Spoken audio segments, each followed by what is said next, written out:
Marcy McKenna is here. Great, thank you very much. Just please keep muted and we'll let you know when it's your turn.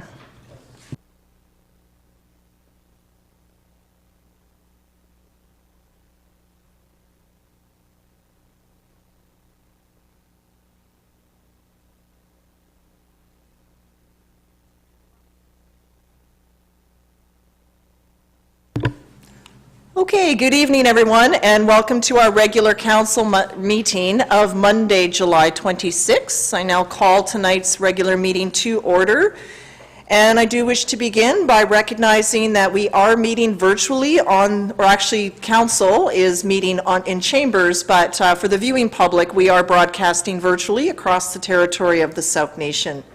So council, I'll turn your attention to item number 3 on our agenda, that is Ministerial Order M192, and that is that council is holding this meeting without members of the public in attendance under Ministerial Order M192, as council chambers cannot safely accommodate the unknown number of public participants wishing to attend, and that council is committed to ensuring openness, transparency, accessibility, and accountability through the submission of written comments and the provision of live and recorded broadcasts of the meeting. So I do require a resolution to pass this, please. So it's moved by Councillor St. Pierre and seconded by Councillor Lajeunesse.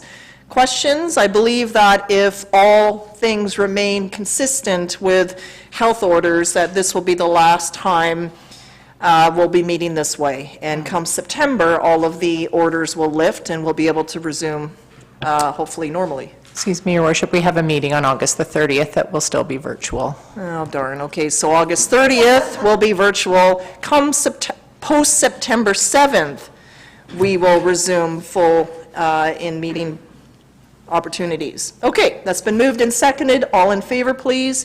That's unanimous, thank you. Approval of tonight's agenda, and council, I'll just turn your attention to the new business or supplementary information. We do have written correspondence on 4 items, so those are all here in your yellow pages. So I'll look for a motion to pass the agenda with the inclusion of these items, moved by Councillor St. Pierre and seconded by Councillor Beddoes. Any questions, comments? See none, all in favor, none opposed, so that's unanimous as well. Moving along is our public and statutory hearings. So we have one public hearing item tonight, and I will now go right into that public hearing. So that is for item 5.1. So there's a statement that I do need to read. So this public hearing is being held pursuant to the Local Government Act. At this public hearing, any person who believes that their interest in property is affected by the proposed bylaw will be given a reasonable opportunity to be heard or to present written submissions respecting matters contained in the bylaw that are the subject of this hearing. Copies of written submissions received to date are available. It is important that all who speak at this hearing restrict their remarks to matters contained in the bylaw, and it is my responsibility as chair of this hearing to ensure that all remarks are so restricted. For those of you who wish to speak at the appropriate time, please commence your address to council by clearly stating your name and municipality of residence. Then you may give us the benefit of your views concerning the proposed bylaw. Submissions must be received before or during the public hearing in order to be considered by council. Members of council may, if they so wish, ask questions of you following your presentation or submission. However, the main function of council members this evening is to listen to the views of the public. It is not the function of council at this public hearing to debate the merits of the proposed bylaw with individual citizens. Everyone who deems his or her interest in property to be affected shall be given the opportunity to be heard at this hearing, and no one will be or should feel discouraged or prevented from making his or her views known. Please note that this hearing forms part of tonight's regular meeting of council and as such is being video recorded. Videos and their contents, including any personal information disclosed during the public hearing, will be posted on the district's website. So now we'll move to zoning amendment bylaw number 813, 600-86, 2021 for 2614 Otter Point Road. And I'll turn it over to staff to take us through the presentation. Thank you.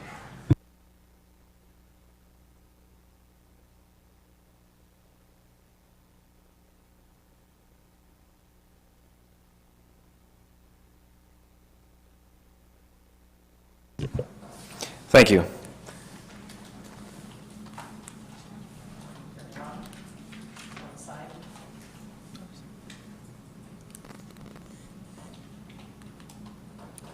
Thank you.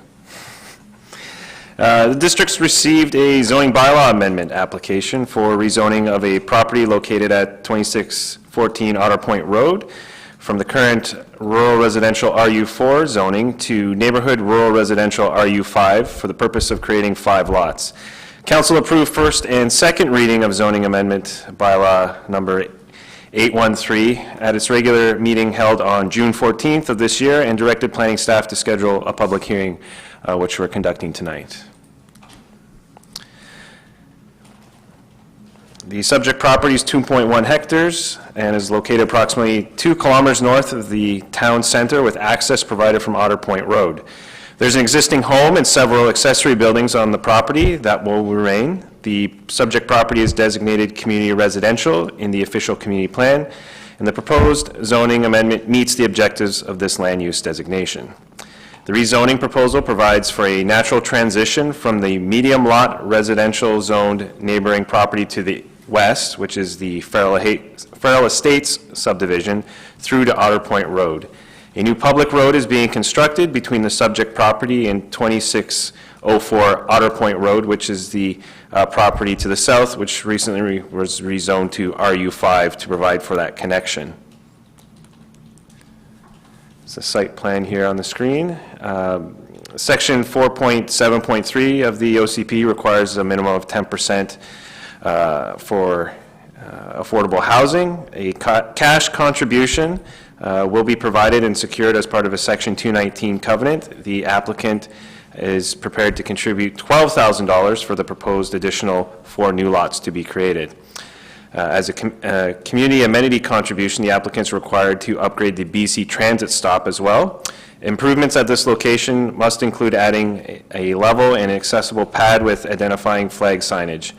As well, as per Section 510 of the Local Government Act, a 5% land dedication or cash in lieu is required for subdivisions creating 3 or more lots. Because the Parks and Trails Master Plan does not make specific recommendations for park acquisition in the vicinity of this property, staff recommend that council consider accepting cash in lieu for the park land dedication. This proposal will require a development permit under Development Permit Area Number 2, as it's proposing to create a total of 5 lots. Development permit will be considered prior to a subdivision application moving forward.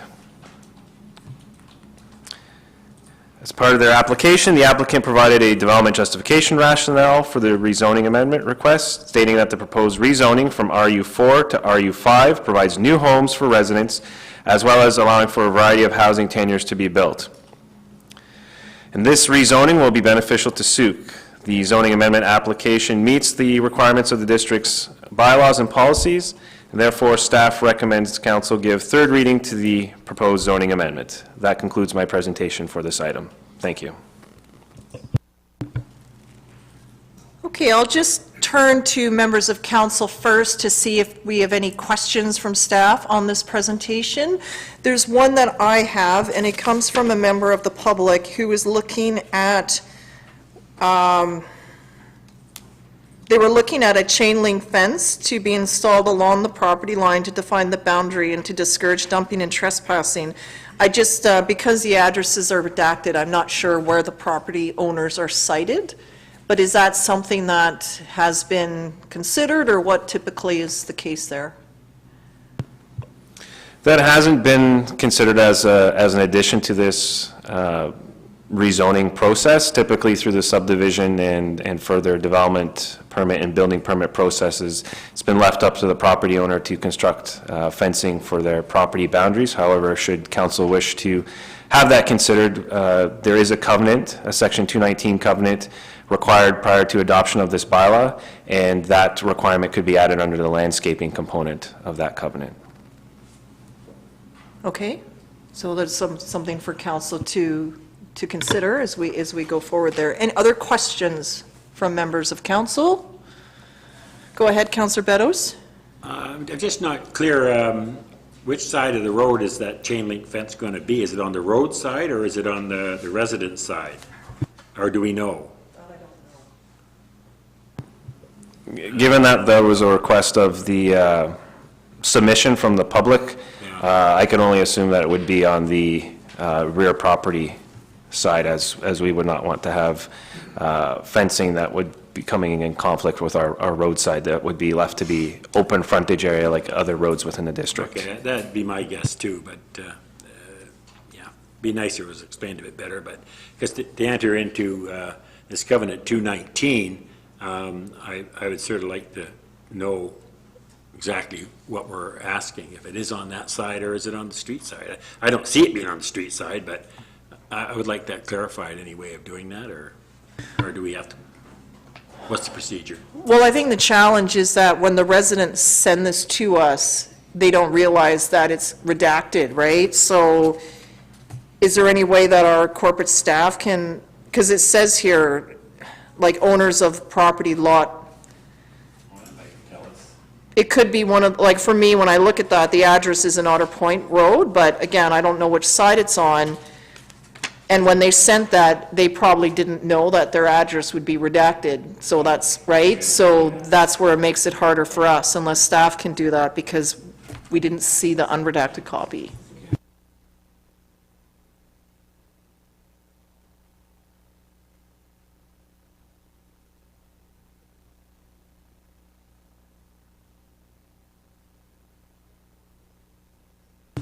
Councillor St. Pierre, did you have your hand up for a question? Go ahead, please.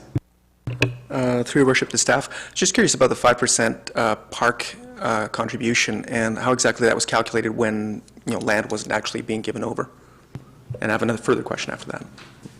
So the parkland dedication would be determined at the time of subdivision, so we would take that value when the subdivision application were to be processed. So, I mean, whether that were to be done within this year or the following year, that value would be determined at the market value of that time that the application was being processed. Okay. My other question is with regards to the trees on the lot. Obviously, we don't have any sort of a tree bylaw at this point, and I'm curious as to whether or not we're going to be working with the developers to try and protect some of the larger trees that I understand are on the property, or whether or not we're going to be looking at a clear cut or something along those lines. We'd certainly want to work with all applicants to preserve as many existing trees on the property. As part of this proposal, we don't have any specifically detailed tree protection plans indicating specific trees that are being protected at this time. It's certainly one consideration, but something that I have commented with staff regarding going down that route is it's one thing to identify the trees, but there would need to also be a substantial enforcement piece and penalty component that has yet to be determined as to how we actually give a tree protection plan teeth. It's one thing to identify the trees, but then what are the mechanisms in place to address if a tree to be removed, what is the expectations of either replacement or other forms of penalty against the property owner for those removals? I just want to confirm this. So what I'm hearing is that although we could put some sort of a tree protection plan in place, we don't necessarily have the tools at a district level to enforce that sort of a covenant or that sort of protection plan. Is that correct? At this time, there's no existing pieces addressed to that. If we're going to go down that route, it would potentially require a bit of time with this application to wait until we develop that format to look at the enforceable aspects of it, and then any penalties that would arise from that removal of trees. So that it hasn't been established at this time. Thank you. Councillor Bateman? Yeah, through you to staff, and following up on Councillor St. Pierre's question, I see in the package here that one of our planners, Ms., excuse the pronunciation, Janota Bazowska, did send a note to the applicant noting significant trees, and this is on page 24 of the agenda. So I had the sense here that applicants were being informed of our need to protect significant trees, Douglas fir, grand fir, big leaf maple, western red cedar, and some others on that list. So I'm a little confused about that. So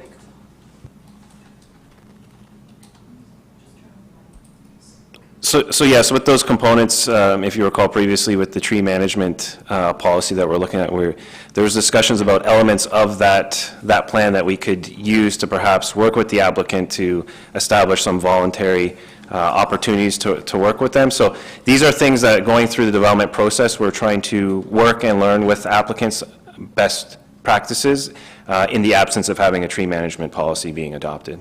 Excellent, good. Some other questions. Let's see. Now, my eyesight is poor, so on that site lot plan, where the homes are all sited at the back of the properties, is that correct?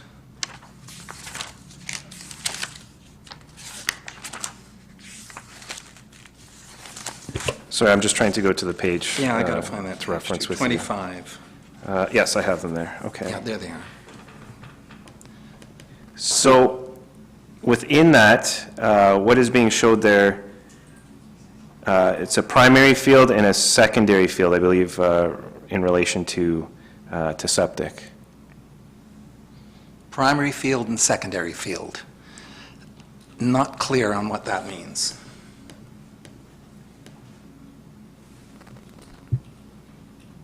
Oh, septic fields. Okay, got it. Okay. Yeah. Now, I'm curious about the new OCP and the draft OCP. Now, through the lens of it, and I know this is just a theoretical question, through the lens of it, and this would be a scenario A development, right? So it's outside the sewer specified area. And it was deemed, as I understand it, the least popular of the growth scenarios, given that development out there would impact on Souk's character, sprawl, not enough density, and encroachment onto natural and rural areas. So through the lens of that kind of thinking, what would staff's thoughts be on this proposal? No, that's a very good question, because those are the types of questions that the public are asking right now, going through this period towards the drafting.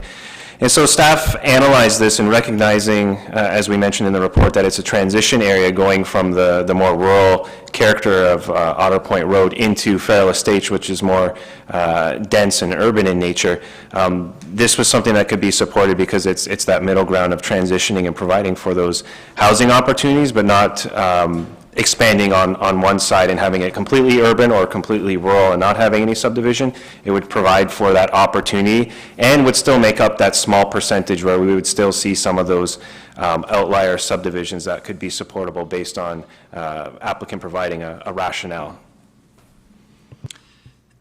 And again, theoretically, I suppose a transition zone could be a forest as you approach a road that's known as Forest Edge Road in that development. That's correct. The transition zone can be a number of different land uses, but also recognizing that significant infrastructure is going in there. So to address multiple objectives of what the district is trying to do through growth management, this was one opportunity that we saw could retain some of those natural areas, but at the same time also introduce housing opportunities as well at a more rural scale. And I guess my final question relates to what biological assessment, is that the right term? When they state that this 80% older second growth forest is valued as low moderate as a natural state ecosystem, is there any way to challenge that kind of suggestion, or perhaps suggest that, I won't move into a comment, I'll just say, is there any way to challenge or those kind of statements? I believe as part of this rezoning process, that wasn't something that staff were looking at to challenge those details that were being put out there based on the proposal of knowing that the subdivision would be for 5 lots. It was evaluated, and all official community plan policies could be supported on that basis for the change in land use. So our job to challenge it. Thank you. Okay. Okay, other questions from members of council? Councillor St. Pierre, go ahead. Just a quick follow-up on what Councillor Bateman was asking. I think what I'm hearing is that because we already have roads in that area and infrastructure in place because of the previous development, this is why staff would more or less support putting further density and another small subdivision. Is that correct? To take advantage of the infrastructure that's already in place instead of expanding in other areas? I'm just trying to tease this out a bit. The way it was regarded was that there was opportunity for further subdivision as the OCP allows for in rural areas, but also recognizing that it wouldn't be to the full scale of some urban developments, such as the one to the west in Farrell Estates. So this was the opportunity to meet official community plan policies and still attempt to meet the rural character of the neighborhood, just at a denser form. Okay, so I'll turn now for members of the public that may be registered to speak on this item. Thank you, Worship. I was just going to mention the writer that has requested the fencing is the owner to the north of all of the lots, Lot 27. So Okay. along where it says proposed lots, they own that entire property. Okay. Thank you for Thank that. you. That makes a lot of sense. Thank you for checking for that. Okay, thank you. I only have one registered speaker for this item, and it's William Wallace. So if you'd like to go ahead, Mr. Wallace. Can you hear me? Yes, we can.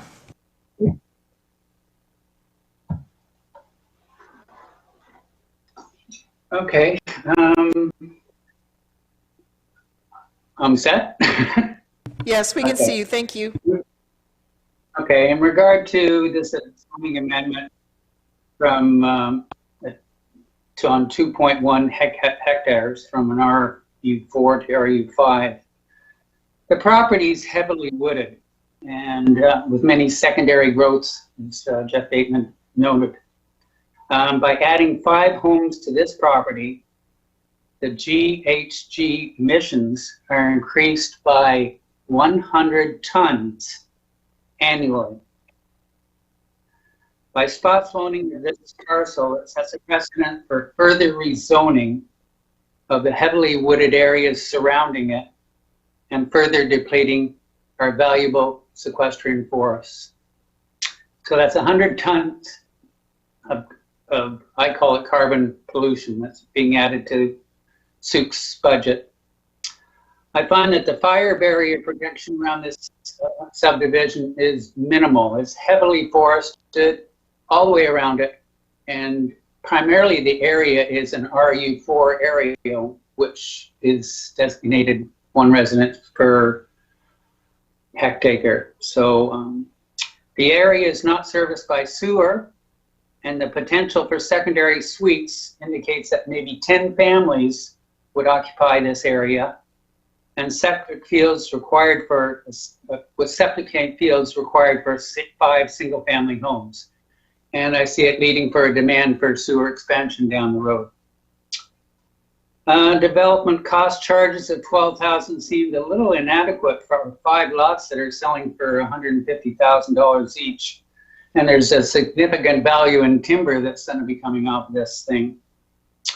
I noticed that a flow test had not been conducted for the area to see if there's adequate potential for 5+ secondary suite homes. And lastly, I really think the small subdivision up there is not in alignment with the proposed OCP goals that's coming down the tubes. We want a higher density town core that has ready access to water and sewer and has minimal environmental impacts. So I really can't support the extent this amendment that increases the capacity of the road there from 2 units to 5. And I found it a little confusing when I went up there that I couldn't find the rezoning sign anywhere. It was way back off the road, and maybe I'm misunderstanding it, but is Ridgecrest the road? Is it already a road? Those are my questions, anyone, regarding this amendment. Thank you. Thank you, Mr. Wallace. I did hear a question about the road. Could staff answer Mr. Wallace's questions about that? So that portion that's shown on this subdivision plan, as well as what council would have seen previously with 2604 through that process, those are ultimately to be developed as a road through the subdivision process, which would then be turned over as public roadway after that subdivision is finalized and fully constructed. Okay, thank you, Mr. Paulo. Okay, I'll turn to Ms. Mushada. Do we have other speakers registered to speak? No, Your Worship, that's everyone. Okay, so I'll turn this back to members of council. We have received correspondence here. We've received confirmation that the impacted resident on the one side is to the north of the property. So we'll clarify that. And we do have a recommendation from staff. I just shut the agenda here. So I do think that if staff can work with the applicant to put in that chain link fencing, I mean, this is a good time to make that, as opposed to the owner of that now having to negotiate with 5 new landowners to deal with fencing. Like, fences, good fences make good neighbors, and so having that matter resolved at this point would just ease it up for the impacted residents going forward. So I tend to think that if we do go ahead, that we should make that ask about the chain link fencing along the north side. The north side looks heavily treed as the current lot is, and so it would be easy to address it now when the boundary of where the property lines are clear, as opposed to after the fact. And also the potential intrusion of if the land is cleared. Okay, so I'll put forward the recommendation from staff. Actually, I'm officially closing the public hearing. And so if we move into the second part of that, which is 5.2, it's consideration of third reading. And so for council, the ask then is that council give third reading to the bylaw cited as zoning amendment bylaw number 813-600-86-2021. I'll look to see if this is moved and advanced first, and then we could look at an amendment to it. So moved by Councillor Beddoes and seconded by Councillor Lajeunesse. So maybe I'll put in here then an amendment would be that, and further, that council directs staff to work with the applicant to install a chain link fence along the northern boundary of the property using a Section 219 covenant. But that would be the right mechanism? Okay. Is anyone prepared? Would you add that as an amendment? Councillor Beddoes would support that? To that point. I think it's Okay. a small ask of the neighbor, and I don't think it's a big, I don't think I'd stress that it'd be a 6-foot chain link fence, not a 4-foot. A 6 feet? Whatever our You can't draw requirements. stuff over it, so. Oh, right? Yeah, so Okay. anyway, I wouldn't worry about 4 or 6. Okay, so I'll ask that you're okay moving that amendment. Is there a seconder to that amendment? Seconded by Councillor Lajeunesse. So we're just on the amendment, and that's adding the fencing. So Councillor Beddoes is fine. I've stated my part. Any commentary about this amendment that we're adding about the chain link fencing from anyone? I'll call the question then. All in favor of the amendment? That's unanimous. And now on the motion as it's amended. Comments from members of council. So I'll go back to the original mover, which was Councillor Beddoes first, then to Councillor Lajeunesse. Yeah, I was actually, Councillor Bateman raised some interesting points about the transition area. And I've had a bit to do with the OCP, and this is what I would see in the transition area. On Wadham's Way, we approved housing lots 250 square meters. And in this transition low, these would be 2,500 square meters. So, I mean, you could put 10 of those little houses on each one of these lots. So I think it fits well with the transition area. I'm not happy about taking a lot of the trees down, and hope that can be mitigated where necessary, and especially some of those big maples and things like that. But generally, I'm in favor of this. It is touchy at this time, but I think it does meet the criteria of the green lens and the transition area, and so I'll be voting for it. Thank you, Councillor Beddoes. Councillor Lajeunesse? Yeah, I'm in favor as well. I think, though, that when it comes to tree management, and especially when they're located next to buildings, that you need to take a common sense approach to tree management. And you have to look at the health of the trees and whether they propose a danger or not to property and to residents. And so if we can encourage them to try and save some of the healthy trees, that's great. We all like trees, but if there are trees that are potentially dangerous, then they need to come out, or people can be killed and property damaged. But I'm in support of this. Okay, other speakers on this motion? Councillor St. Pierre, then Bateman. Really struggling with this particular proposal, mostly because many of the comments cited by Mr. Wallace resonate strongly. I was also looking at the shape of the property, and it reminded me of agricultural land where you actually have a house on the road, and you don't lose most of your land because you built another road all the way down. I would agree entirely with Councillor Lajeunesse that you probably shouldn't mix houses with trees, but for me that just means maybe don't put the house, just as a alternative plan. I'm concerned that our developing OCP that Councillor Beddoes has been working hard on may not support this particular development. I would feel much more comfortable if some of the tools that I know that we need in our district, like a fully determined OCP, supported by the appropriate zoning with the tree management bylaw that has teeth, were in place before we actually make such a permanent change to our landscape just outside our growth, or just inside it. It does not feel feels like we're moving fast on this, and I don't know that it's necessary. I don't know that this development actually benefits our community significantly. Okay, thank you. Councillor Bateman. Yeah, so this is an interesting one. Again, we're dealing with the current OCP, current zoning bylaws, and so the current world, and yet it's 2021, and here we have an environmental impact assessment that discusses an older second-growth forest as low moderate value as a natural state ecosystem, which is an interesting statement in this day and age, given the value of a carbon sink of this kind. It's aesthetic values as well. It's statement for all those people living in,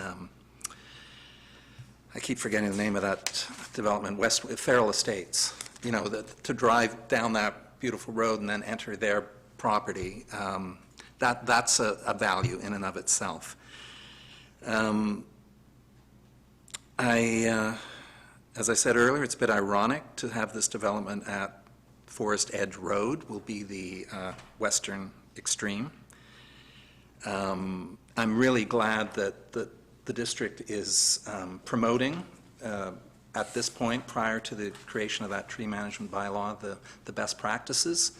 And indeed, Councillor Lajeunesse, those common sense best practices, as I recall it, from way back in whenever that was, almost a year, no, November of last year when we got that first draft of the bylaw, that those sort of things were obvious, and that's just a given.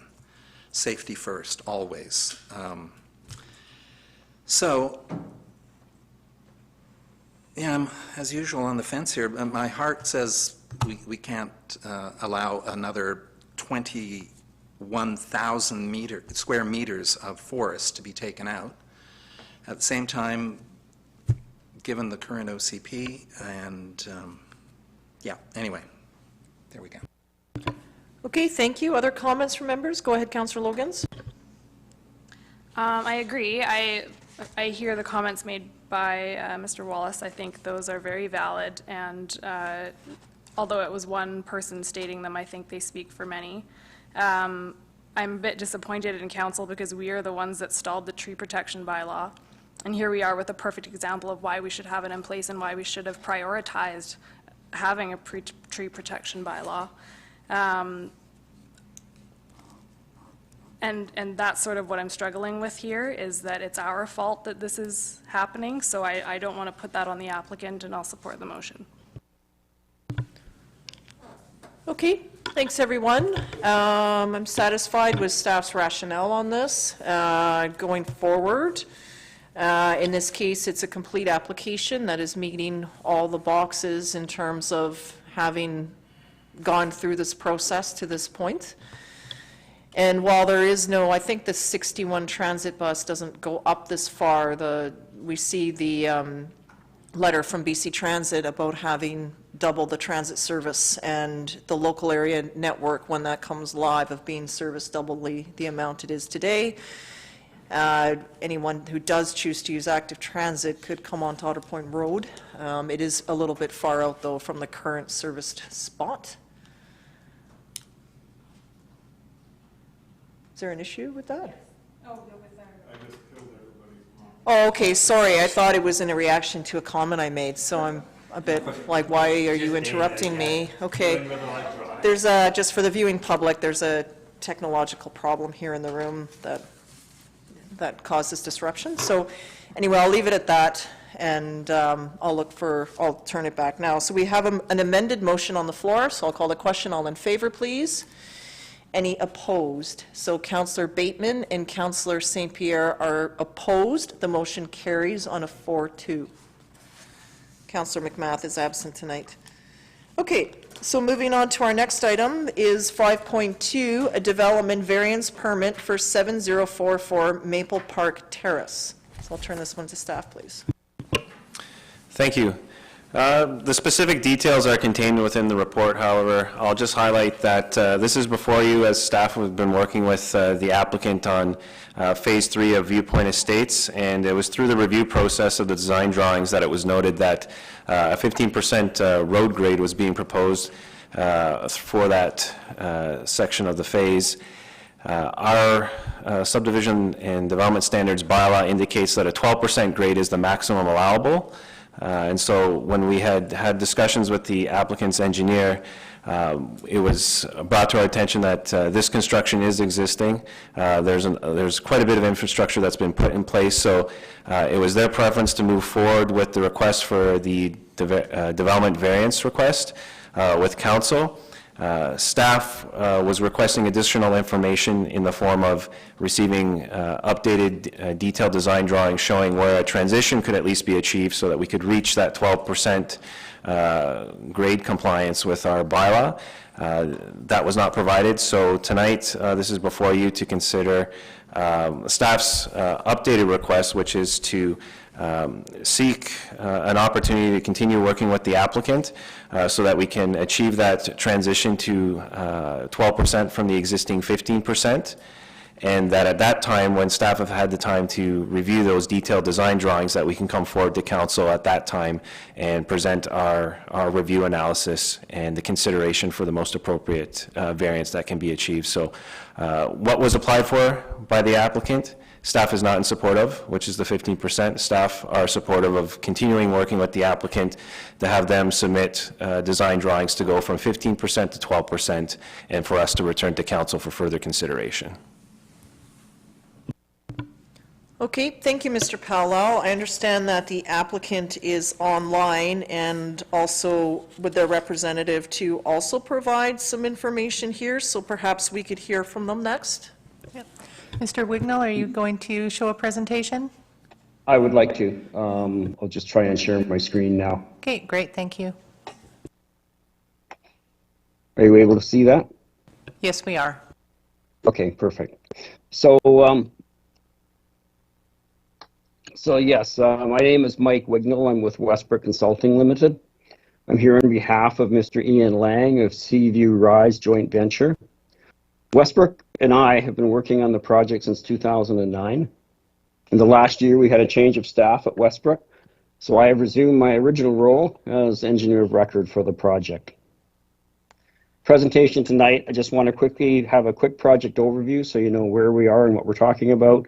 I want to highlight my background that I bring to the table in some of this. I want to talk about the mathematics or the meat and potatoes of road grades, I want to describe why we are here at 15%, the impact that has on my client, the developer, and our potential mitigation measures, as well as my summary. So the project overview, I think as you probably all know, it's just north of Grant Road off the end of Winfield Drive. It's shown in red there in that plan. It's next to the Stone Ridge development, which is just to the east of us. This is a bit of an older slide, so there's a lot more Stone Ridge now than there used to be. This is the site overall. It was originally 8 separate phases, named phases 1 through 7 plus Mountain Heights. At this point in time, phase 1, phase 2, and the Mountain Heights phase have been completed. So where we're at right now is we're looking at trying to get the design drawings resolved for phase 3 and ultimately get the subdivision approved and registered, ready for sales. This is a rendering of the phase 3 part of the site. This is Brailsford Place, I guess it's still called, down in the foreground. I assume you can see my cursor arrow. This is the 15% grade rendering. This is the 12% grade rendering. It's more just for pictures and technical. I'll get to the technical aspect momentarily. So what we've got right now in our initial desired position is that this shows Brailsford Place from the intersection with Winfield up into the site through phase 2 and phase 3. Phase 2 was already constructed. We come out of the intersection at Winfield and we transition up to 15%. So we have 10 meters at between 12 and 15%, so 10 meters that are over 12 already, and then another 90 meters at 15%.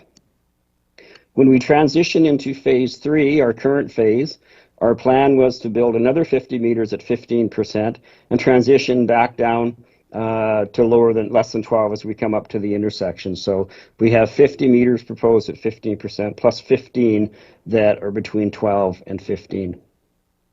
If we went back to 12, this is effectively what we would likely have. We still have the existing section down in phase 2 of 10 meters of transition, 90 meters of 15%, but we would then have to immediately transition down to get to 12%, and that would take place over 30 meters. So even if you cannot support the 15%, we cannot support greater than 12%, we still have to transition out of the 15. So we do have a length, in this case 30 meters, where we're still over your minimum 12 just to get back to the 12. My experience, I'm a professional engineer. I graduated from University of British Columbia back in 1987. When I first got out, I worked in Greater Victoria for about 6 months. I learned all kinds of local standards and terminology.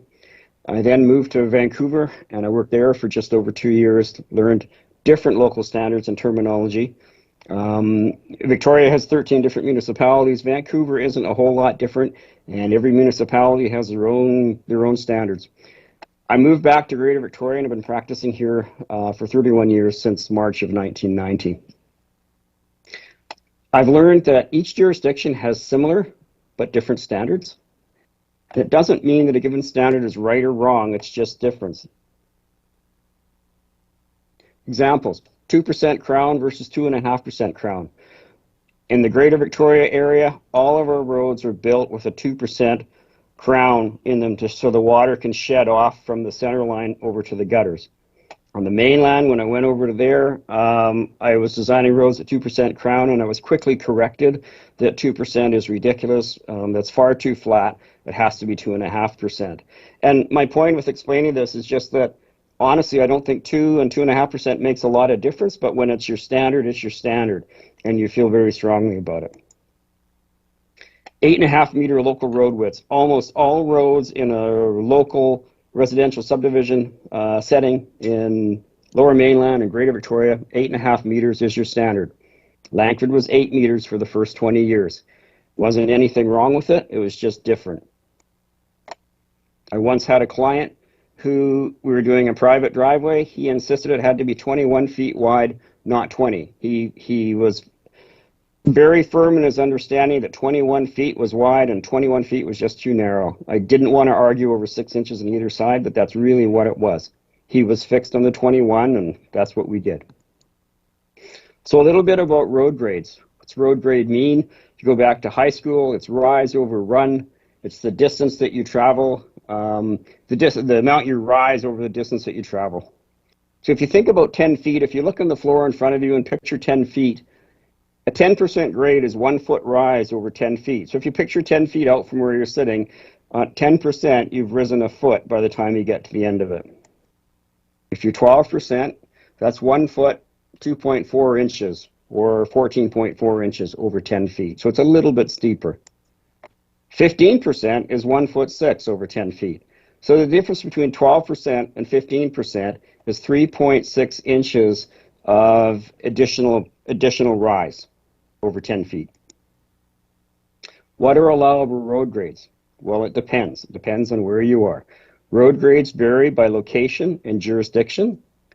Driveways, for example, usually not more than 15%, but I've known driveways that have been made at 20% and even 25% when paved.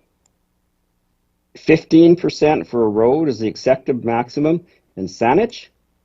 Sooke has a maximum road grade of 12%. How do we get to these road grades? Well, locals, how do these come to be? Saanich was sort of the first municipality around here that was rapidly expanding in the 50s, 60s, and 70s. They established a maximum road grade of 15%. It worked well, it was safe, and it worked efficiently with the rocky terrain to get up into the bedrock without having to blast canyons out everywhere to make access work. Always good engineering practice was maintained. We have a duty to protect the public. As other municipalities in the Saanich Peninsula started to grow, they generally adopted the Saanich standards, including the 15% road grade. North Saanich, View Royal, and Colwood all used Saanich specifications in whole or in part. In the Western communities, development is governed by the Ministry of Transportation and Highways. Highways has historically been more conservative, we know that, and they use 12% as a maximum.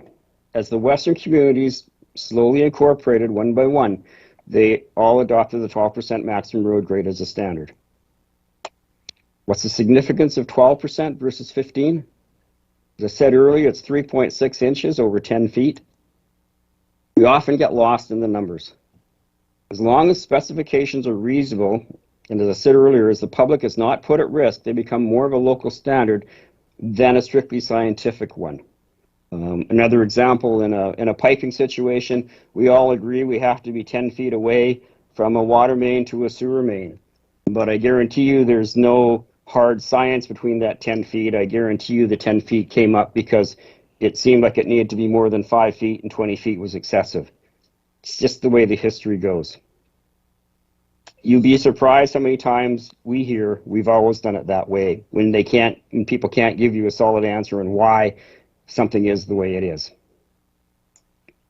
So what does road grades look like? This is Sinclair Road. It's between UVic and Cabra Bay Beach.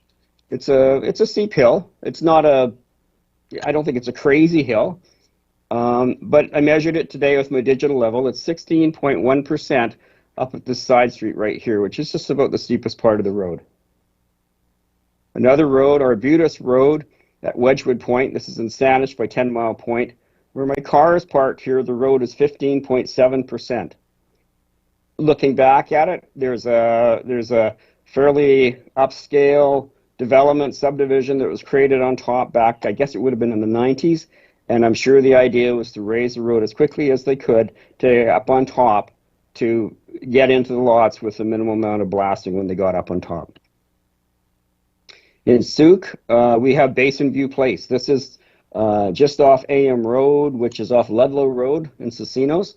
I worked on this project in about 2004, 2005. We had to blast through the rock right at the entrance and get up as quickly as possible. So this is a 15% grade right in the middle there.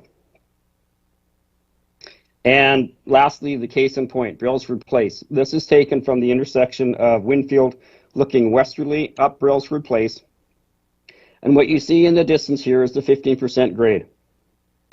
So that's what we're looking at, and that's what we're talking about today. Why are we at 15%? Well, I wasn't the project manager when this happened. Jared Steingard, who's no longer with us, was on our side, and Rob Howitt was the person responsible on the district side. But I found some old emails. So this one is from December 2016. Jared writes to Rob, "Good morning, Rob.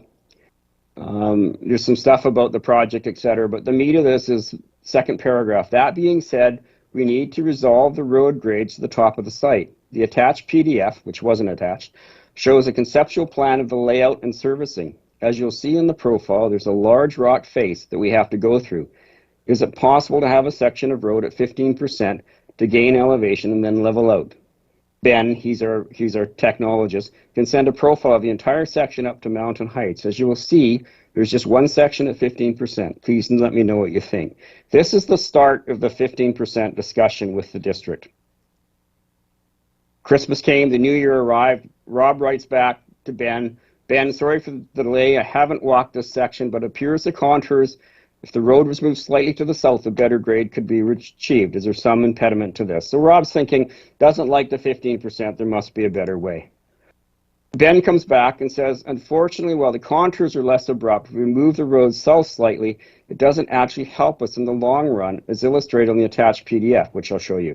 We still need to hit the same elevation, and the additional length only has a minor impact on the slope. It also creates a lot more fill. I've also shown on the road the preferred alignment at 12%, so you can see the cuts we're trying to avoid.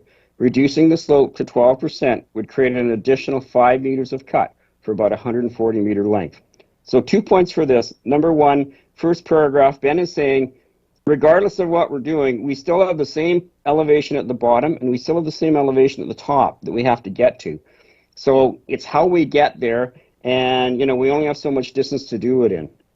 His second point, I want to emphasize that he was saying it was 5 meters of cut at the time, but that was before phase 2 happened. It's not as much now, but if we'd gone 12% right from Winfield, we would have been looking at 5 meters of cut for quite some distance. This is the sketch that accompanied it. The black line is our proposed 15% line coming up through the site, and the big rock knob we're trying to get through is here. And then the red line is what the 12% line would look like. And you can see that by making this change from Winfield, we do save 5 meters of cut through here. And at the time, as I understand it, there was a lot of grief from the neighbors and down in phase 1 with the blasting. And we were asked by the district, what can we do to mitigate this? And this was one of the things that helps us in terms of getting up through the site. It helps also mitigate the blasting issues with the neighborhood, and that we're not blasting as deeply as we would have been.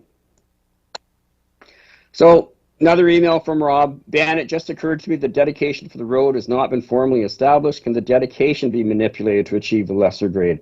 So Rob is still working at trying to change the alignment to see what we can do to make this thing avoid the 15%. So he's trying not to go there. Jared comes back and emphasizes what I just said, our constraints at the end of phase 1 in Brailsford. We had to connect to Brailsford. Beyond that, we can adjust the road anywhere. Ben has shown the road in the optimal location. Please advise on the grading. So at the end of all this flurry of discussion, Rob comes back to Jared and says, "Jared, I hate to be picky, but if going to allow the 15%, can you put it in writing that the reason for the grade is due in part to the location of the existing Brailsford? I need this for the file. Thanks, Rob." Now, unfortunately, as I'm taking the project over, I can't put my hands on that letter. I don't know if that letter happened, but I do know that we did submit design drawings into the city into the district to be reviewed. And as a result, in August of 2018, they were approved. And here's an email back from Brian Derrick, who is the engineering technologist back not until recently. He says, "See, the attached drawing has been stamped and signed as it complies with Bylaw 404. In retrospect, I suppose it didn't, because he wouldn't be here tonight. But that's what the story was in August of 2018.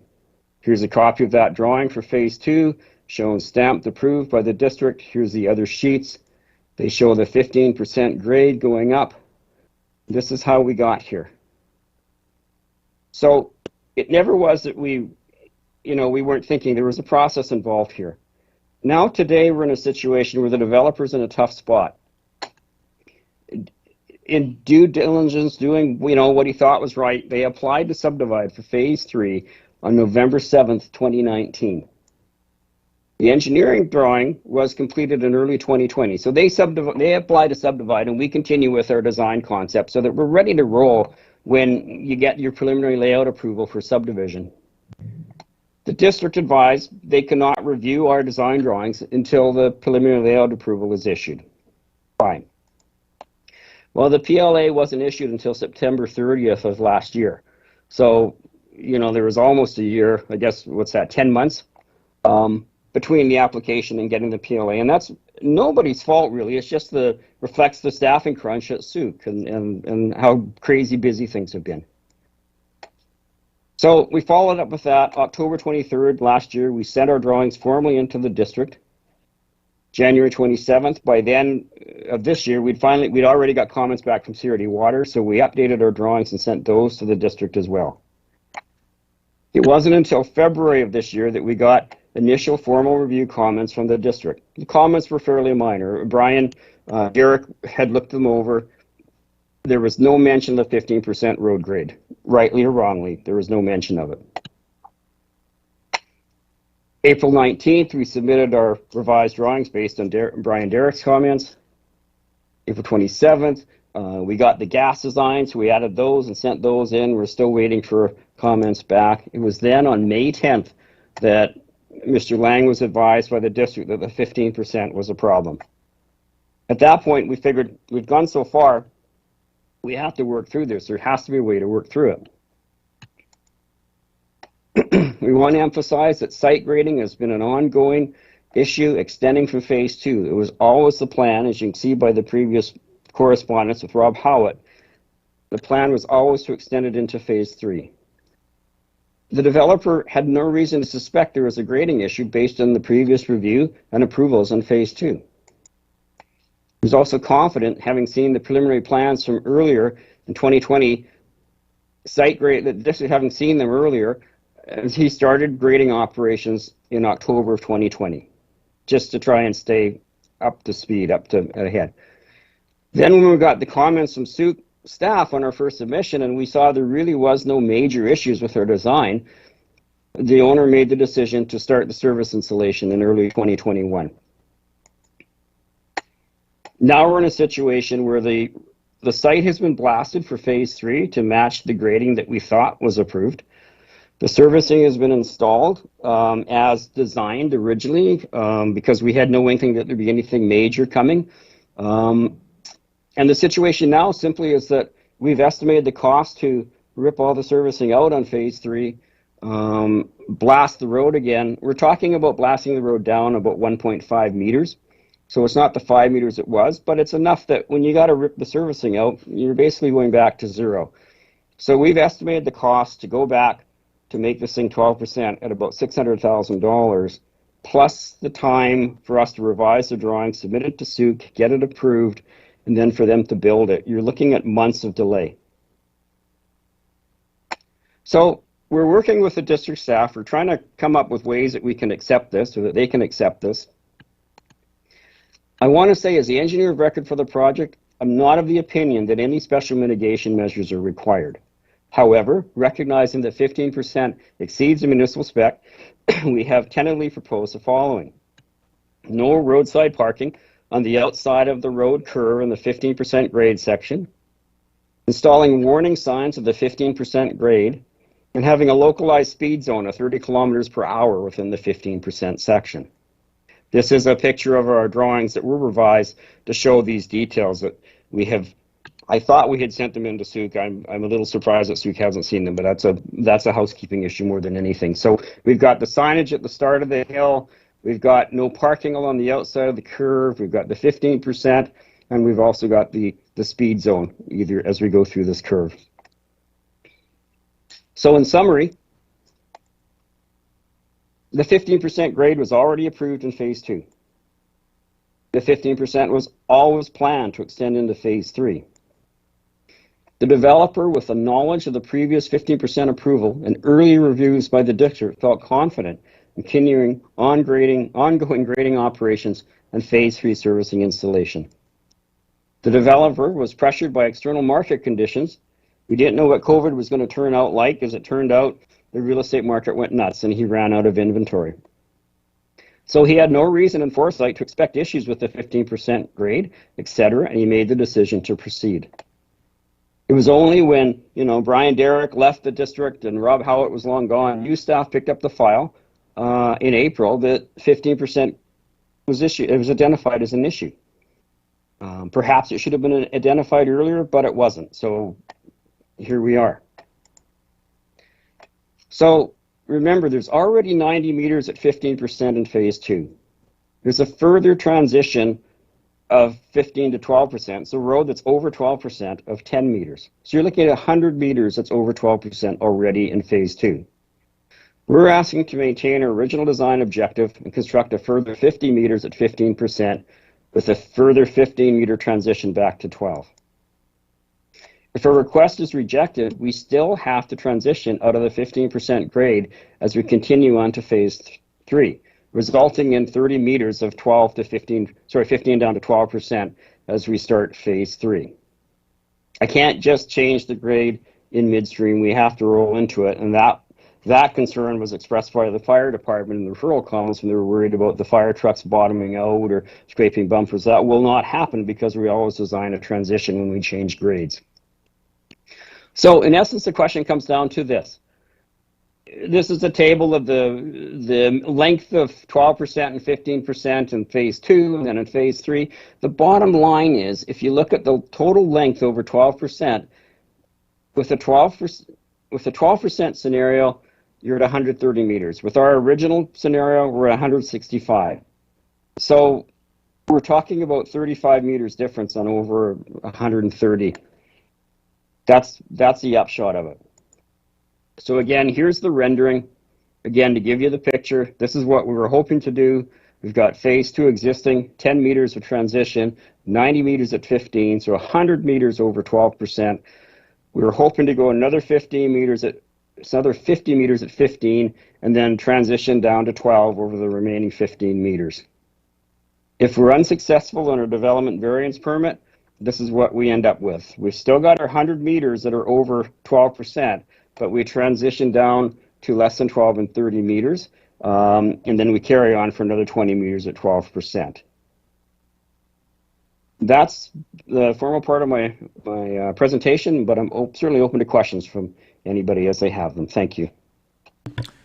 Thank you, Mr. Wignall. I do see that there are some questions from members of council, and I have a few as well, but I'll turn to Councillor Logans first. Go ahead. Thank you, Mr. Wignall, for your presentation. It's definitely quite a dilemma that we have here. And I do appreciate the time you've spent working with staff to try to come up with an answer for this.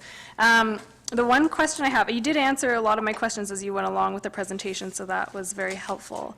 One question that remains is that it seems like this is all about obtaining, like the only hinge point here for me is why don't we have the engineered design drawings with the transition? So if you could provide a bit of explanation as to why that we don't have that, as that seems to be, and I can confirm with staff later, but it seems to be the only thing that that we require to approve your plan. This is, frankly, this is a little bit of a surprise to me tonight. Remember that the conversation started out with 15% isn't acceptable, and how do we get to, what can we do to work this through? We did do a concept of the difference, the profile, if we went to 12, how much it would change.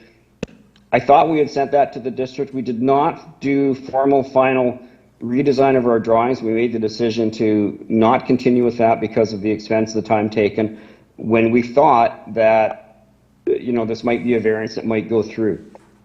And as we've proceeded with time, it's proceeded from, and I appreciate Mr. Carter's concern. I mean, you have your bylaw, and your bylaw says here's what the requirements are. So he's, as much as my client's in a tough spot, Mr. Carter's he's kind of backed up in a corner as well. And so it changed from, well, we need a variance. You could go for a variance. We thought, yes, we'll go for the variance. Let's get the variance sorted out because we really would like to do the 15%.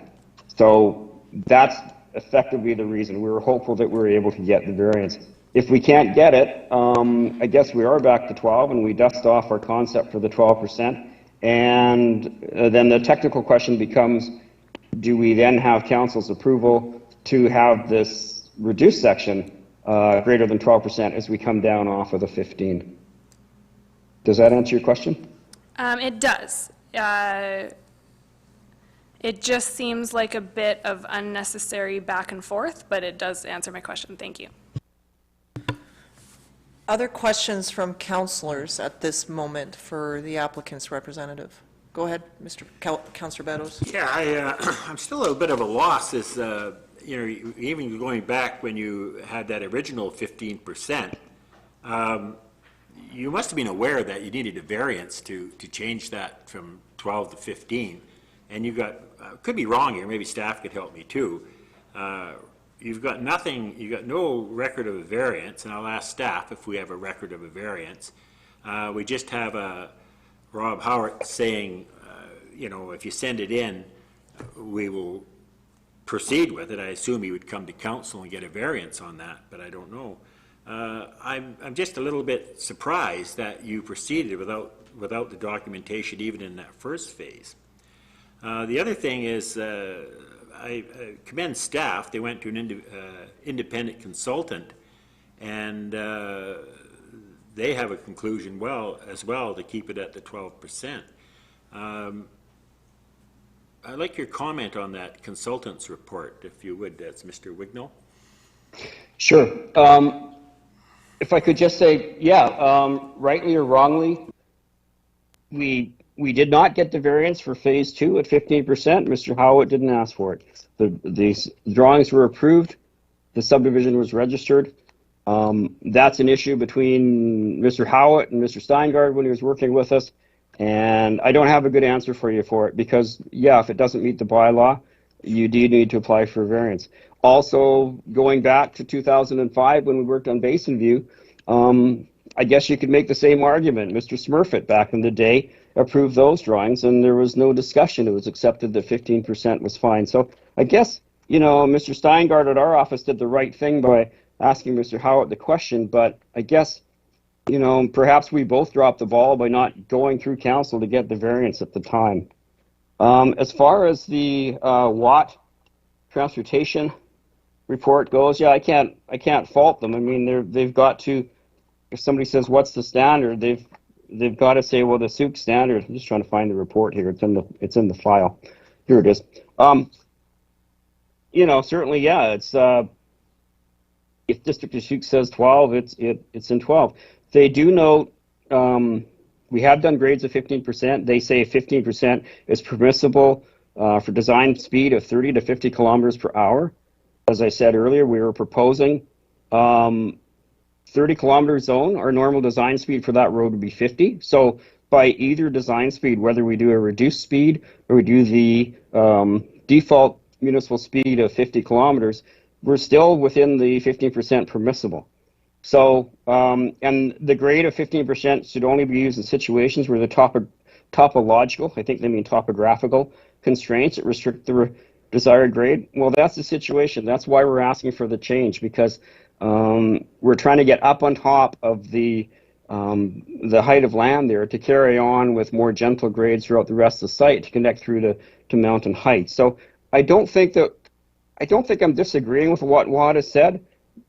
There's all kinds of ways to say it, but they come down to, Suit says 12%. They say this is not mountainous.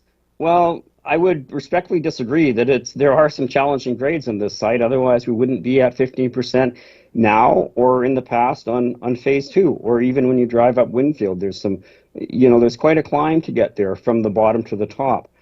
The other angle is that we, by doing these grades, by connecting the bottom to the top, we provide a secondary fire access route from Mountain Heights down through to Winfield, which, you've only got a fire gate at Brailsford now up on that end. And so there's additional connectivity. Otherwise, you're going down through Maple Avenue North to be able to make your connection. So I guess I'm saying I understand where Watt Consulting is coming from, but I do note that in their preamble, they do say that the grade we're proposing can be permissible, but they're saying in this case it isn't. So I think that comes down to battling consultants or different opinions of different consultants. Okay, so just a few comments based on your presentation.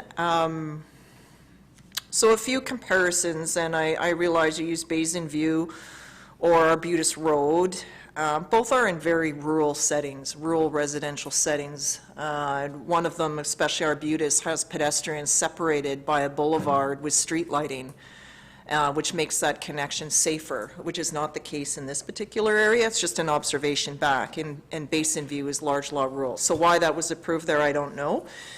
But going back in this, I mean, I think where our staff are sitting is that we have asked them to remain true to the bylaws, which is going back to 2014, where our bylaw states the road grade must be no greater than 12%.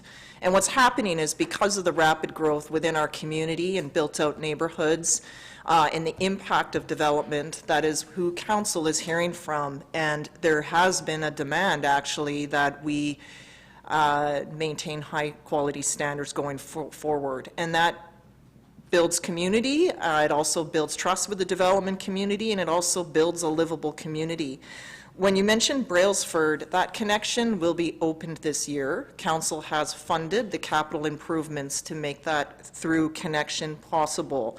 But I'll share with you that when these items have come before council in the past, the Brailsford residents were very upset and wanted to keep that road closed, because it was due to be unsafe because of the slope, amongst many other reasons.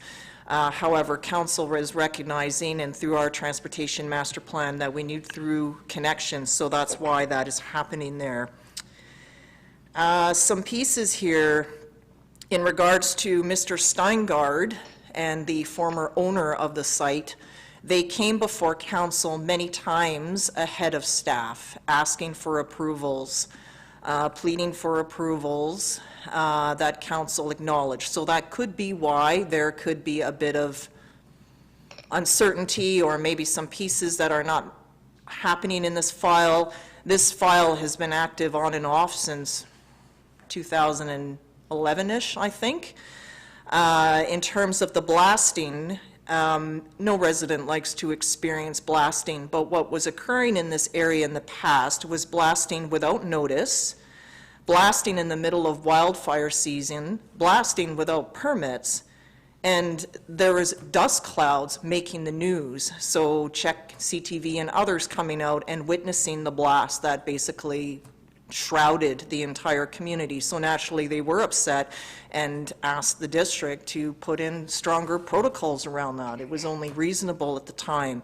The developer did offer to clean the houses because I think they realized the amount of impact that it had on existing residents there. I think the road grade is most noticeable for people who use active transportation, seniors, families, mobility challenges, and the like. So I suppose, and I'll ask our staff this question, I just wanted to provide that context back for you because I don't remember the name of the applicant at the time. I remember Mr. Steingard, though, and just some of the challenges that our staff may have had as well. I know that you're citing some of our staff in their comments, but they were also difficult to work with at that time. So I recognize you're picking up this file and making the most of it, along with Mr. Lang and the developer. But what I see happening here, and I don't know if you've read our staff report that's in front of us today, is our staff have provided options. The recommendation that they are putting forward is to work with the applicant on this, and I think perhaps because you came directly to council without a recommendation for staff, that's why the piece on the transitory design guidelines may not be here. So I'll just provide that response back to you. And yeah, I get it that every municipality, you come to Greater Victoria, there's 13 municipalities, 3 electoral areas, but we all advocate for our own local autonomy. We all want to celebrate what is unique and different about our communities. We don't want to be like Langford and be more like others. So I mean, that's where there is, I get it, in a consulting world, it could be challenging to follow all of these various pieces, but we put in legislation and our residents expect us to uphold it. So I just wanted to make those comments, but I realize we're still hearing from, we have other members of the public, but I just wanted to respond back to some of the comments that you made. So I don't really have a question in there at the time, but we'll continue on with the speaking order. May I respond at this time, or should I hold my comments to the No, end? go ahead, go ahead. Okay, so, again, miscellaneous comments to your miscellaneous comments. The Brailsford Gate, I understand. I just wanted to point out that my client put the Brailsford Gate in at the district's request, and thankfully the district is taking that same gate out at their expense, because obviously my client doesn't have a sense of humor with being asked to put it in and then it being removed. Yeah, the files are going on since 2009. I fully understand the conflict, partly with Mr. Steingard, but with the previous owners, and I'm not going to drag previous people through the mud, but I will fully agree with you and support. You don't have many staff with you now that were involved back in the day, but you do have some, and that ownership group was extremely difficult, both for you guys to deal with and for us to deal with. Mr. Lang and his group have been much more much more stable, much better, responsible to deal with. I think the blasting issue and the cleaning issue of the houses, I think, though, at least some of that occurred in Ian Lang's time with the project. I may be mistaken, but I think he was involved at least in the tail end of that. And I also wanted to, like, I never want to be seen as this arrogant guy coming in saying, you don't know your own standards here, this is what you should do. I never want to create that impression. And I also don't want to create the impression that I've somehow tried to bypass staff, because my understanding from talking to Mr. Carter was that, yeah, they couldn't support this. And Mr. Carter said, well, you know, you've got to get a variance. That was my recollection, and fine. And I was told that if we went with, like, we need a variance either way, but if we went with the transition from 15% immediately down to 12%, he could support that. But if we went for 15% period, that staff could not support it. So I'm coming into this meeting thinking I've got a really tall order because I don't have staff support, and I know that's a big ask. Having said that, I was surprised when I read the staff report and saw that the recommendation wasn't either approve or disapprove. It was basically putting back to staff to work with the developer, which is fine.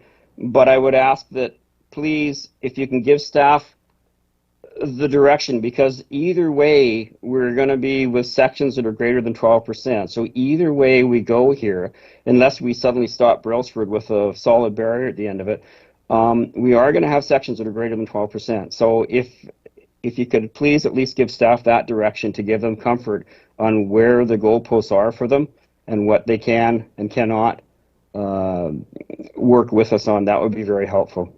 Thank you. Thanks, Mr. Wignall. I'll turn to our corporate officer to introduce the other speakers registered on this item. Thank you, Your Worship. Not sure if he's intending to speak, but Ian Lang, the applicant, is also on the line. Mr. Lang, did you want to add anything? Yeah, I'd like to speak quickly if I could, just to give a little background prior to Mike being involved. At the time where we started down this 15% road grade, we were working with Rob Howitt, and yes, at the time the neighbors were a bit upset about all the blasting, so we were trying to find ways to mitigate the blasting. And the 15% road grade was the way in which to limit the blasting and get up to the upper level. Now, why we wanted to build a development that had a lower section and clearly a higher elevation upper section, and why put in that road and basically drive that road steeply uphill to get to the upper section. So prior to Mike's involvement a long time ago, when we were initially taking over the foreclosed site and doing a master site plan, it was pushed to us from the staff the importance of conductivity for the fire department to have the lower grades and all these roads connect. So we went out of our way to be a good developer, to work with the municipality and for the fire department to make sure that we connect all the roads so they had multiple entrances into the subdivision, as opposed to just running this Brailsford road into a cul-de-sac and starting another road on the upper level.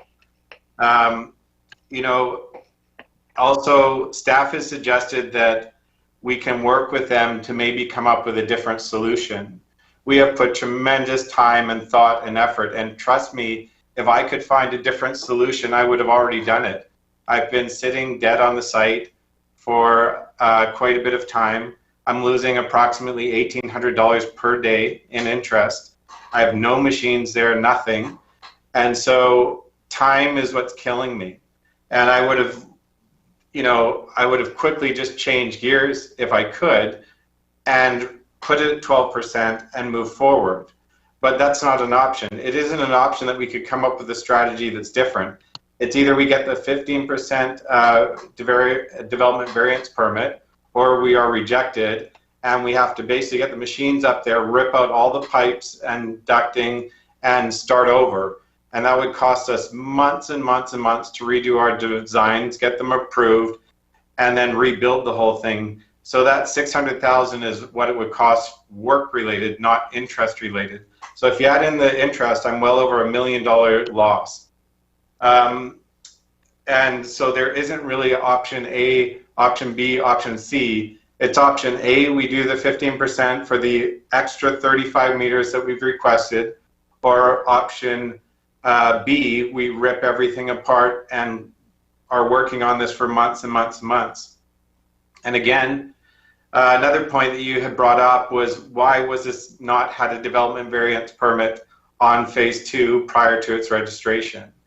Because at the time, Rob Howitt, who we were working with, signed off at staff level for our approval, and it was not requested nor required. So it's not like we purposely skipped a step or did anything like that at all. It was just done through Rob and registered properly. And so we can't undo that 100 meters that exists, obviously, and we need to transition out of it. So this whole conversation is over 35 meters and a couple feet.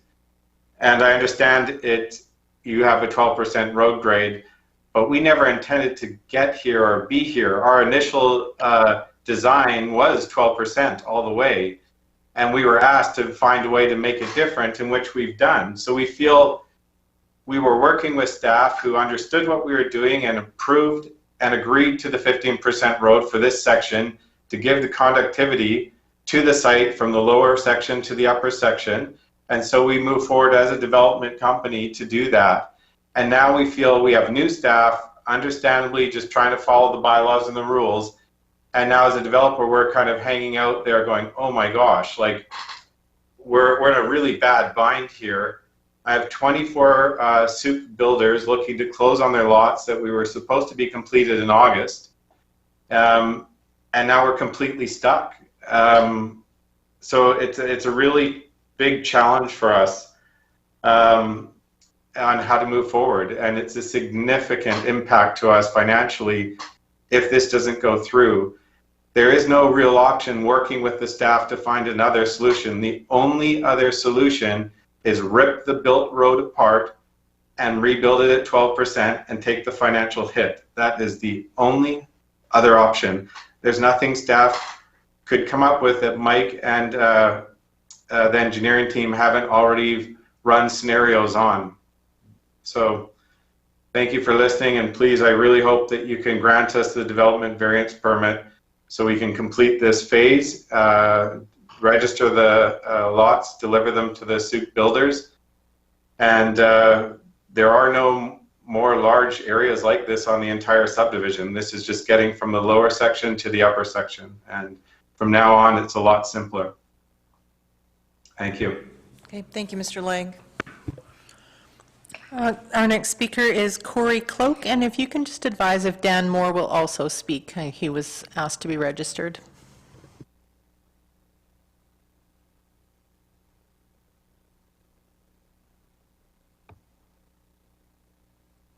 Hi there. Yep, go ahead. Hi, we were actually just here for information purposes. I didn't register to speak, just to attend. Okay, thank you. Our next speaker is Marcy and Joe McKenna.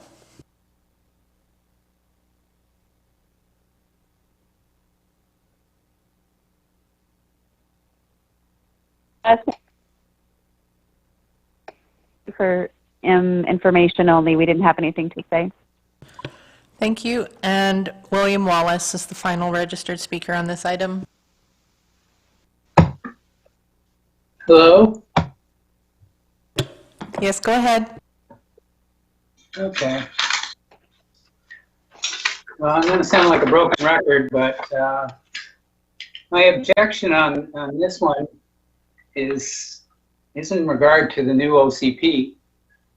And one of the main objectives of the OCP is developing a town center that has minimal environmental impact and is walkable and bike-friendly community. And I can't see any of this development up here working in this regard. Going from 12% to 15% is indefensible, and I think from a legal point of view, it might be easily challenged under the provincial variance regulations. I've read it thoroughly, and it seems to be one that you could challenge. So my only concern is, once again, you've developed a new OCP. It's been delayed. I know that, and it's not coming out to September. But the people of Suk have really spoken and said that they want development in the town center with development that has minimal environmental impact. And that's become pretty clear. And I see a lot of rezoning applications and variances that are lined up that I think are going to be addressed before the OCP comes out. And I think we have to respect the wishes of the Suk and respect the spirit of what this OCP is going to be happening. So that's my take on this. Thank you. Thank you, Mr. Wallace. That's it, Your Worship. Okay, so I'll conclude that that was our final registered speaker. So just a question I have for staff. So within the recommendation that you have here, like council has some options with this. So I just want to sort them out here. So one would be that council refuses the variance. In the event that it is refused, then it has to sit for 12 months. Is that correct? Before anything can return back to council? Doesn't it go dormant? It has to shelf for 12 months if it's turned down? That's correct. Under the development procedures bylaw, there's a 12-month reapplication period. Okay, and that means nothing will be heard by council unless it's in keeping with, unless it all just complies with everything, like nothing comes to like nothing can come back to council in that time period whatsoever.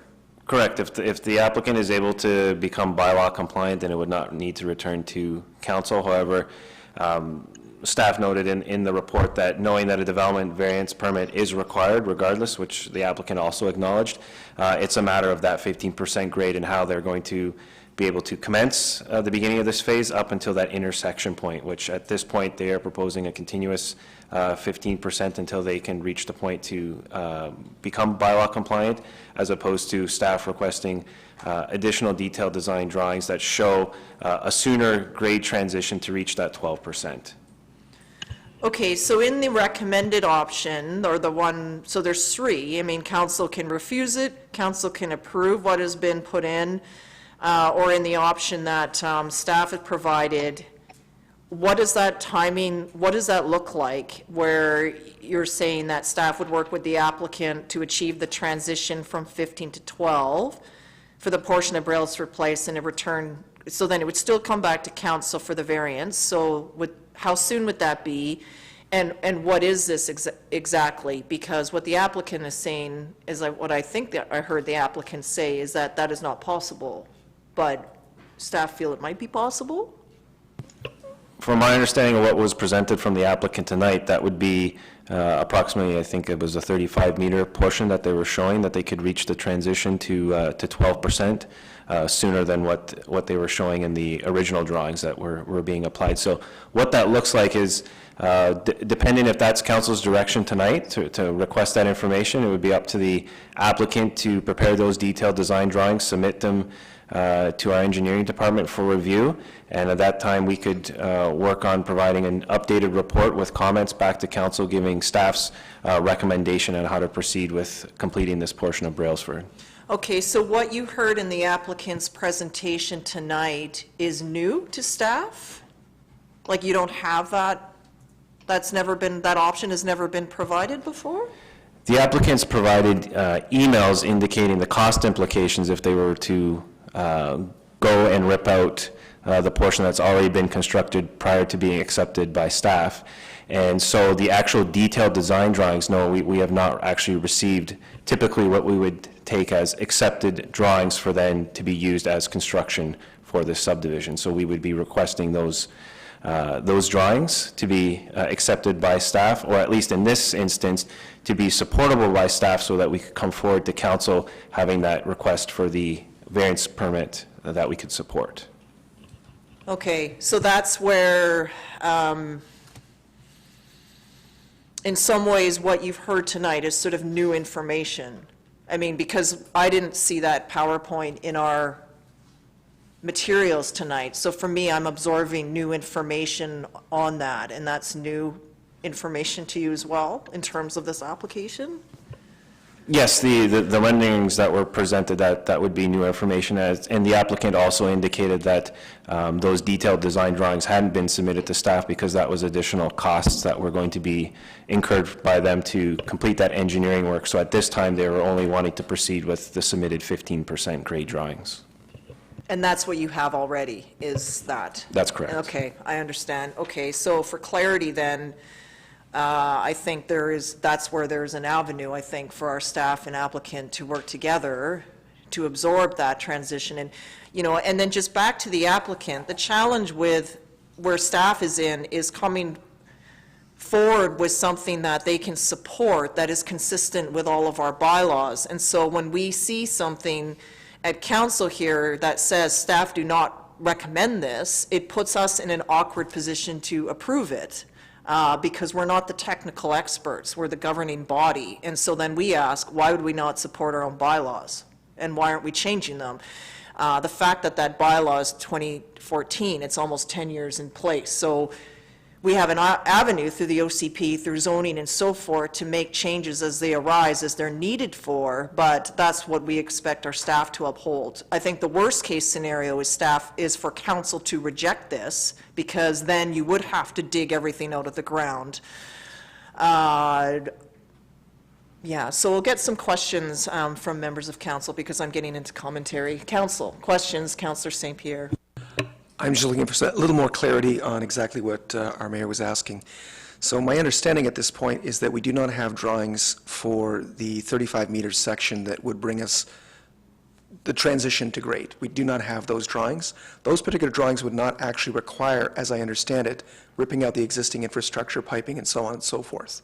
Is that correct? Through your worship, the council, no, that's not correct, because everything would have to be ripped out regardless if this is not granted. There we go. That's the clarity I needed. So even those further drawings that we do not have would require actually huge expense to the developer and ripping out the existing infrastructure. So there we go. Sorry. Thanks for asking that question. Okay, I was hoping that it would not be the case. Okay, other questions from members of council? Questions? We don't have a motion yet, so we need a motion in order to comment. Okay, follow-up question, go ahead. Would the district be accepting liability in moving from a 12% to a 50% grade? So just as a little side note, I had an uncle that had a hardware store with a grade that was over 15%. It's a good thing they had a hardware store because they had cars going through the front window 3 times every winter. Are we looking at issues that the district would be having to deal with in terms of liability? Through your worship, the council, so district staff has requested information from a traffic engineering consultant, and based on their report, we could not find any information in TAC, Transportation Association of Canada, as well as Master Municipal Design Document Guidelines to support a 15% road grade, only supported within mountainous conditions. And that is the basis for a decision to not support a 15% road grade. Questions, further questions? Okay, so I'm seeing that questions have been exhausted here.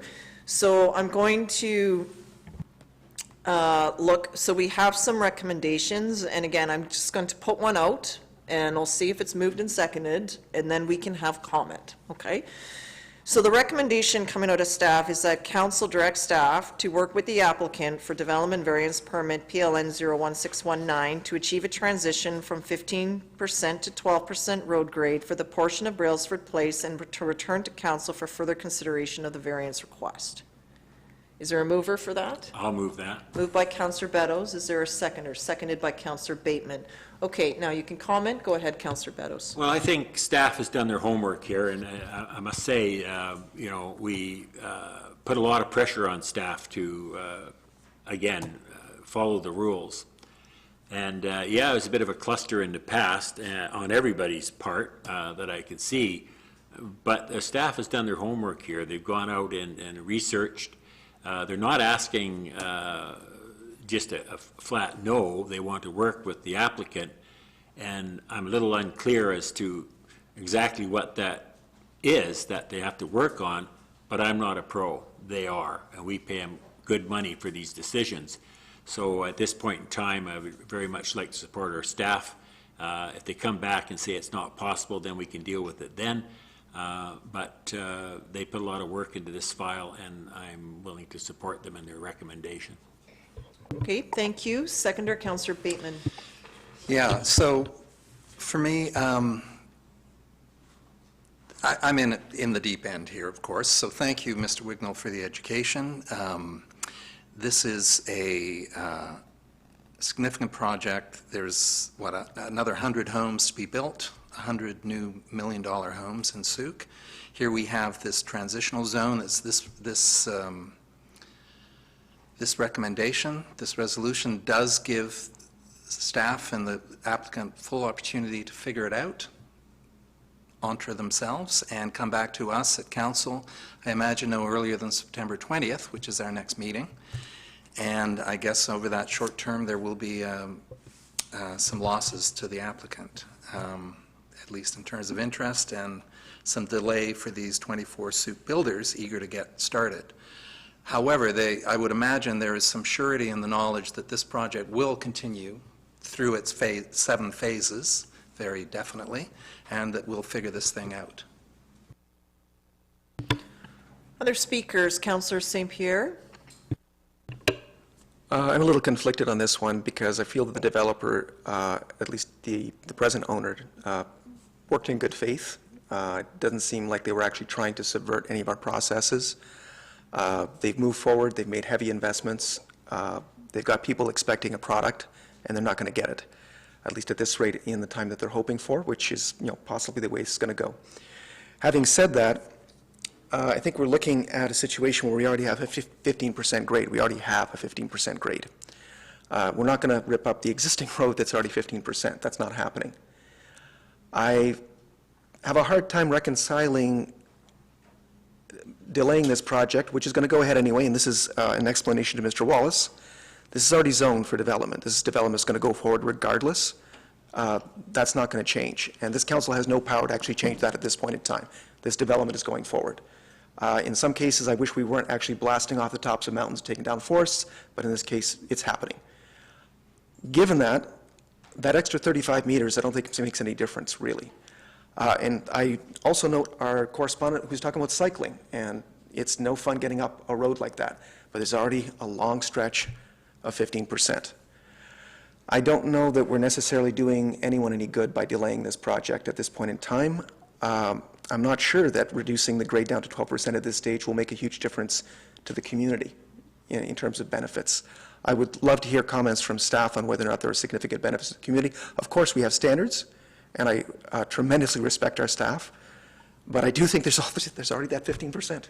So we're not going to go back. We can't go back. Councillor Lajeunesse. Yeah, I agree with Councillor St. Pierre on this one. It sounds like that this is a very difficult situation that we're in, and it sounds like we're in this situation because mistakes that were made before any of us were here. And the 15% grade that's there is very steep. I'm in a wheelchair myself, and I was invited by the applicant to come up and walk the ground, but it's too steep for me all over the place up there. But I did go up and drive around from Foreman Heights and drove down through the site today. And this 15% section that's already there is very steep. I won't argue with that. I don't know that having no parking on the outside of the turn would be a great idea, because if somebody comes down there, if we get a skiff of snow on that and somebody's coming down that hill, they're going to end up in somebody's house. And so I don't know what the answer is there. I'm happy about the idea that if this is completed, it will connect Foreman Heights and those other areas to the more southern section.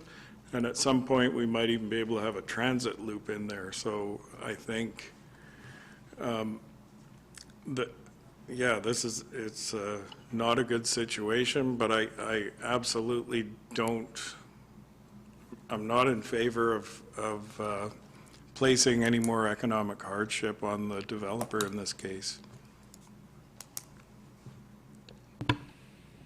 Other comments? Councillor Logans? Where to start? There are a lot of pros and cons about this development, more cons than pros. I do believe that Mr. Lang is doing the very best to move this ahead in the best possible way. I want to make note that I don't appreciate the small digs that have been put towards staff, such as saying we were understaffed, but it was COVID at the time. I don't think that we need to go too much into that, but one thing I did want to mention, actually a rhetorical question really, is how many times has this engineering firm built above the maximum grade without council approval or without approval? And I don't think there's a good answer to that question. If we're the first, that's not a good thing. If they've done it before, that's not a good thing. I think that's taking advantage of our community, and I don't like that that occurred. But with all that said, as much as I want to use this as an opportunity to rectify a lot of the wrongs that have happened in this particular development, or perhaps set a good precedent, I think that the damage that has already happened in that part of the community is too much to support this motion. I would like to see the developer go ahead with the 15% in this area, or work with staff to do the back and forth 15-12 as they mentioned today. That would be probably a better idea due to the ice that does form on that road. It is very dangerous during the winter. But one of the biggest concerns I have is that the blasting that has still occurred without notice up until earlier this year has really impacted some of the homes, and I know for a fact that some of the foundations have cracked up there. So if we start to tear out additional services from the roads and add blasting to this to even things out, it's going to be even more detrimental to the homes that are up there. And people who may be excited to purchase one of those beautiful homes might not realize that it's going to come at a great cost down the line when they have a lot of repairs to do to them if we keep blasting that hill. So I don't know that I support the 12%. I could support the mix that was presented today. Either way, I do want to also add that other dig at staff saying that it's our fault, or insinuating it's our fault or the district's fault. Honestly, all that was proved here today was that Mr. Howitt requested the drawings and they were never received. as far as we have record on either side. So if we could receive some drawings, that would be very helpful. It seemed like that was doable for the plan that was presented today. That's all I have to say. Mr. Carter? I'll come back in a second. So just for clarification, if the 15% road variance is not supported by council tonight, the option for the developer working with staff to provide those drawings is the option of the developer ripping out everything in the ground and redoing that road grade to transition from the 15% to 12% for that additional 35-meter section. There's no working with us to not have a situation where the utilities are coming out of the ground. Couple of facts is we are not here to talk about the previous phases. I understand and respect a lot of the points that Mr. Wignall has brought forward tonight. In saying that, when drawings were submitted to Mr. Derrick through the district, he provided initial comments. It is known that our drawings are not accepted until full drawing submission packages are submitted. Mr. Derrick submitted initial comments on the drawings. Whether he commented or caught the 15% road grade during the time of initial comments is redundant. We do not approve drawings in the District of Sauk. We accept them. The engineer of record for the developer is the one who approves the drawings. And the fact is they did not have approved drawings, and they constructed at their own risk. That is a known thing. There's a difficult decision on the table tonight. Thank you. Thank you, Mr. Carter. Other first-time speakers, I'll go back to Councillor Beddoes, please. Yeah, just on Councillor Logan's comment, which are very good comments, and I think that's what I'm aiming for by making this recommendation that's before us, is, let's face it, they're going to be stuck with a 15% that's already there, and how they get down to 12, there seems to be some variance. But I would, I agree, Councillor Logan said about the mix and getting there. I know there's going to be some cost implications, but that's what I'm hoping, that staff go back and work with the applicant and, see that we don't have to rip everything out, but we might have to rip something out. I don't know how it will work. But, I mean, staff has asked us for this bit of leeway to work with the applicant. I don't see what's wrong with that. I think that's a very logical approach, so I'm hoping everybody will support that recommendation. That said, just for clarity, because this is complex, I think the challenge that I'm having with it is receiving new information at this time. And so I appreciate, to the applicant that you've provided a good PowerPoint, but we're just receiving it now. We didn't get it with the rest of our materials to sort of receive it and process what you're asking and comparing it to what our staff recommendation is. So we're doing it right here in the moments. I agree with Councillor Logan's that that area has just been in turmoil. So when the last rezoning for this came forward, it was the case where residents didn't like it, but they were just done with the blasting and the uncertainty of what was going on, ownership changes and all of that for years. And it's like, can you just make a decision, put it to rest, and let's just get on with it. That was what I heard at that time, even though it came to us in sort of chunky forms in that time period. I appreciate the comment about Mr. Derrick, but he's not the approving officer. So he was doing his work in his role at the time and feeding it up to the approving officer. And Councillor Logan's made a good comment there that it was flagged and never received. But what I'm hearing today, though, is that we'll never achieve 12% here, period, because of what has already been built. And where we're at. So I guess what my question to staff is, knowing that, so we either, this is the challenging part, because We're hearing now that 12%, our bylaw, is never going to be achieved, or unless it's rip everything out and then some, and then without significant work. So that means all existing work comes out, all existing pieces come out in order to achieve the 12%, and then it doesn't have to come back to council at all. It can just roll ahead.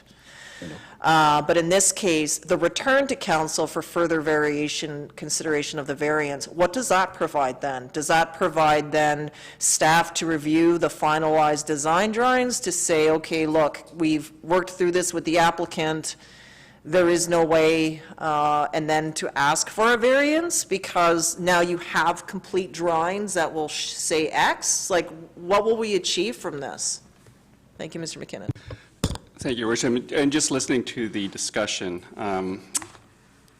I believe that probably option number 2 is what council is looking for.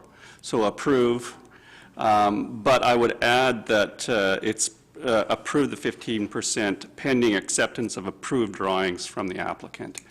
And that will give us the ability to accept approved drawings within the up to 15% that council will approve. Expedite this a little bit and not have to come back to council. That's what I'm hearing is the preferred solution. Okay, and it's good to have it coming out. I just find it helps when we're all sort of working together on this. So that's why I don't want to say, you know, and I appreciate that clarity. So in that way, we could look at amending this.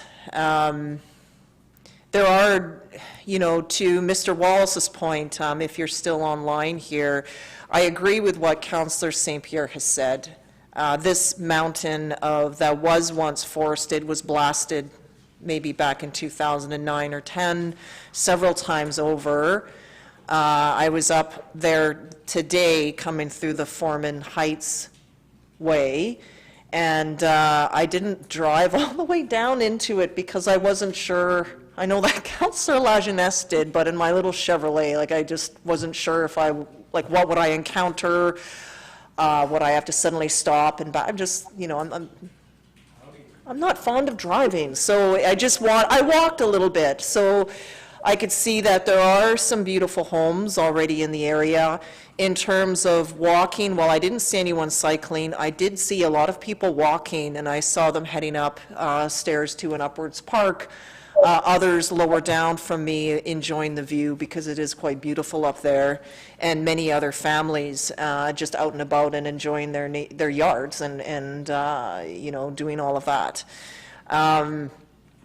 So that's where, you know, I can see, I respect the fact that we want to keep individuals, as many individuals in Souk working the best ability they can. But getting back to Mr. Wallace, like the time for us to save this forest is gone, and now it's just making the best of the situation. I hear Mr. Lang, the current developer, and his current consultant is making the best of the situation and is trying to just move forward for a positive outcome.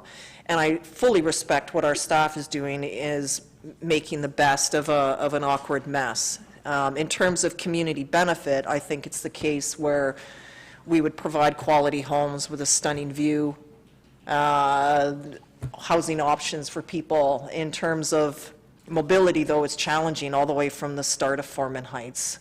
I mean, really, like that whole way up. It levels off in some places, but it's kind of steep all the way through there. So we have a Mr. Pallow. So I was just going to comment on the previous motion that was being proposed. So it's still live, like it's been moved and seconded. It's still a live motion. The pending portion That's recommendation number 1 is on the floor right now. Okay, but just for clarity from some of the conversations that's occurred now. So it was staff's intent with recommendation number 2 under council options in the report that approval would be for what was proposed by the developer, the initial 15% going right now, which staff could not approve. And that the intent or that piece of trying to find that mix area, that was the intent of recommendation number 1. Because as it's stated in the report, we acknowledge that it's going to be is going to commence at 15% regardless, because that's just the way Brailsford has terminated right now as part of Phase 2. So we're going to have to commence at 15%, and at some point, staff is seeking the applicant to reach 12%. And the way it's being proposed right now, it's a continuous 15% until they get up to that portion where they can get back at the intersection to 12%. What we're asking for is that 12% to be a greater portion, that 35 meters, I believe the applicant had shown on the screen. So that's the intent of what we're requesting, to get the detailed design drawings as part of recommendation number 1, which would also entail the ripping up of the existing construction that's already gone ahead without acceptance.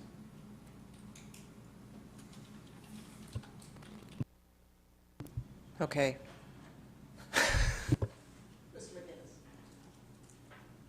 So I'm second thinking. I was going to suggest that you deal with the motion on the floor now.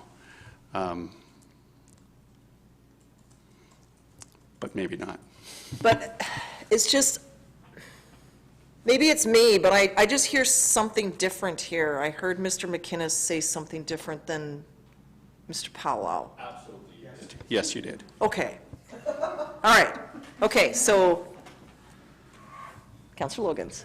I believe perhaps what Mr. Paulo was referring to was partially one of my comments about how I wouldn't support this motion, but I would support a mix. And so he's helping me at least clarify that it does entail a mix. But for me, that mix is too much, because it still involves ripping everything up. And that's where that's the piece that I'm struggling with most. But I appreciate that clarification, because that does help me further understand this, and I hope I made sense there. Yes, okay, no, that's correct. So this, if we move on this, then everything needs to come out.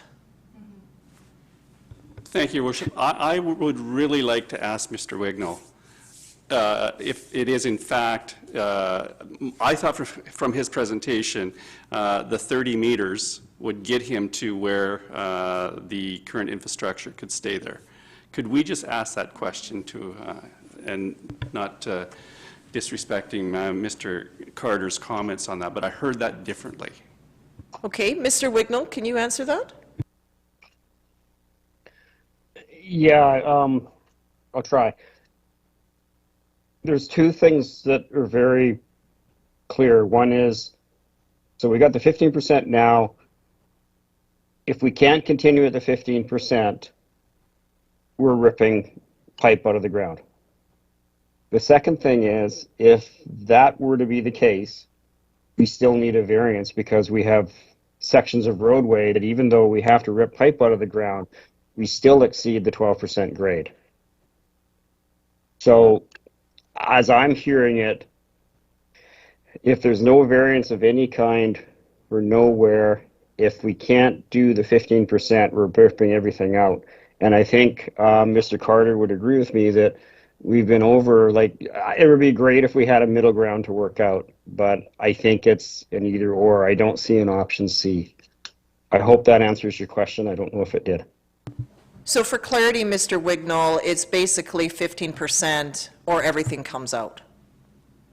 That's correct. I see. But 15% for how long? The 30 meters or the 50 meters? The 50 meters before, yeah. I mean, we can, for the sake of it, I mean, if we're talking between 30 meters or 50 meters, I guess if we did 40 meters, there might be a little less pipe come out, but it's still major, right? We haven't looked at every sort of scenario in between, but it's certainly a major deal. And yeah, anyways, I think I've answered your question. I don't want to upset the decorum by speaking too much outside of turn. So, Your Worship, this is exactly why we need design drawings.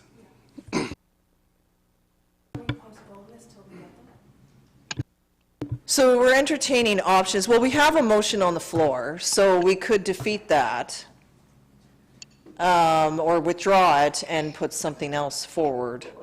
Like I put the motion out there so we could comment on it, because otherwise we're stuck, right?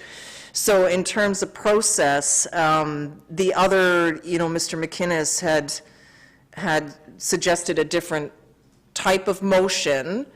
that would look at approving this, and then it allows for acceptance of approved drawings, and then it'll be our approving officer and our staff then that would vet those to ensure that those were met, but it doesn't need to return. If that second option or motion goes ahead, then it doesn't need to come back to council. So it's just then it puts this all in the applicant's court to get these proper drawings to us, and then it depends on that time. But it wouldn't be us adding a delay. Some comments, Councillor Beddoes, but we're not on that. I'm just wanting to clarify we're on that, if you have a clarifying question, because we're still on the first motion. Yeah, we're on the first motion, but it's getting clouded by the second motion. And I guess for me, the first motion accomplishes exactly the same thing. It just gives staff a little bit of wiggle room to see if there is something in between. We talk about 30 meters and 50 meters, and then some humming and hawing by the applicant's engineer. I'm not quite sure where that all sits, and the staff has done a pretty good job of getting to this point. So I know there's some time and money. I think I'd like to leave it in their hands for a short period of time and see what they can come up with. If they can't come up with anything, then we go to the second one, because it's coming back to us anyways. We're not going to issue any variance right now. Well, I think that hasn't been determined yet. So Well, if this goes through, if this goes it would come through, back to us, and that's when we can entertain the second motion. yeah, if this goes through, then the earliest it would come back to us is September 27th.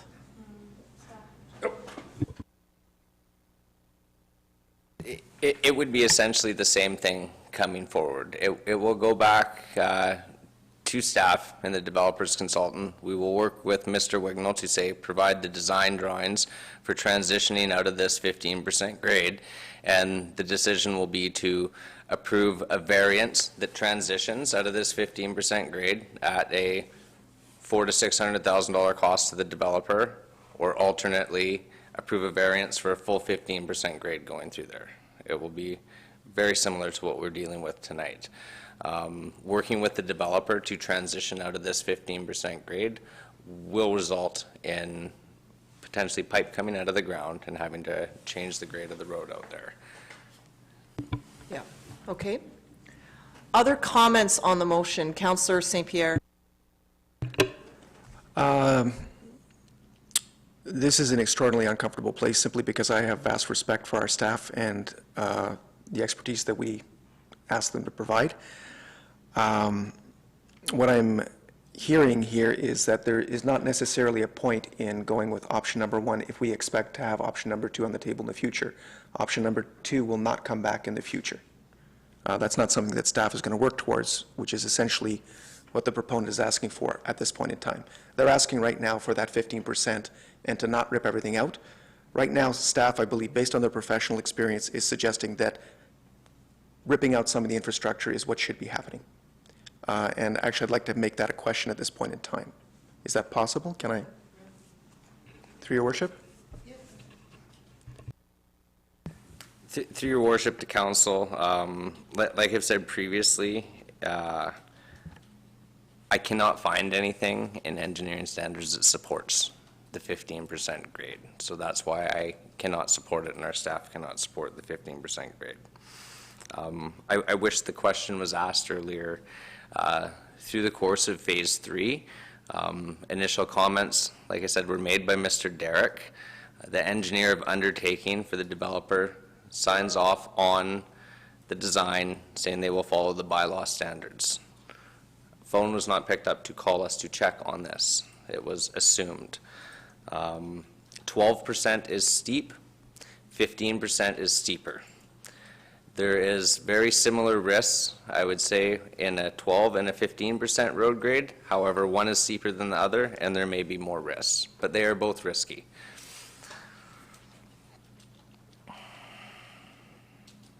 That's all I can comment on right now. Thank you, Mr. Carter. Okay, anything further on the motion? Okay, I will call the question then. All those in favor of the motion? Those opposed? Oh, It's defeated. It's a tie vote, so the motion is defeated. So Councillor St. Pierre, Councillor Lajeunesse, Mayor Tait had opposed this motion. Tie vote is a defeated motion. Okay, which doesn't put us anywhere because we're still in the same predicament here. Councillor St. Pierre. I'd like to suggest a motion similar to what Councillor Logan suggested, which is that we should proceed, have the proponent come forward with actual drawings and proceed with the drawings. Because if I understand correctly, and I... You can't motivate until No, there's a motion. Understood. So state the motion, and then let's look for a seconder. I'd like to confirm that the motion is actually valid first. Okay, well, what is it? No.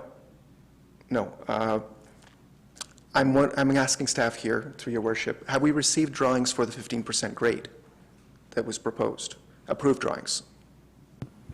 No. Through your worship to council, we have the drawings that have the 15% continuous grade on it. Okay. We have not accepted it. However, Mr. Wignall, as the engineer of record, has approved them as a professional engineer. Understood. I was confused in terms of all the back and forth on the different drawings as to whether or not we had even received drawings approved by Mr. Wignall on the 15% grade. I was curious as to whether or not we had any drawings at all at this point in time. But it seems we have drawings, so I'm not going to bother with that motion. Thank you. Okay, so that one has failed, so I'll look to test something different here. Let me just find the staff report here. Okay, thank you. So that council approved the issuance of DVP PLN 01619 to facilitate the subdivision of a property located at 7044 Maple Park Terrace by varying the subdivision and development standards bylaw number 404, 2014, Schedule 3, Section 9, to increase the maximum allowable road grade from 12 to 15% for a portion of road commencing west of Brailford's Place pending acceptance of approved drawings. Moved by Councillor St. Pierre and seconded by Councillor Lajeunesse. Okay, speaking on this, go ahead, Councillor St. Pierre. I think we said most of what we can say about this. At this point in time, we already have a 15% grade. The 35 meters I do not think will actually make a huge difference to the community. I think it's dangerous. I think it's unfortunate. It's not good for active transportation either, but the 35 meters I do not think will make a big difference to the community. I think the benefits to the community are more on the side of not blasting more rock, not disturbing the neighbors further, and actually making sure that those homes get built and the developer doesn't lose more money for no particular reason. Councillor Lajeunesse is a seconder.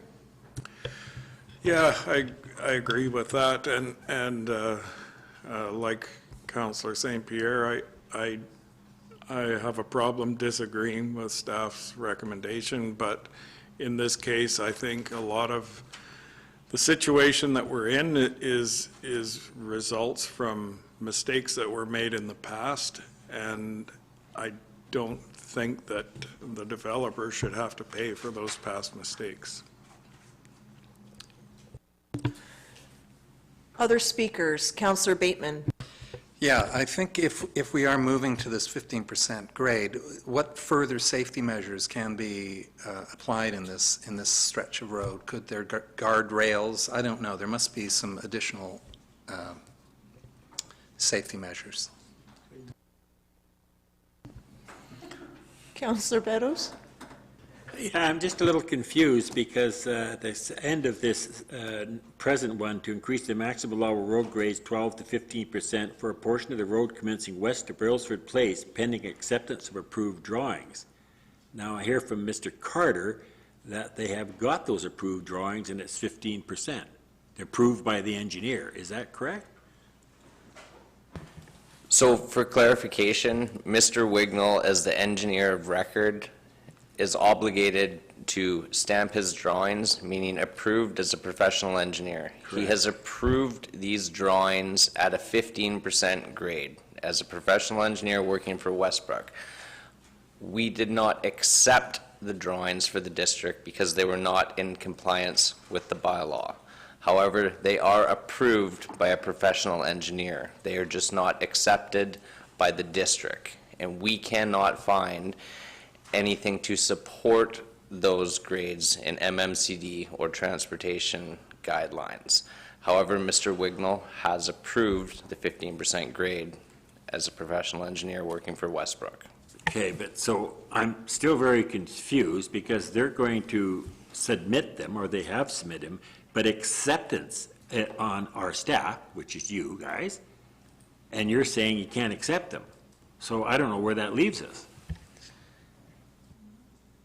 Staff need a variance to be approved in order to accept that major variance outside of the bylaw. So basically, we just accept their 15% is what it is. And that's a nod is a yes for the record, I take it. Mr. McInnes? Thank you, Your Worship. So, yes, council does need to approve a variance. Staff would need to accept those drawings, and what I'm suggesting, and Mr. Wignall did not answer the question directly, but he will, is the accepted drawings going to be 30 meters or 50 meters? Because if there's a possibility not to take out any deep infrastructure that's already been put in the ground, and we can get to 12% at 30 meters, that's what we're going to be looking to accept the drawings at. So the drawings that we have right now for 15% for 50 meters may ultimately not be the drawings that are accepted by the District of Sauk. Okay, that's why you may be looking for some refinements in that case.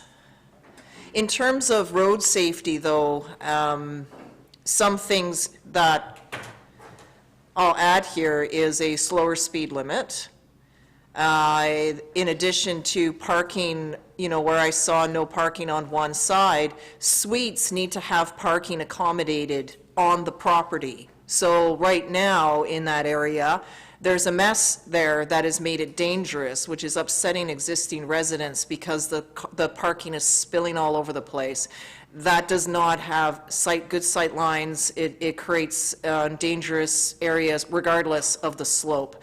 So part of this would be, and I see that there's duplexes with suites already built, where's all the parking and is it on the properties? So those types of things, accommodating parking for suites, accommodating parking for RVs and boats and other accessory items must be provided on the property. And that's in terms of acceptance. Those are the pieces that I'd be looking for throughout this phase. In terms of, just to Councillor Lajeunesse and not causing setback to the developer, I hear what you're saying, but it's the developer that created this problem by going ahead. That's why we're here today, because they went ahead without the approval in their way. So in terms of liability, does this mean that if there is liability to the district, I mean, we would always be served, but we would be able to transfer that on to the engineer of record and whoever signed off and the firm? Like, it would all ride on the engineering seal, although I suppose that would be determined when and if there's an actual action. Councillor Logans? Yes, so I voted for the last motion because of the discussion that we had in the latter part of that conversation, and I feel like we could probably still get to a better place than where this motion brings us. So in this motion, we're still lacking some very important information, as Mr. McInnes pointed out, and I don't know if it's possible to defer this to a time where we have drawings that give us clarification on what infrastructure needs to be ripped out where and how much of a stretch has to be dug up, whether that's 1 meter to 50 meters, we still don't know the answers. So right now, we're trying to make a decision off of something where we don't have any clear drawings or answers to the questions that we need answered. So I don't know if there's wiggle room for us to do that or accomplish that, or if I'm speaking out of turn, but that's sort of what I would like to see happen. I think this motion provides that. Councillor St. Pierre? Sorry, this motion, is that the second one that's listed here? Yes, because it's pending acceptance of approved drawings, and that's where it's what... But this motion says that it's for 15%. Right. And so that's where, if we get more information on that depth of road that requires to be ripped out, we may not need to do the 15%. It sounds to me as if the engineer is trying to go the easiest route and get the 15%, which makes complete sense. I don't fault them for that whatsoever. I would probably do the same thing. But we, as a district, are responsible for figuring out what that spaces in between. So the motion, as I read it, is that we're just allowing the 15%. Mr. McInnes, and then I'll go to Councillor St. Pierre. So my intention with this motion is council is giving latitude to staff to decide what that portion of road is. Can we further clarify that? Yeah, I'd with like the clarification. Like where it says, and I noticed that in the report as well, where it says for a portion of road. If we can make that piece a bit more specific, perhaps with your guidance, Mr. McInnes. Certainly, I feel some consternation from my colleagues, so Your Worship, I'd really like Mr. Carter and Mr. Paolo to pipe in, because I feel there's something that I might be missing. I think for staff to evaluate this, we would need to have some parameters, because as we've stated, to accept 15% right now, with the consultants' input that we had from Watt Consulting Group, there was no reason to believe that we could accept 15%, that 12 would be the maximum percent grade. So if there were to be parameters for staff to evaluate what we could accept, that would give us that ability, but the intent with the initial motion was that we would receive the information on what the design drawings were. If the applicant could then supplement those detailed design drawings of what those cost implications are, of how much meters of road rehabilitation would have to be provided, then we could return back to council with that information, and then all information would be available for council to make a decision at that time. That was essentially what staff's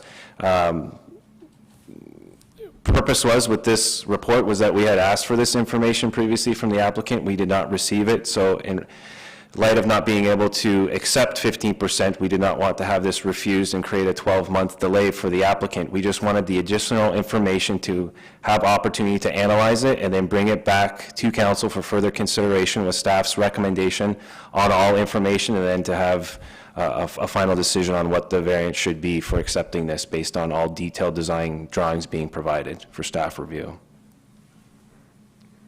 Okay, and I guess for myself, and I'll go to Councillor St. Pierre, was I was trying to find a mechanism that we could give the latitude to staff. Like, I don't like the 12%, I don't like the 15%, but here we are. And so was finding a way to approve this so that it would give staff, you know, is to move this some way, because we're hearing that, what I like about this is that staff is standing behind the bylaws we put in place and isn't just rubber stamping things. So that's why, because I know that certainty is there, I don't need it to come back to me to approve, because you flagged the concern and you're addressing it. So I was looking for a way for this to move where it didn't need to come back to us, because in this case, I have faith in staff to being like, okay, staff is giving us some, council has provided some latitude for staff to work with this and to come up with something, and that's in place. So that's why, that's what I was looking for in the motion. I did, in the first one, I just saw it that they're going to come back in September, everything has to be ripped out, now approve the variance. So knowing that everything had to be ripped out, why cause a delay and just knowing that it's all going to come out? Like, why not find another avenue to provide that latitude so that we could work together? The onus is on the applicant to provide what is needed to staff, but it doesn't need to come back to council. Just to follow up, I think that we're trying to say the same thing, but it's not quite reflected in this motion. Because my concern is that this motion that we have on the table is the exact opposite of the previous motion and could therefore be defeated as well, right? And we're all not trying to say that. We're trying to find that middle piece. So I don't think the motion reflects the intent. Okay, so how can we make that work for members of council? I saw Councillor St. Pierre, and then Beddoes is next. I felt that the second motion actually does accomplish that, because as we know, there needs to be a transition, and that was certainly mentioned in the first motion as well. You're at 15%, you have to get to 12, there's going to be a transition regardless. A variance was required regardless. This provides the variance for staff to have the tools to not flout our bylaws and still actually work with the proponent to come up with a solution. And I feel that that's what we're doing. And I think that's already been said in different ways by almost everyone here. But the wording can be interpreted by the developer as 15%. Okay, I have Councillor Beddoes next. I understand. Okay, Councillor Beddoes? Well, I actually concur with Councillor Logan's. I think the wording has to be changed here because the things that Councillor St. Pierre said could be covered under the first motion. And I see some wiggle room here. I see 30 to 50 meters. I see partially ripping out some of the infrastructure as opposed to ripping out the whole thing. And I think that's what staff was asking us to do, to go back and see when to get the drawings. Now, when we go to the second one, I'm not so sure that says that. I mean,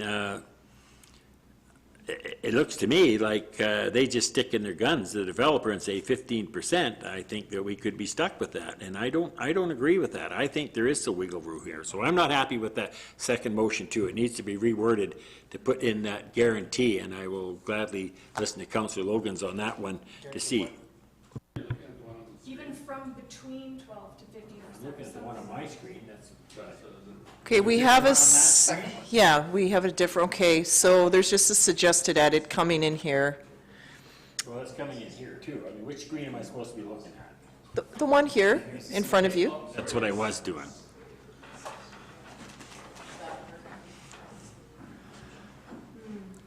So there's an amendment for a maximum 35 meters. But we don't know that until we see the drawings.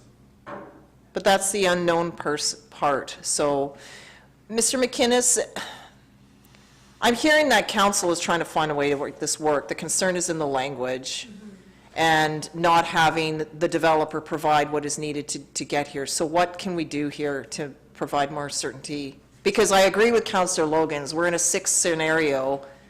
Like, we can spend all night doing 3 threes here. I'm trying to find that.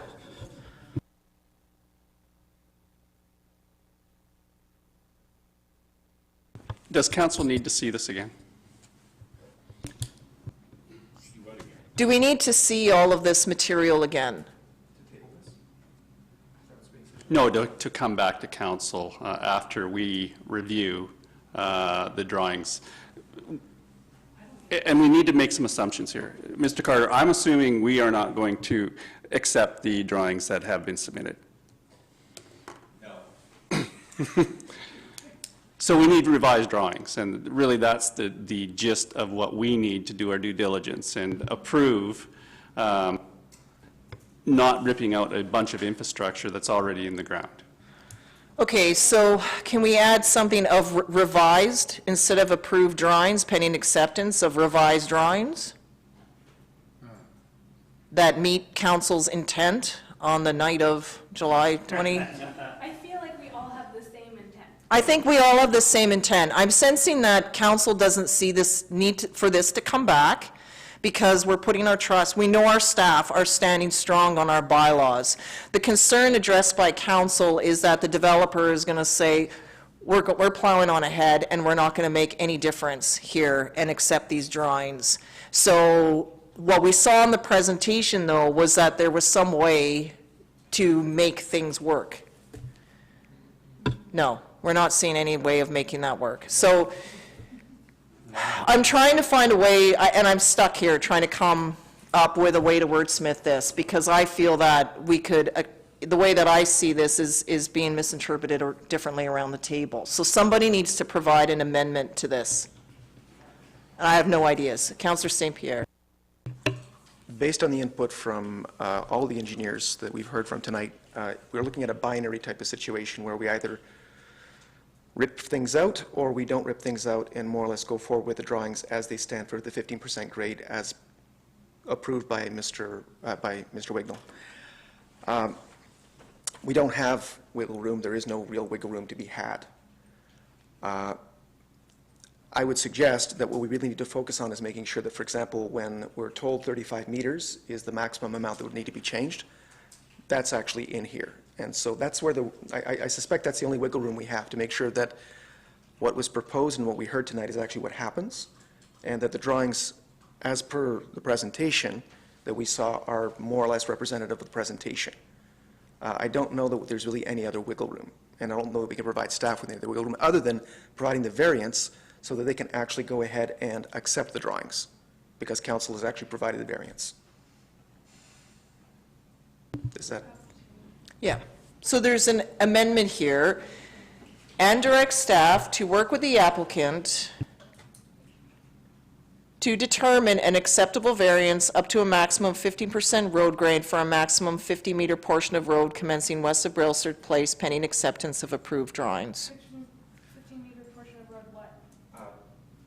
Being ripped up? No, being buried. Buried. And my understanding is that it was 35 meters. Yep, you just need to take out, it says work with the applicant twice. Direct staff to work with the applicant, and then you could take out to work with the applicant. Okay, so I'll look, is there a mover for this amendment? Hold on, give us a moment. I thought the first one we defeated did that, but anyways. I did not. Well, the difference is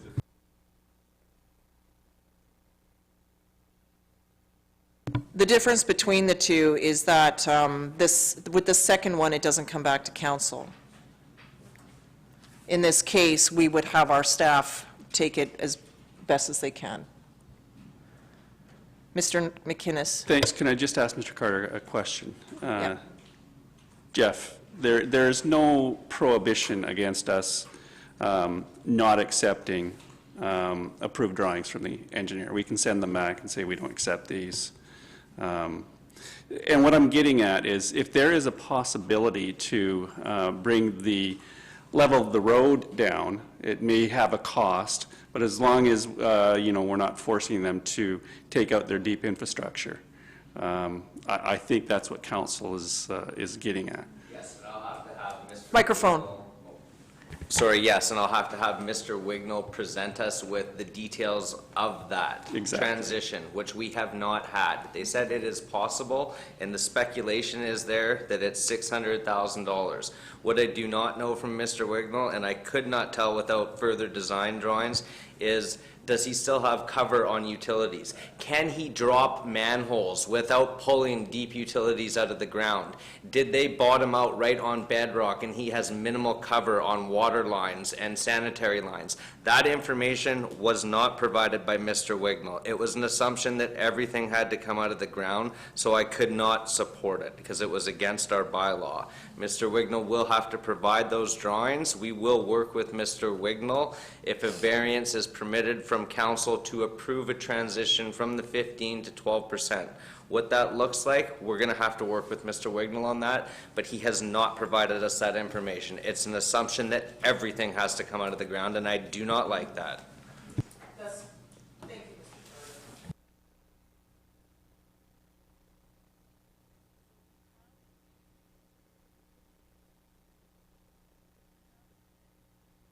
Sorry, we have an amendment. I'll look then, is there a mover for the amendment?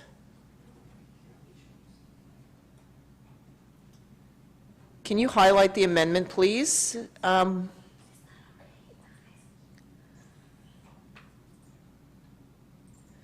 Okay, so the amendment is subject to staff working with the applicant to determine an acceptable transition for a variance up to a maximum of 15% road grade for a maximum 50-meter portion of road commencing west of Brailsford Place.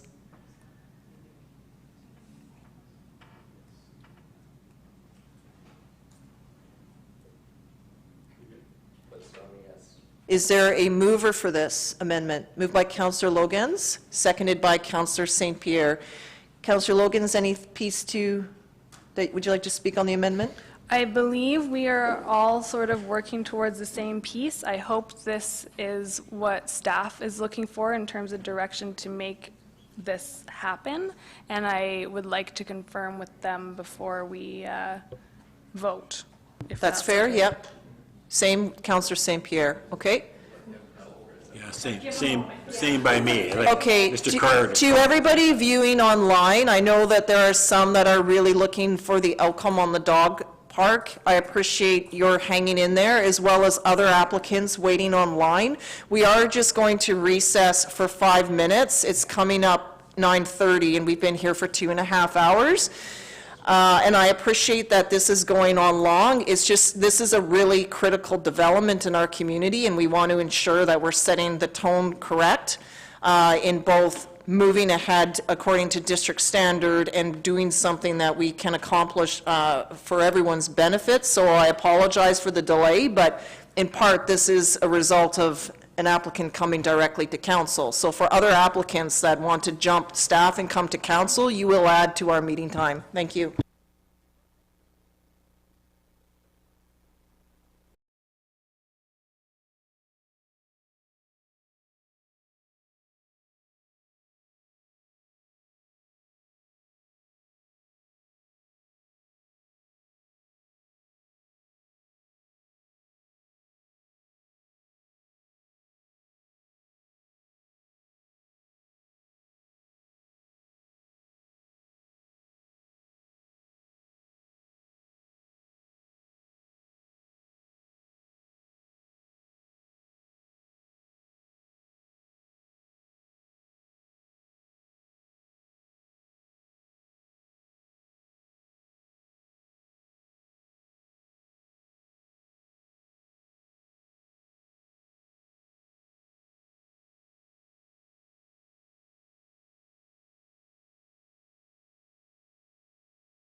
Okay, thank you everyone for your patience. We just wanted to give our staff time to work through the variance that was proposed and to come to a positive outcome. So we're here now, however, we are hearing that this proposed amendment will still cause some issues for our staff. So the recommendation is for us to, can we just withdraw it, or can we just withdraw it and replace it with something else? So the mover being Councillor Logans and Councillor St. Pierre are comfortable withdrawing. I did hear Councillor Logan said she moved it just, and she wanted to hear if staff would support it. So this is now withdrawn, and we have another amendment. And so it's the yellow part here, right? So that would be the new proposed amendment is subject to staff accepting approved drawings that demonstrate a maximum decrease in road grade but does not require the removal of all deep utilities.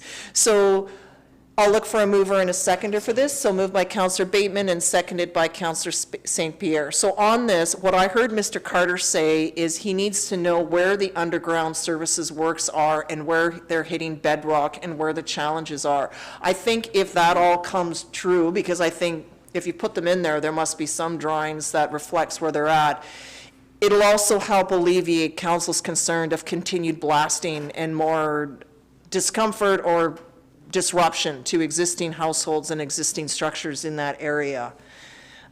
So I think this will work. So anything further from the mover and the seconder? Go ahead, Councillor St. Pierre. I trust that the motion as it stands will provide Mr. Carter with the tools to actually get the information he needs to be making the best decisions for the district, and I like how it is. Thank you. Anything further on the amendment? I'll call the question on the amendment then. All in favor? That's unanimous, thank you. So now on the main amended motion. So I thank everyone for their time on this today. I really appreciate our staff really standing up for the bylaws and the processes, and I want to assure you that you have the full continued confidence of all of us here at the table. To the developer, I understand that you took a risk. You wanted to see a product that would be liked and appreciated by the community. I see that you're heading in that direction. However, you did rush this project, so this is what has caused this here, so we're finding a best outcome. What I don't want to see is other developers coming forward of, oh, we're going to build 15, why not go up to 20% or even 30 for that matter, and then have driveways and the like that cause continued harm to our community and the overall livability. I get that you're in the business to build attractive products. We're in the business as local government or as councillors here to provide community and a livable community, and that's why we're trying to grapple through this. We recognize that you bought into a bit of a mess, and we're all trying to find a way to untangle that for the betterment of everyone. And that's not just for the new residents that we look forward to welcoming to this part of our community, but for all the existing ones that have endured a lot of uncertainty and a lot of noise and a lot of bustle in years past. So we're making the best of the situation here, and so I'll support this motion as it is. Any other commentary from members of council? Seeing none, I'll call a question then. All in favor? And that's unanimous. Thank you, everyone, for your time with us today, and I trust that we will have the necessary works provided to our staff, and it's on the applicant to do so. Okay, moving on in the agenda here is the development variance permit for 2340 Sun River Way. So I'll turn this over to staff, please.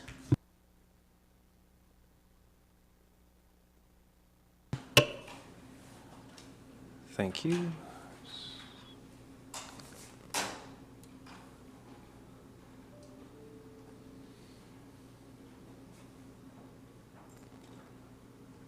There we go. Thank you. We've received a development variance permit application for a property located at 2340 Sun River Way to permit the construction of an addition to an existing daycare center located in the Sun River Estates development area. The applicant has requested to vary the zoning bylaw setbacks to water to reduce the required setback from the 30 meters to 11.6 meters. Qualified environmental professional has recommended a SPIA setback of 10 meters in the riparian areas assessment report and made recommendations to manage the water course. Subject property is predominantly flat with limited steep slopes, falls within the identified Sauk River watershed, and is approximately 3,699 square meters in size. Subject property is currently zoned CD2D under the zoning bylaw and is designated community residential in the official community plan. The architectural site plan shows that the proposed extension to the existing daycare is proposed to be sited 11.6 meters away from the watercourse. The applicant is requesting a reduction to the required natural boundary setback to a watercourse from 30 meters to 11.6 meters to permit this construction of the addition. Approval of this variance request will result in a reduction to the setback by 18.4 meters. Following provincial regulations, Swell Environmental Consulting identified that the SPIA for the identified watercourse is calculated to be 10 meters. An environmental monitoring program has been identified as required for the applicant to follow throughout the construction process. The application to vary the required natural boundary setback to a watercourse is supported by the qualified environmental professionals' SPIA calculation for riparian protection. The province has accepted the SPIA setback recommendation and the environmental protection measures laid out by Swell.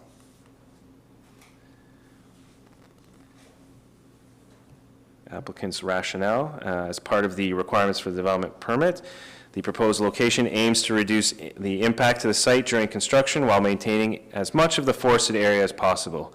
The location for the new addition requires minimal tree removal.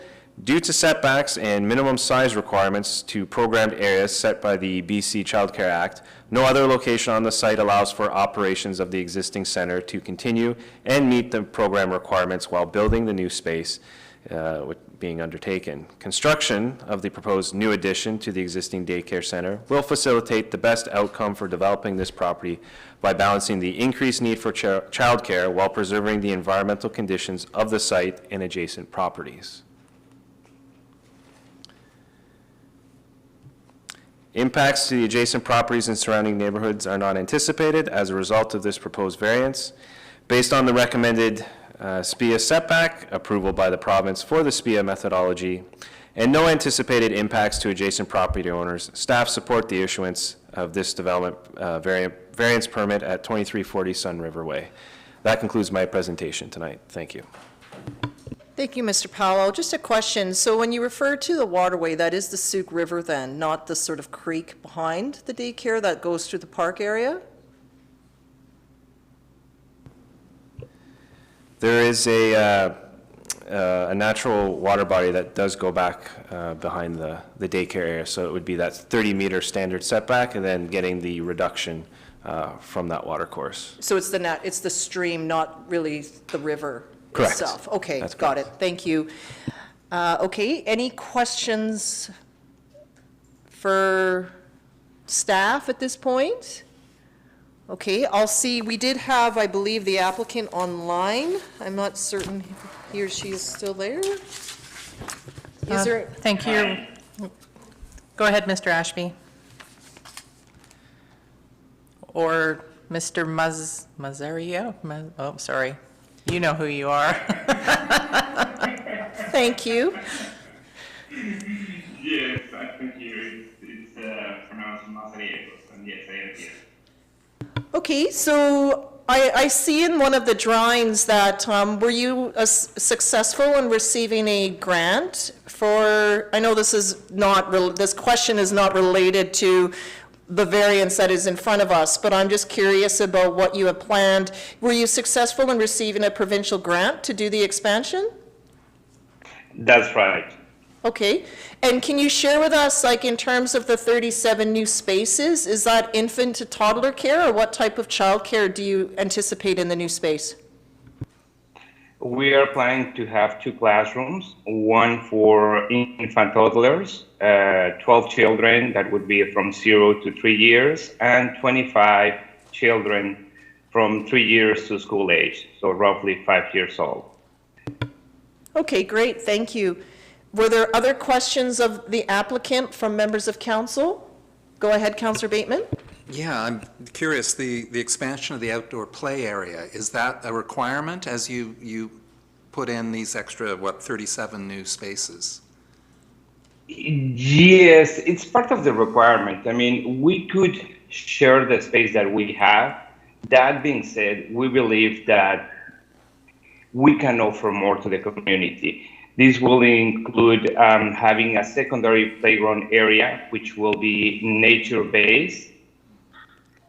And therefore, we can have the opportunity for children to be some days in a playground area, some other days in a natural area, to have picnics, to have scavenger hunts. We believe in bringing a quality program for the community and taking advantage of the forest that we have already there. The beautiful setting is just fantastic. So just to follow up, the expanded play area, will that be just for the daycare, or is the public able to access that as well? No, it would be only for the daycare. And these restraints, we have them do liability and also licensing. We need to inspect daily the playground area. And yeah, therefore it would be only for the daycare. Okay, no, that's understood. I just think that as it becomes more, provided this passes, other children in the area might get a bit envious. It'll put pressure on us to find other creative opportunities within Sun River at the same time. But it is an excellent location for a daycare. There's ample parking out front, and I often see the children go down and spend time at the river as well, because they can easily access the trail system there, and that provides an abundance of activities. So I often see them in their pennies heading that way, which is quite nice as well. Okay, thank you for taking the time. Councillor Bateman? Yep, choo-choo, let's go with the recommendation. Okay, well, I'll just check first to see if there is some other public members registered to speak on this. But I'll come to you, Councillor Bateman, for that motion in just a second. Ms. Muschetta. Thank you, Your Worship. Our first speaker is Mike Lawson. Mr. Lawson? How you doing tonight? We're good. Thank you for hanging with us tonight. Please go ahead. I own the ALR land behind Choo Choo Daycare and also the adjoining property, the commercial property next to it as well. And being around there, and we're going to start a development on our side as well. So I have zero issues with this expansion as well. So I'm just here to support Israel and to say that we're good with it, and we are right next door. So excellent. Thank you for being with us tonight and for adding your support to this project. And our next speaker, please. Thank you, Your Worship. Our next speaker is Jill Marchand.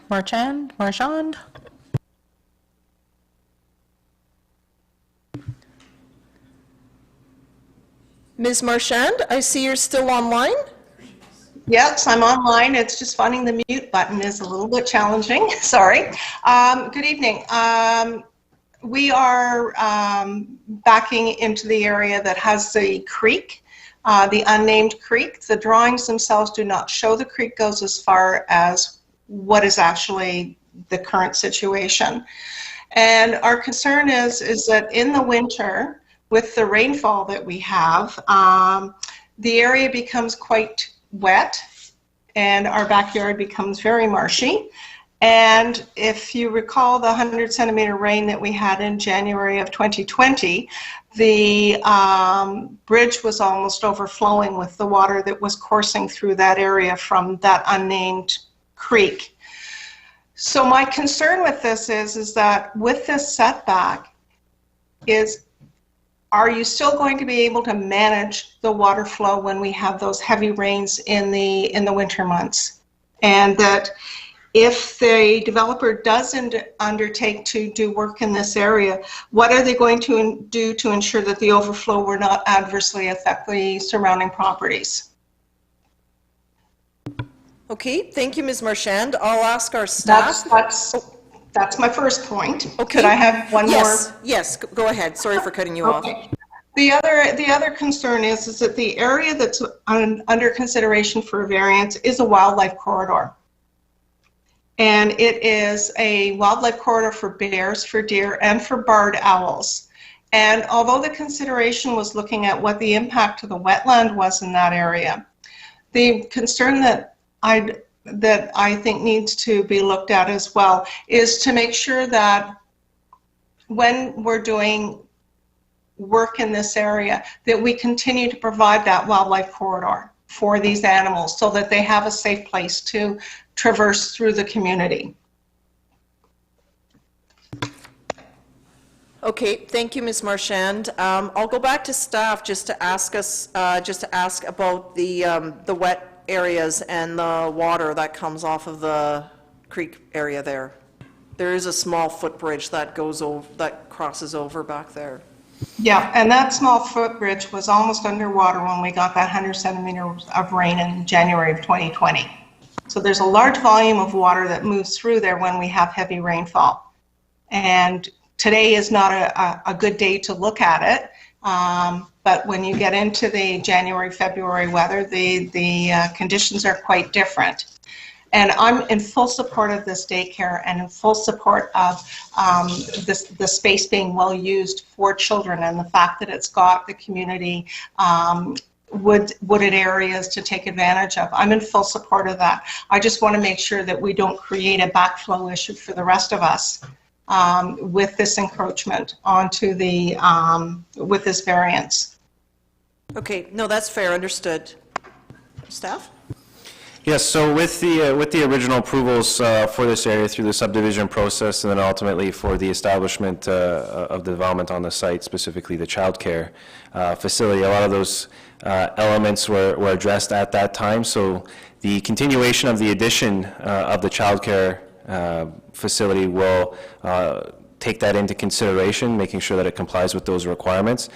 Through the review process, the only concern that was noted of an environmental matter at this point was the need for a setback to the watercourse area. So through the qualified environmental professionals assessment, it was determined that the setbacks could be reduced to allow for the addition while not having a major impact into those waterways. So all other matters were previously addressed through the previous establishment of the facility, and the addition could go forward with support from the environmental professional based on the setbacks that are being proposed tonight. If there's anything further that were to occur on the site that would be of concern, through the building permit process, our building officials could require any additional technical studies to support building code compliance as well. So if we encounter difficulties, we come back to the district. Correct. If there's any concerns with this development, it all pre and post stormwater runoff has to meet the development's technical reports that were supported during the original process. So those concerns can be looked at by staff if it's determined that there's a non-compliant issue occurring.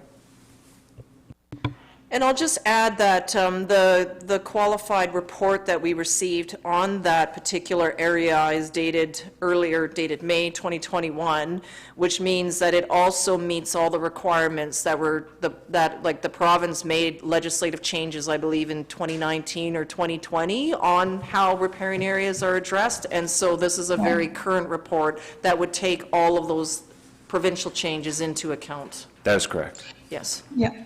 So I guess my only concern is that in the drawing itself, it doesn't show the unnamed creek going as far along the properties as it actually does. Right, but I'll just add, though, that the qualified professional that would have done this particular research for both the province and this application had provided quite a lengthy report that does cover off all the watercourses within Sun River, in addition to the one at the back of the property. They call it, what do they call it? The unnamed stream. Oh, it's kind of boring. Yeah. Is that available? Is that report available to the taxpayer? Okay, Yep, perfect. if you go on to our meeting agenda tonight, you'll see the full PDF there of their report. I'm just scrolling through it. So it's attached to the staff report. It's by Swell Environmental Consulting. And there's Yeah, quite I did go through that one. Yeah. If you go through all of that, you'll see the drawings there with all the various water courses as well as the unnamed stream that's behind the subject property. Right. So that particular drawing does not show the water stream running as far along as it actually does. Can I intervene? Sure. Yes, please. Okay. And then I'll recognize speakers, thank you. But go ahead. Fantastic. We have been operating the daycare since 2018. I remember the rain that we had in January, and I can say that in no way we will obstruct that stream with the construction. We are on the side and on the upper side, so we're not touching that. And when we had this report done, we had the surveyor coming 2 times to make sure he would mark all the stream, and actually it follows after our property. It will follow a little longer, probably 10 meters after the end of our property. So I just want to say that we took all considerations to make sure not affecting the environment, making sure that we wouldn't affect any of the other houses around this stream, this overflow stream, and making sure that wherever there was an excess of water, we would expect an extra area from there. So they took the boundary, not from the stream, but where they had the overflow, and from there, they took the 10 meters. So we are taking everything into consideration to protect the environment and at the same time provide a service to the community that is so much needed. Okay, thank you for that rationale. Do we have other speakers registered to speak tonight?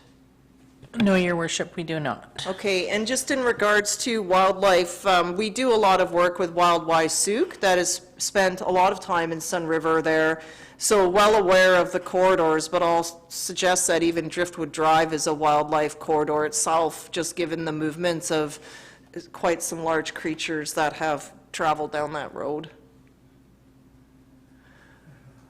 Okay. We'll revert this back to council. Any follow-up questions from members of council? Okay, Councillor Bateman, I'll go to you for a motion, please.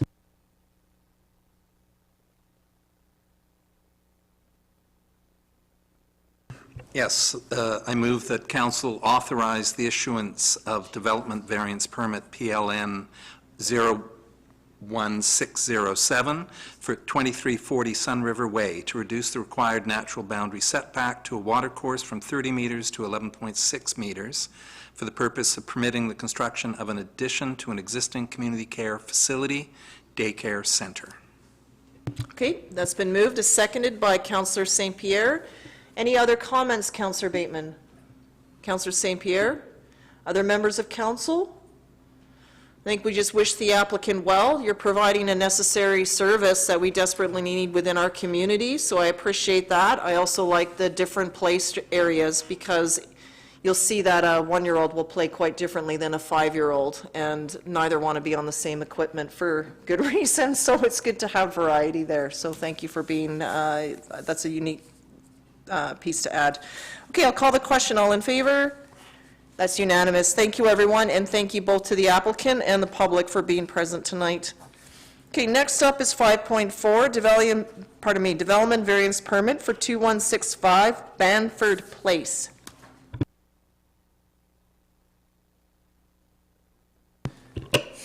Thank you. We've received a development variance permit application for a property located at 2155 Banford Place to permit the construction of a new residential duplex unit. The applicants requested to vary the zoning bylaw setback for water to reduce the required setback from 30 meters to 25.8 meters. The retained qualified environmental professional has stated that there are no anticipated impacts to the watercourse due to the existing culvert, riprap, natural wall, sediment fencing, and the SPIA being kept intact in between the proposed new building footprint and the creek. Located south of Throop Road and beside Banford Park, the subject property is predominantly flat with limited steep slopes, falls within the identified Throop Stream watershed, and is approximately 796 square meters. Subject property is currently zoned medium lot residential R2 and is designated community residential in the official community plan. In the R2 zone, a property owner is permitted to construct a duplex, and the owner has made an application for a building permit.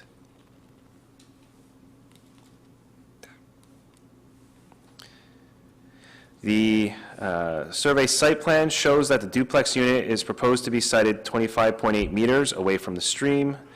The applicant is requesting a reduction to the required natural boundary setback to a watercourse from 30 meters to 25.8 meters. When the subject property was created through the subdivision process in 2017, the previous landowner retained a qualified environmental professional to complete a riparian areas report. The professional recommended a SPIA setback of 10.2 meters for any future buildings or structures on the proposed new lot. The province accepted the SPIA setback recommendation and the environmental protection measures specified by that professional under the file that was submitted to the province. The professional supplied the District of Sauk with a post-development report, which reported that construction of the required driveway access had been completed and the professional recommendations had been followed. In support of the variance request, the applicant retained a qualified environmental professional provide a letter of assessment stating that due to the existing culvert, riprap, natural wall, sediment fencing, and SPIA being kept intact between the building footprint and the creek, there is no anticipated impacts to the creek with this proposal.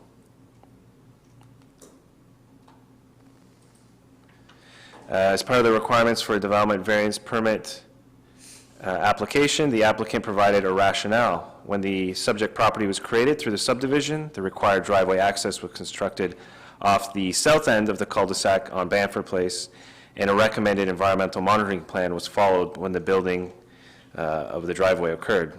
Along both edges of the driveway, there is a small 0.6 meter wall, large rocks, sediment fencing, and vegetated SPIA. The duplex, as proposed, is sited outside of the recommended 10.2 SPIA setback identified by the qualified environmental professional. Impacts to the adjacent properties and surrounding neighborhood are not anticipated as a result of the proposed variance as requested by the applicant. Based on the professional's letter of assessment, the variance request being outside of the 10.2 meter setback, provincial approval of the calculated SPIA methodology, and no anticipated impacts to the adjacent property owners, staff are in support of this development variance permit for 2155 Banford Place. That concludes my presentation for this item. Thank you. Thank you, Mr. Palau. And just to confirm, the access to this is off of Banford. That is correct. Okay. Okay. Questions from members of council? Go ahead, Councillor St. Pierre. Based on your based on your presentation, I assume that all the excavation work happened with the previous owner. Is that correct? I believe that to be correct, and specifically, so yes, the picture on the screen there, and when they were siting with the driveway as well. Thank you. Further to that, not to that specifically, but we have correspondence from Diane Lacombe wondering about parking, but I'm assuming that this variance is strictly with regards to the setback from the riparian area, and they're not asking for a variance in parking, are they? This is specific to the setback to the watercourse. Absolutely. Thank you very much. Okay. Other questions? Okay, so I'll go to our corporate officer to introduce any members of the public that are registered to speak. Thank you, Your Worship. The applicant, Jennifer Champion, is on the line. She indicated she didn't want to speak to this, but I'll just confirm with her that she doesn't wish to address council.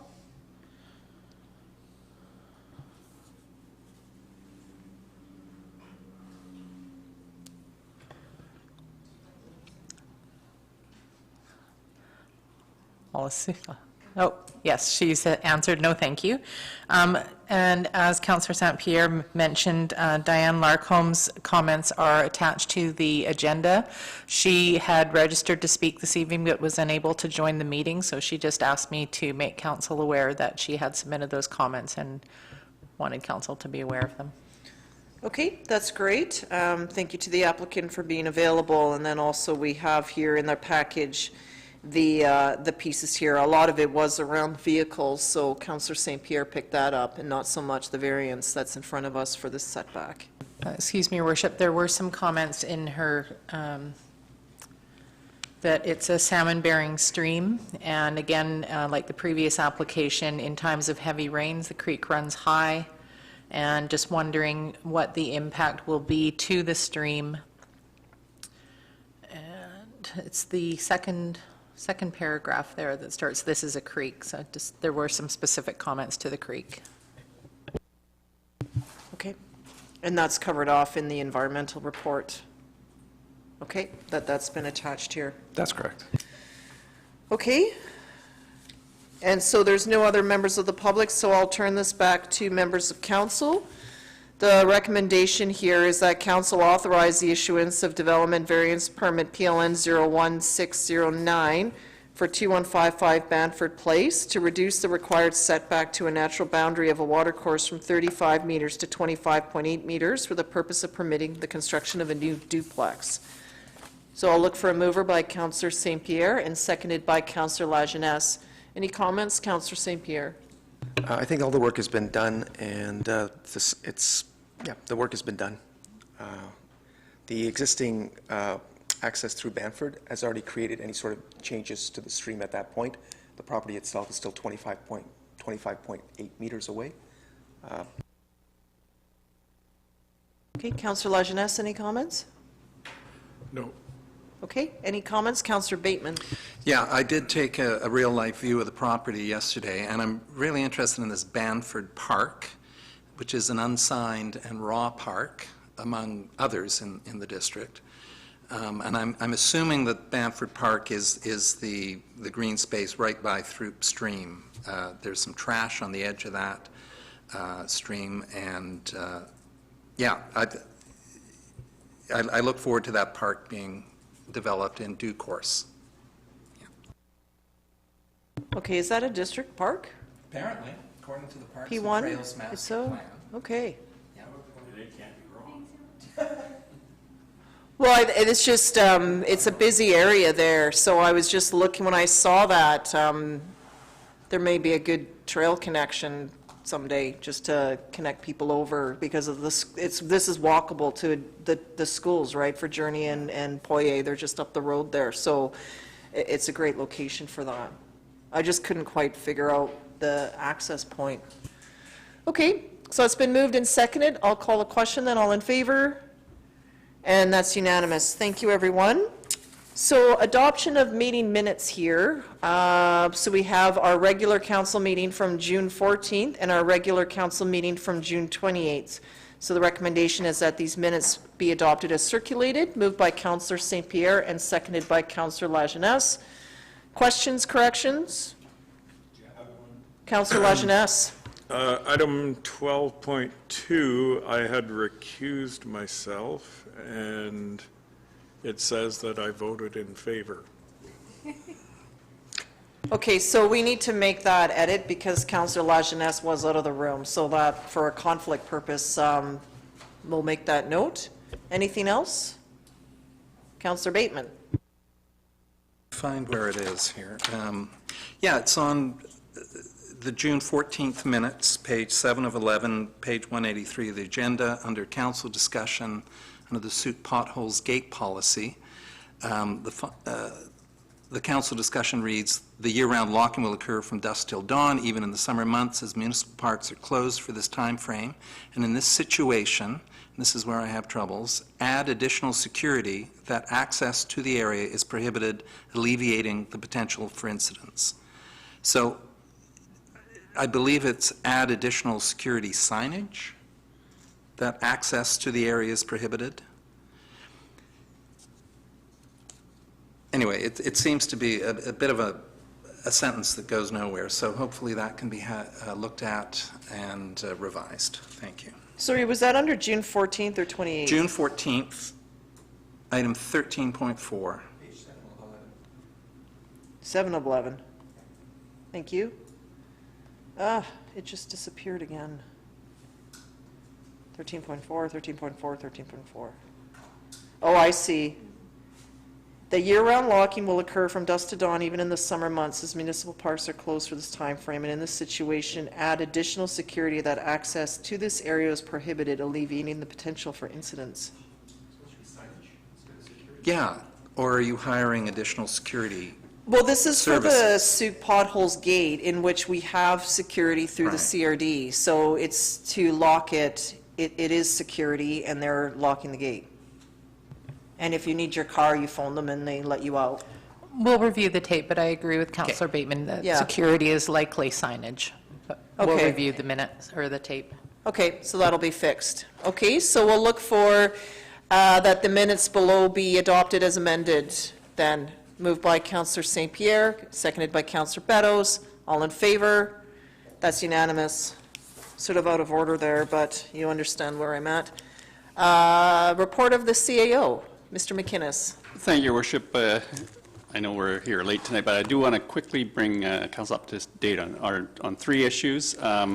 Just quickly, our first ever business walk took place on Thursday, July 22nd. It was awesome. Went from 10 a.m. to 3 p.m. 56 businesses were visited by 4 teams of 2, made up of Community Economic Development Committee members, volunteers, and staff. 36 of the businesses visited were businesses that were characterized as retail trade. 11% were professional, scientific, and technical. And just a few stats. One of the questions that were asked is, how are you doing? Sort of post-COVID. Just under 58% said they're doing good, and actually business is increasing.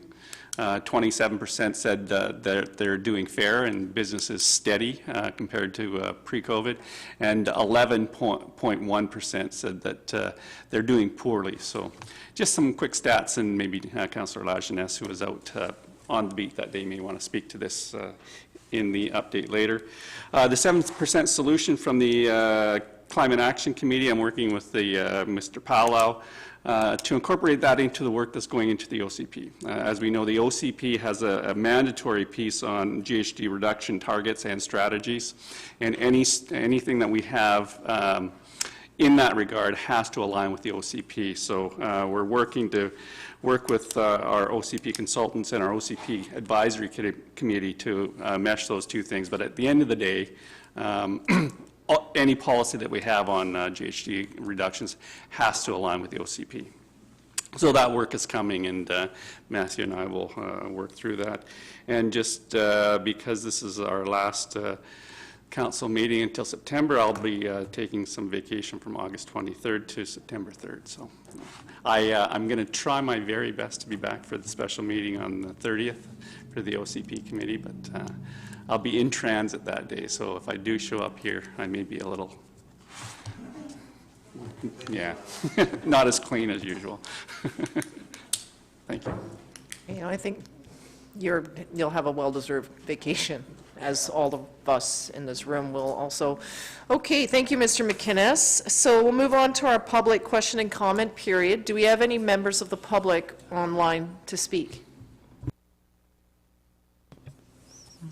Thank you, Your Worship. The first person registered to speak is Jim Giles. Go ahead, Mr. Giles. There we are. You can see me, can you? Yes, we can. We just need to stop screen sharing. Just one moment, Mr. Giles. Just sort this on our end here. Oh, okay. Yes. There he is. There we are. Okay, thank you. Thank you for being with us tonight. Go ahead, please. Thank you.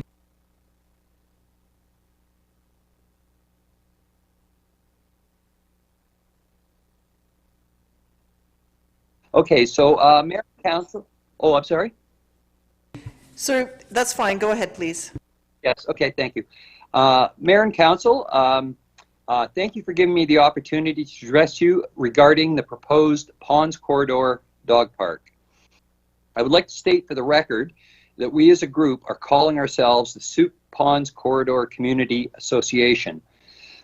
While we are presently not a registered or official association, our intent is to follow through and become legal and recognized. This is an action we wish we did not have to pursue, but in light of the lack of engagement, consultation, or response to letters and emails sent to you about our concerns with the proposed park, our hands have been forced. The statement made at your last council meeting about just getting the dog park passed because you have so many other projects to get done does not instill a sense of confidence with our group that you are taking this issue or our concerns seriously. Our group consists of residents surrounding the corridor who take pride in their homes, properties, and communities and will be impacted the most by the dog park. Many of us own dogs and are not and will not tolerate being labeled as NIMBYs. Our vision or intention is to encourage council to engage with professional dog handlers and kennel clubs, affected stakeholders, seek buy-in, and come to a consensus based on supportable evidence, data, and experience of other communities. In our opinion, the Let's Talk survey done met none of these requirements. If and when a fenced park is formalized in the district, the requirements I have just mentioned are what professional handlers and kennel clubs see as essential components of a successful run fenced park. During the Let's Talk phase of your campaign, our group sent out many letters outlining our concerns addressed to Mayor and Council, along with a petition with 68 names on it. During our petition circulation phase, we attempted to contact 114 homes located around the perimeter of the Ponds corridor. The locations of the residents included were on Ackerman Place, Pond Place, Knott Place, Charlene Place, Church Road, Church Street, and the townhouses on Townsend Road bordering the Stickleback Trail. Of the 114 homes canvassed, 39 were not home or unavailable. This resulted in contact with the remaining 75 homes. Of those, 53 homes, or 71%, were opposed to a dog park at Ponds, and the remaining 22, or 29%, were either in favor or undecided. Our petition results included names and contacts info of the respondents. The Let's Talk survey report given at your last council meeting included none of that information, and therefore the percentages given in the report are optimistic at best and non-verifiable by anyone who might be interested. In fairness, I will concede that probably some of this information was withheld for privacy reasons, but the point to be made here is that it is possible that many of those respondents in the survey do not live in the perimeter of the park. For the last 15 years, I have lived on Ackerman Place and have had plenty of opportunity to talk with my neighbors and observe the Ponds Corridor Park functioning well as a community gathering place. I've seen school children using the trail to commute to school or as groups on school outings, families and children using the park to perfect a perfect baseball pitch or an awesome soccer move, or to just hang out together. People socializing, walking, cycling, or walking and exercising their pets. Based on my observations, pet owners, for the most part, are polite and respectful of others and keep their pets restrained when required and clean up after them. As it stands now, the construct or concept of the park works and is self-regulating. It works very well. So the question remains, why change this situation if the park is working? Is there another political agenda at play? Is there a small special interest group lobbying council? Or is this just an issue identified in the official community plan that needs to be resolved? If in fact this is an issue identified in the OCP, then what are the issues and what are the actions required to resolve it? Just because some have indicated they want a dog park does not mean it is required. Has a group or committee been organized or appointed by council to research and give unbiased feedback or recommendations to them? The Let's Talk survey has neither the independent scope or expertise to address the governance or financial consequences of a less than informed decision. During our group's discussion about the proposed dog park with residents of the area, many immediately identified the dog park as being Phillips Park. When they were made aware that that was being changed and the park was being planned at the Ponds corridor, their response was less than enthusiastic. When we discussed the cost of this move, they suggested the money could be better used in other areas such as sidewalks and kids' playgrounds. Phillips Park already has most of the necessary infrastructure in place, is identified by many as the dog park, and has ample room for dogs to exercise without conflict or disturbing others who are not comfortable around dogs. Dog ownership is a big commitment and comes with a range of responsibilities. These include proper nutrition, veterinary care, training and socialization, exercising and cleaning up after them. Unfortunately, some owners do not take these responsibilities seriously, and they become an issue for council or the district to deal with. Or, as mentioned by the mayor at the last council meeting, when she recounted her experience of being involved with other parents in doing a sports field sweep before a sporting event so the children didn't come in contact with dog feces. I have seen or heard many cases of dog feces not being attended to in many locations: sports fields, school fields, trails and parks, residential lawns and properties, public beaches, and the list goes on. In my opinion, it would be naive and a misdirection for anyone to assume the answer to these indiscretions and infringements on others by uncaring, irresponsible dog owners is a dog park. The issue here is not dogs, it's dog owners and a large lack of funding and enforcement for officials. Please put all dog parks you want, put up all the dog parks you want, but unless you lock down the sports fields and other facilities to the point where no one can enter unsupervised, this issue will persist. Part of the solution is going to be strict leash bylaws within the district, a public awareness and education campaign, and effective enforcement and fines by your bylaw officers. Have all the rules you want, but if you can't enforce them, they're not worth the paper they're written on. Most all professional dog handlers, whether at dog shows, field trials, working for police departments, the military, border services, or search and rescue, always have their dogs leashed and rarely let them roam unrestrained. As you are becoming aware, I am not a fan of a dog. I am not a fan of a dog park at ponds or anywhere else.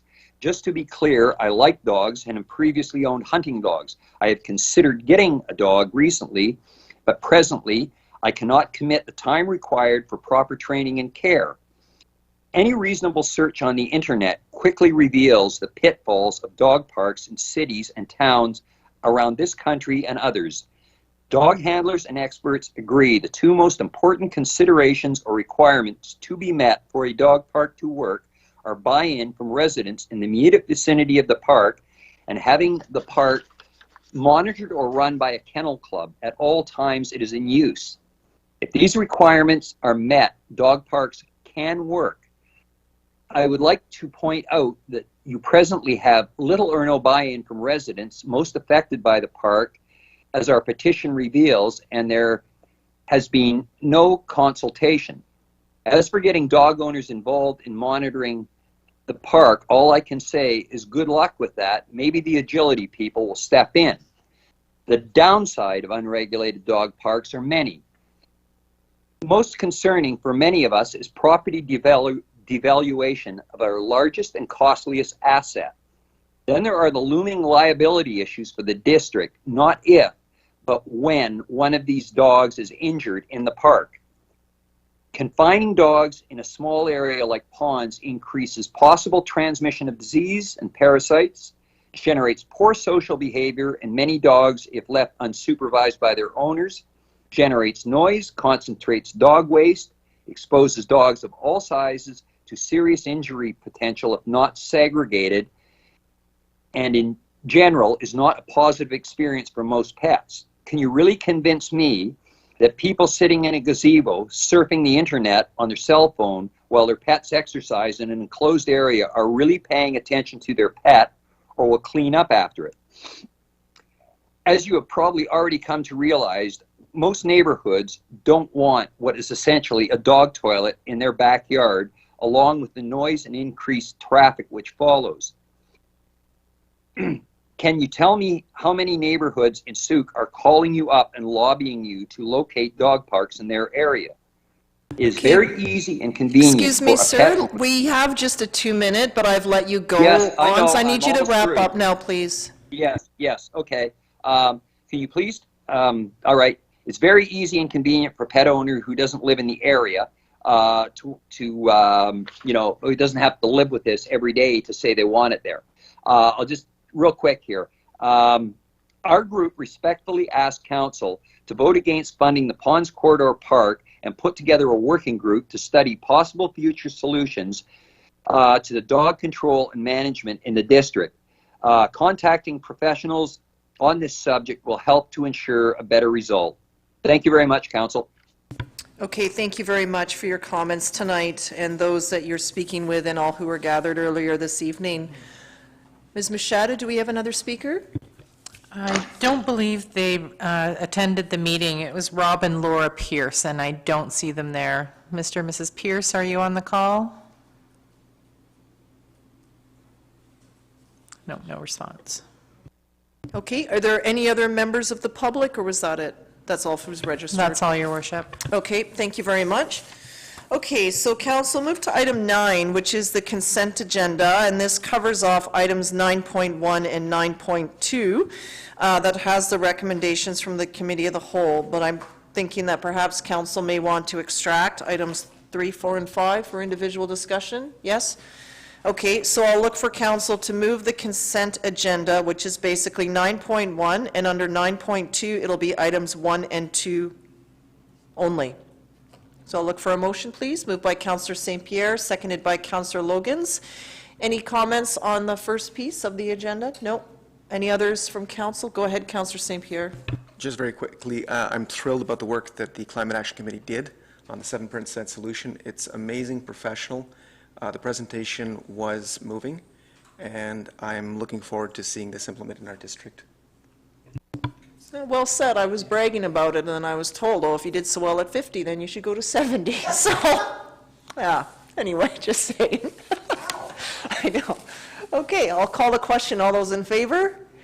And that's unanimous. Thank you. So now we're on to item 3, 4, and 5. So what I'll do now is we've received correspondence over the last while that is grouped here. We had the discussion at the Committee of the Whole, so I'm going to put this motion on the floor and then we'll look for mover and seconder and then have debate on the items. So the first item is that council authorize staff to proceed with the construction of a fenced dog park at 2276 Church Road. Is there a mover? Moved by Councillor Logans. Is there a seconder? Seconded by Councillor St. Pierre. So speaking to the motion, go ahead, Councillor Logans. Yeah, thank you. There's no conspiracy here. This is just something that was brought forward many, many years ago, over a decade ago, by members of the community, and there were many groups that worked on various locations, and it was determined that this would be a good location to have it. I understand it is a controversial location because it's so close to homes. I will admit that with all the dog parks I've been to throughout BC, this might be the one that's closest to homes. So it's expected that there's a lot of concern. However, I don't see any concern that seems realistic, or I don't want to say it really that way, but nothing that is really a huge concern to the point where I would feel it necessary that we don't put it there. Is it the ideal location? Maybe not, but we don't have another ideal location to put this park, and it is something that people in our community want. I don't even want a gazebo there, but these are kind of the give and takes of this sort of scenario. But I mean, the previous speaker did say that people are self-regulating and picking up after themselves in the park at present, and that's great, because that's what I'm sure will happen if we put a fence around that area as well. That's really all that's going to change there. There will be more dogs in the area, and I can see how noise can be of a concern during the daytime hours that the park is in use. But as far as people, using phones instead of watching their dogs, I haven't seen that. What I've seen in dog parks is it's an area for owners to socialize and meet new friends and meet friends for their dogs. And they follow their dogs around the park and pick up after them and make sure that they're not, I'll keep that comment to myself. Anyway, I support it. Okay, Councillor St. Pierre? I support the need for the dog park, and I know there were concerns on the part of many people about parking issues. I think that we actually need places for dogs to roam in various places in Souk where people can get there without cars. I tend to agree with a suggestion that was made previously by Councillor Bateman that we should be looking at a complete dog management strategy, which would have been supported by Mr. Giles, or Mr. Gile, I believe, who commented earlier. I think that's the sort of thing we do need. Ideally, it would be the dogs in the neighborhood that are actually going to the park. We're not necessarily importing problems. We're not bringing in a lot of weird stuff. We're actually just making sure that everybody has amenities nearby that they can actually reach without necessarily having a car. I think this is the direction that we need to move in, having more amenities. I think it's important this park will actually have water and available seating and so on and so forth. I actually don't know that I really like the idea of a fenced-in dog park. I like the idea of amenities where people with dogs can actually meet together with benches and water. But this is what's been proposed and agreed to by the community with a lot of consultation, and I support the motion. Okay, Councillor Beddoes? Yeah, I don't support the motion.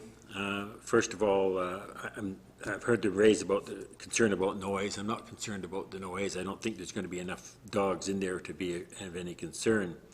And I guess that's my main thing. I don't think it'll be used. I think there's a great big park called John Phillips Park, and people will continue to run their dogs there. I've talked to dog owners, and I went out of my way to talk to residents and dog owners of the area.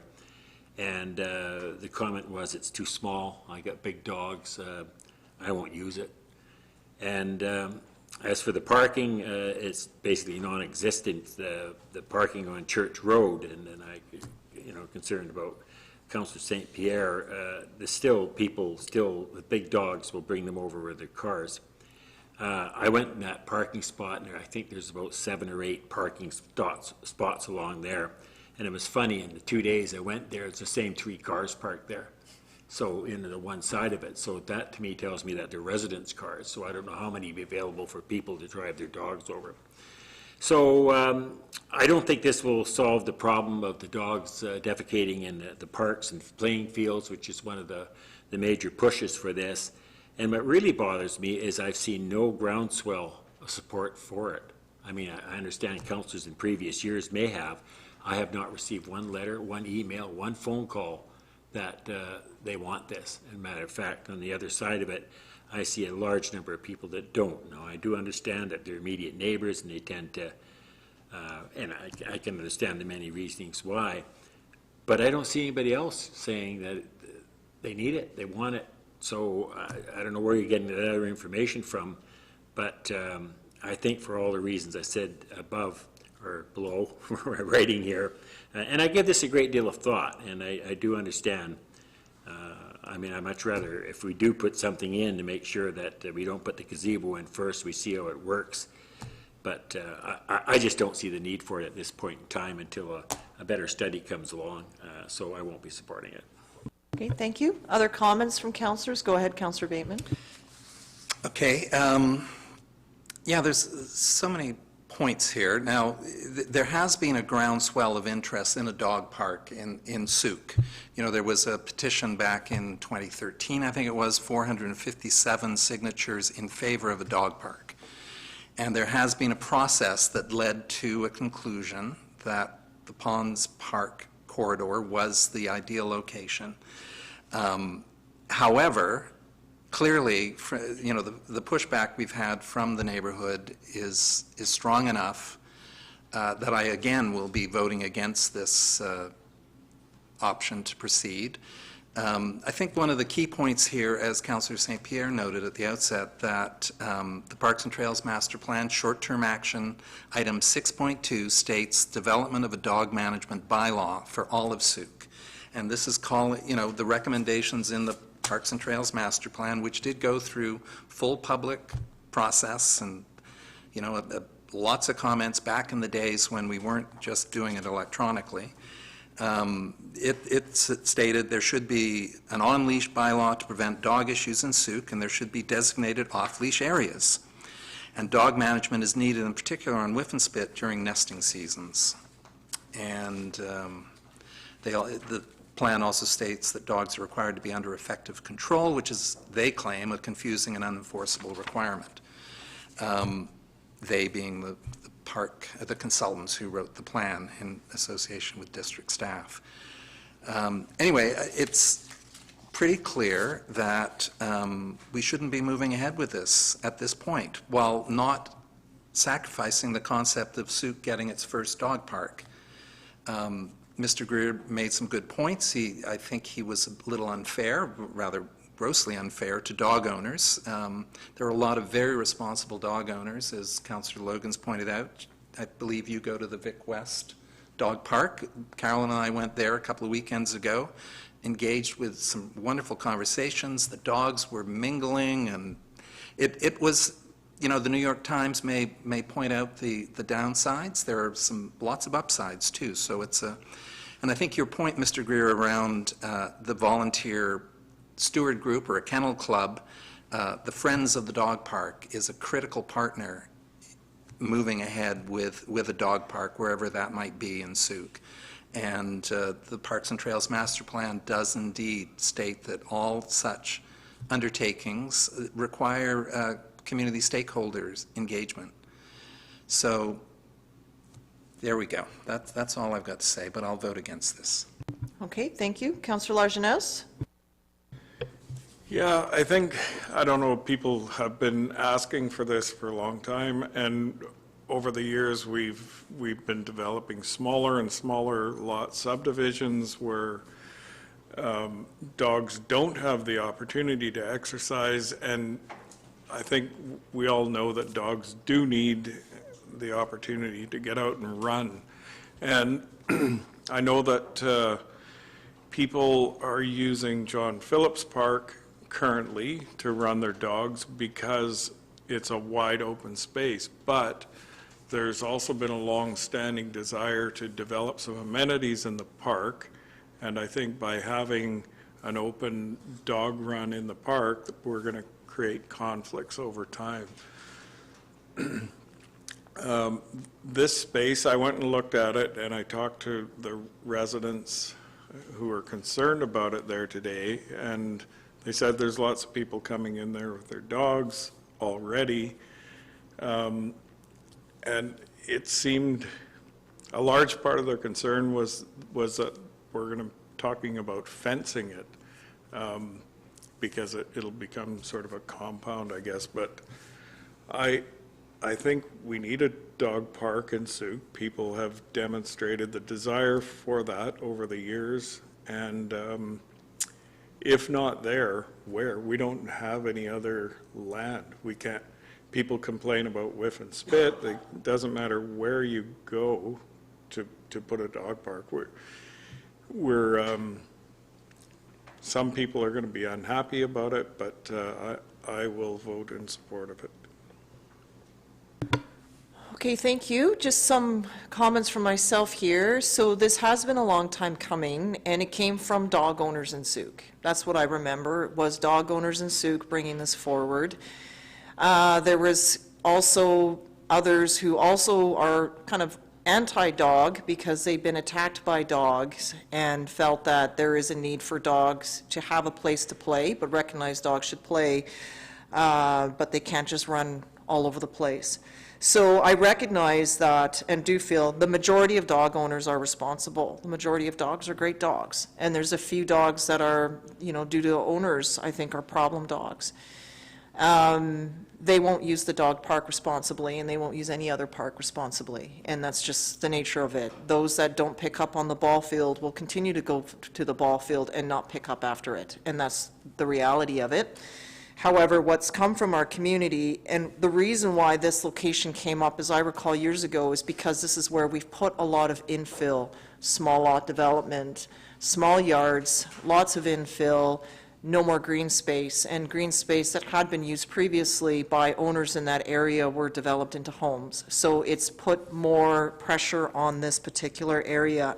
There was a time where there was a task force comprised of members of council with some staff support that went to look at the dog parks. And so they also looked at the bike park, the horseshoe park, and the dog park.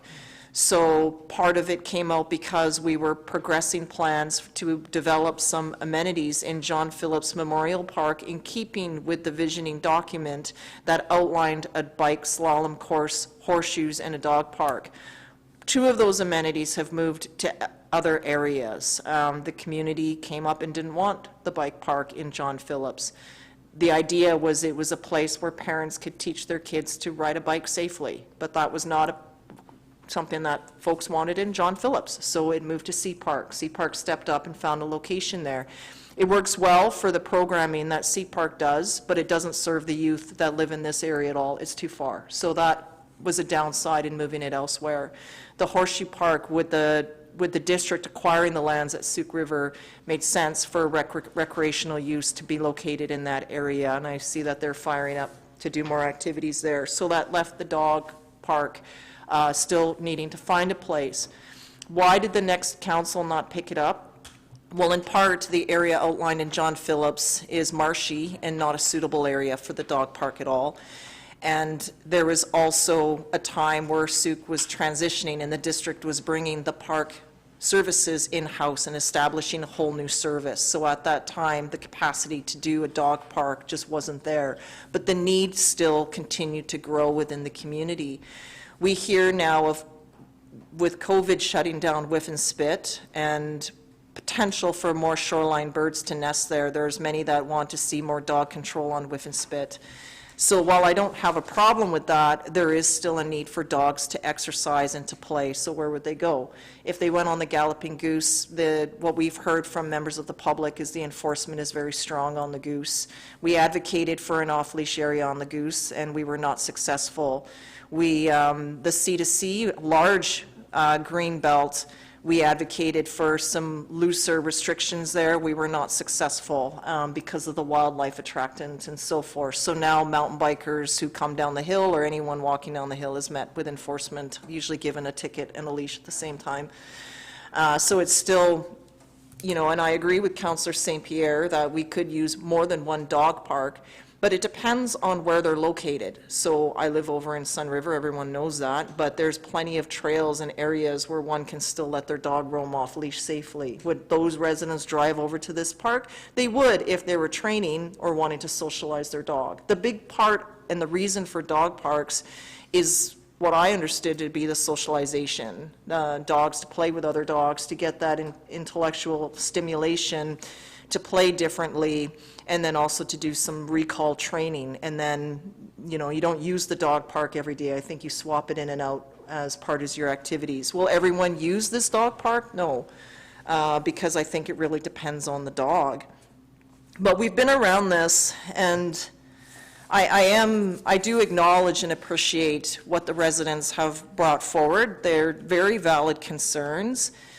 I'm just challenged, though, because this is an area with massive infill development that has put loss of green space, smaller yards, and there's not a lot of opportunities. I agree with Councillor Lajeunesse that as we are going to look, and we are launching a proposal for more develop of John Phillips Memorial in keeping with the established park plans. So where do dogs interact safely with one another? So to Councillor St. Pierre's point of, have a bench and let the dogs play, that's great if your dog is trained and can recall.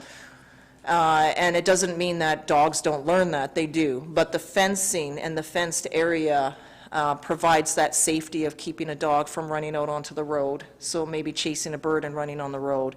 I mean, many parents advocate that playgrounds should also be fenced to keep their kids from running out on the road because they tend to wander and do that sometimes. So I don't disagree with that. But the challenge here with this area is that we look to do bike lanes on Rhodonite, and the community didn't want them. That would be safe egress to schools. We look to advance the dog park or the bike training course or other areas of John Phillips, and the residents don't want them in this area. So then where do they go, like find another parcel? The problem is that we don't have other lands. And if it's too remote, it won't get used. Because why would you drive all the way there? You might as well just let your dog roam around Whiff and Spit. We do need to look at some type of dog management for Whiff and Spit to protect the marine life that does live there, the shoreline nesting birds, and just the volume of dogs everywhere there. So the non-dog person are not going to Whiff and Spit for that reason.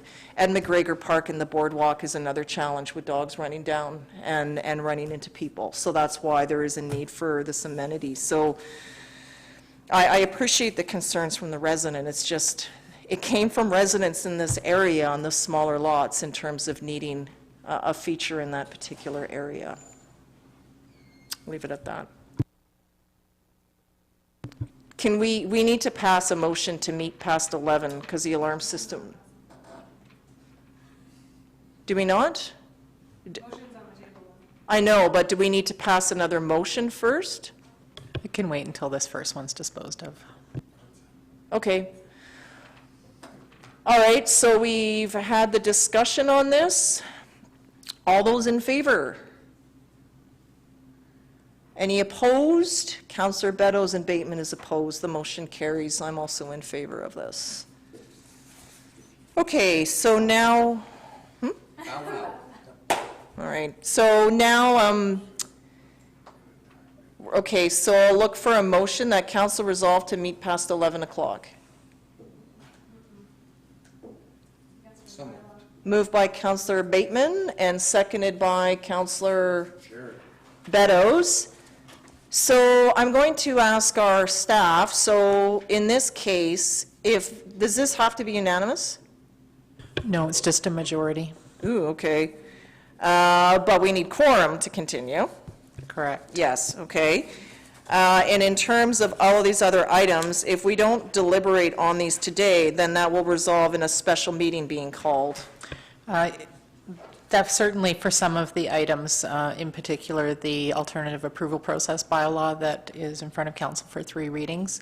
Yeah. If that's not done before the start date of August, well, it needs to be advertised this week, so if it's not done probably by tomorrow, it's going to throw a wrench into the entire plan. Okay, so yeah, we do have some other business here. I'd rather, just speaking on this, I'd rather just, let's get through the agenda. We're going to run into quorum challenge in August with known vacation leave, so I'd rather continue, but we'll see where council sits on this. I don't know if people are available tomorrow. We could, as long as council unanimously waives notice, we can just I'm not carry on. available tomorrow. Okay. Just saying. I need to put that out there. I'm not. So, Councillor St. Pierre?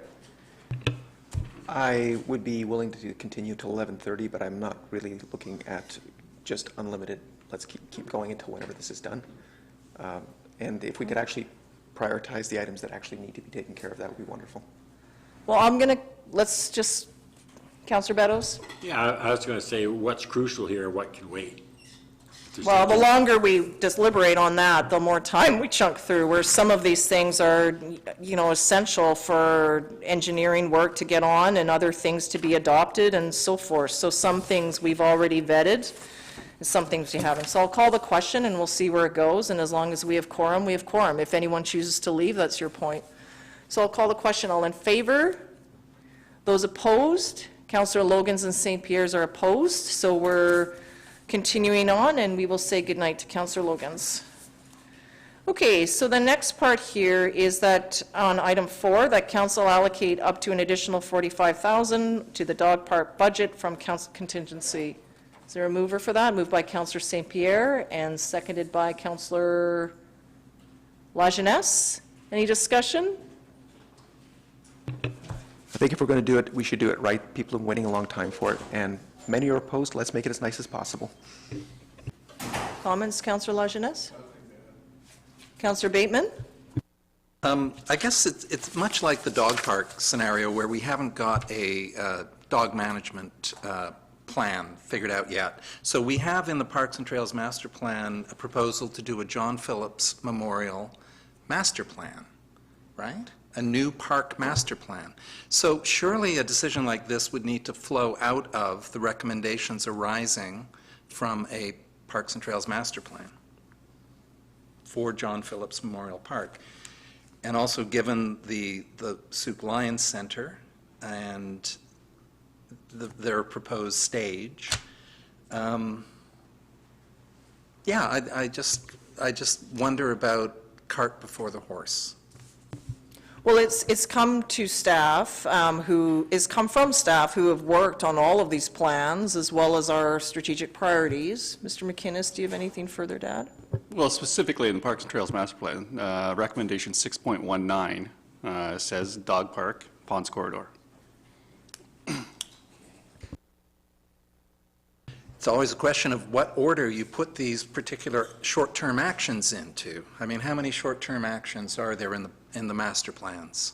Well, I think just... Multiples. So if you're going to pick and choose one like that, fine. I'll just add, though, that council made this a priority, so that's why it's here in the timeline, right? Like, it was part of our priorities. Yes. So that's why, and I think it's supported by the Parks and Trails. I know it's supported by the Parks and Trails Master Plan because that's the process it went through, both in this one and previous times. Other comments? Okay. I'll call the question then. All those in favor? Any opposed? Councillor Beddoes is opposed. The motion carries.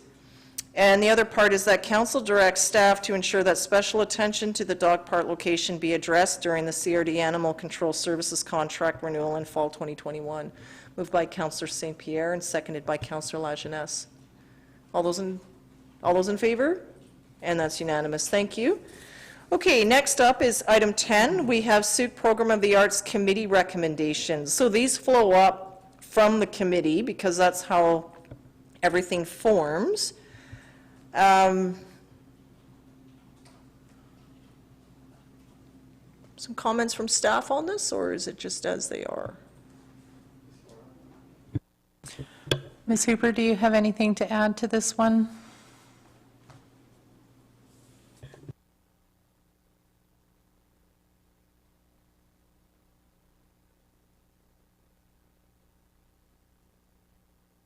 Part of the notice of motion that Councillor Bateman made earlier in the year regarding events in parks. And the committee took a working group and determined that new infrastructure was required in John Phillips Memorial Park to complement that space that was the stage, et cetera, that was going to be lost through development.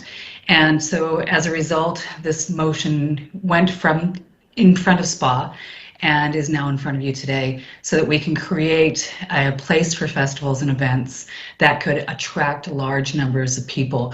And that will also complement what's happening at Ed McGregor Park, which can accommodate about 500 people. So this would allow for larger events than that.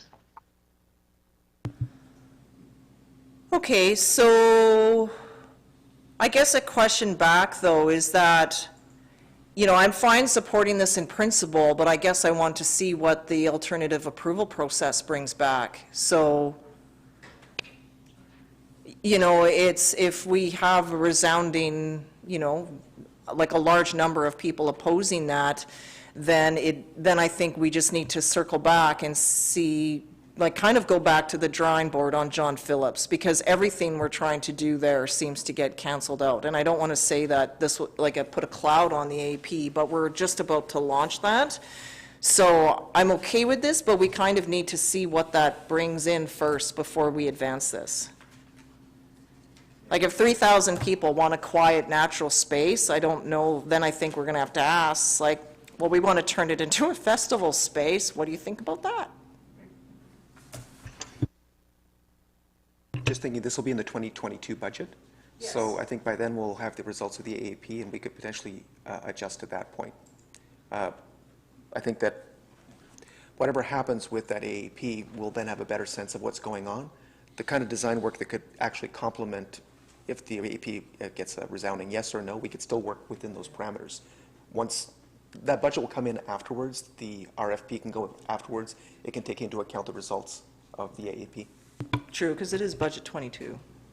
Right. Councillor Beddoes? Yeah, I don't agree with that. I agree with yours. Let one thing play out first. We can always find $30,000 somewhere in the future to do this. We don't even necessarily have to have it in the budget. We come up with $45,000 for a dog park.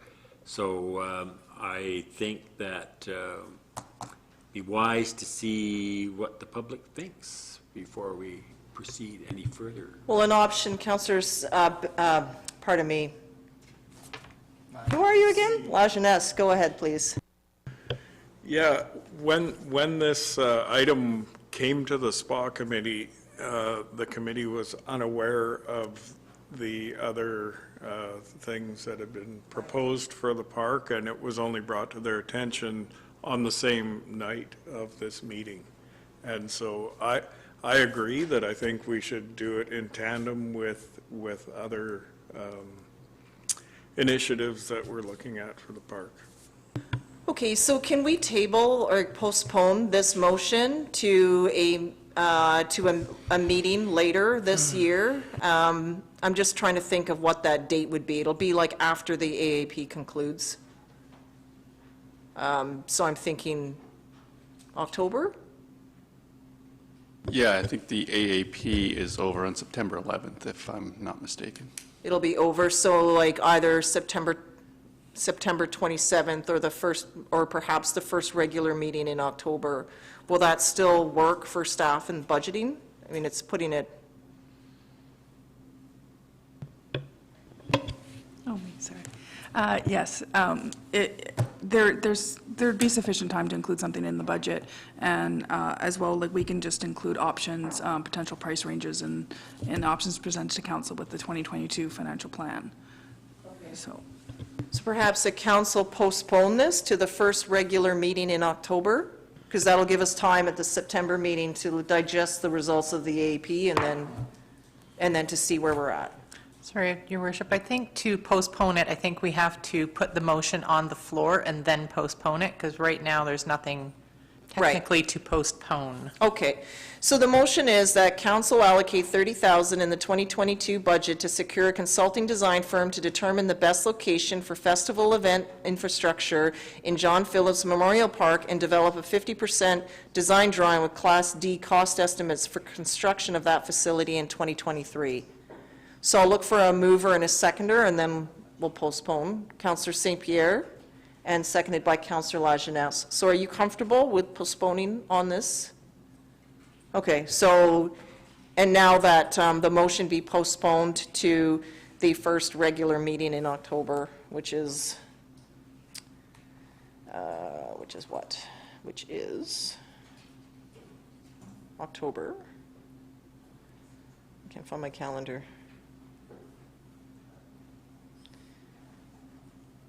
I guess nobody knows that answer, so. October 12th. October 12th, so the day after Thanksgiving, postponed to October 12th. Okay, and we need a resolution on that? Okay, so motion by Councillor St. Pierre and seconded by Councillor La Jeunesse. All those in favor of postponement? Okay, that carries unanimously. Thank you. The next part is that the Pursuit Program of the Arts recommend the council direct staff to investigate the development of a destination fee on hotels, tickets, and/or facility rentals to generate direct economic benefit to the local government for the promotion of Souk as a destination for festivals, arts, and culture in Souk. So a question I have is, where does this leave the money we paid to CERTA for this work? So that work is being taken over by Sue Wilkie and the Community Economic Development Committee. We will be working with Tourism Vancouver Island to complete that work, and there is still money available from CERTA. Sorry, I'm not certain how much money is there, but my understanding from Sue is it's adequate enough to have Tourism Vancouver Island complete that work for us. That's in the works now. I'm not sure when we will undertake all of the direct response with the hotel providers and vacation rental providers to get concurrence, but it is in the works. And that money, the 2% MRDT, is specifically for destination marketing. So the only thing that we really need to concentrate on in motion number 2 is putting together the festival arts and culture opportunities in Souk so that they can be part of that destination marketing plan. Okay, so you see this all fitting together quite well then? Yeah, Okay. there is some suggestion in there, some wording in there around things other than hotel rooms, like tickets and facility rentals. And I'm not sure if Councillor Lajeunesse or Ms. Hooper want to comment on that, but I was prepared to comment on the MRDT.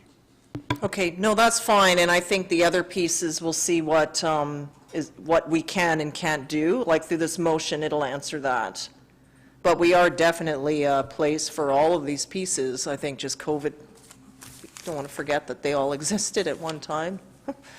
Okay, so the recommendation here is that the Souk Program of the Arts Committee recommend that council direct staff to investigate the development of a destination fee on hotels, tickets, and/or facility rentals to generate direct economic benefit to the local government for the promotion of Souk as a destination for festivals, arts, and culture in Souk. Has this been moved and seconded already? No. So I'll look for a mover, please. How about Councillor Lajeunesse as our liaison to the committee? Thank you. And Councillor St. Pierre, seconded. Any comments to motivate? No. Anything? From anyone else? Seeing none, all in favor?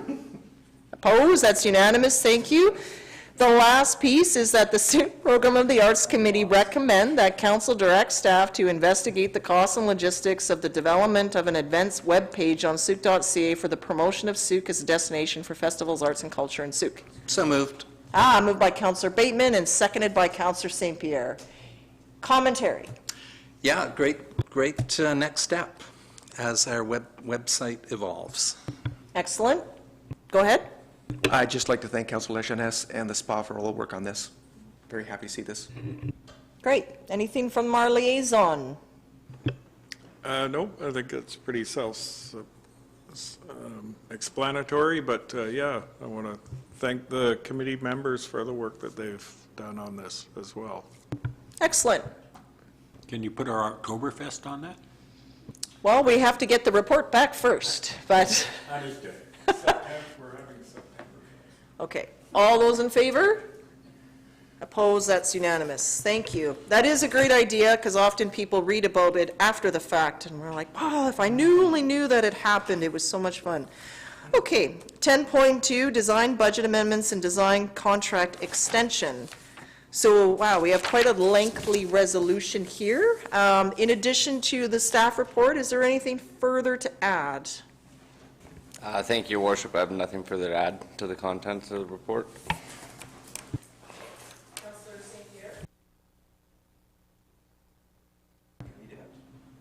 I'll read it out. I'm in a feisty mood now. Okay. All right, got my second wind here. Must be after 11. Okay, so first off, that council, can we do this all in a block? Okay, that council receive this report for information. 2, that council direct staff to extend, amend existing design contracts with the following consultants to include final design, contract administration, project management, and contract increases within annual budget allocations. Urban Systems for the Town Centre Corridor Design, Associated Engineering for the Throop Road Connection Design, McElhaney Consulting for the Phillips Road Corridor Design, the Church Road Roundabout, the Throop Road Extension to Charters, and the Charters Intersection. ISL Engineering for the Charters Corridor, and Stantec for the Townsend to Whiffen-Spit Active Transportation Design. And 3, that council direct staff to bring forward an amendment to the 2021-2025 5-year financial plan to relocate $50,000 from gas tax for the Town Centre Corridor Design, reallocate $50,000 from gas tax for the Throop Road Connection Design, reallocate $100,000 from gas tax for the Phillips Road Construction Design, and relocate $198,750 of DCC funding for the Brailsford Connection, Phillips Road, and Charters Road Design to be funded with gas tax in 2021.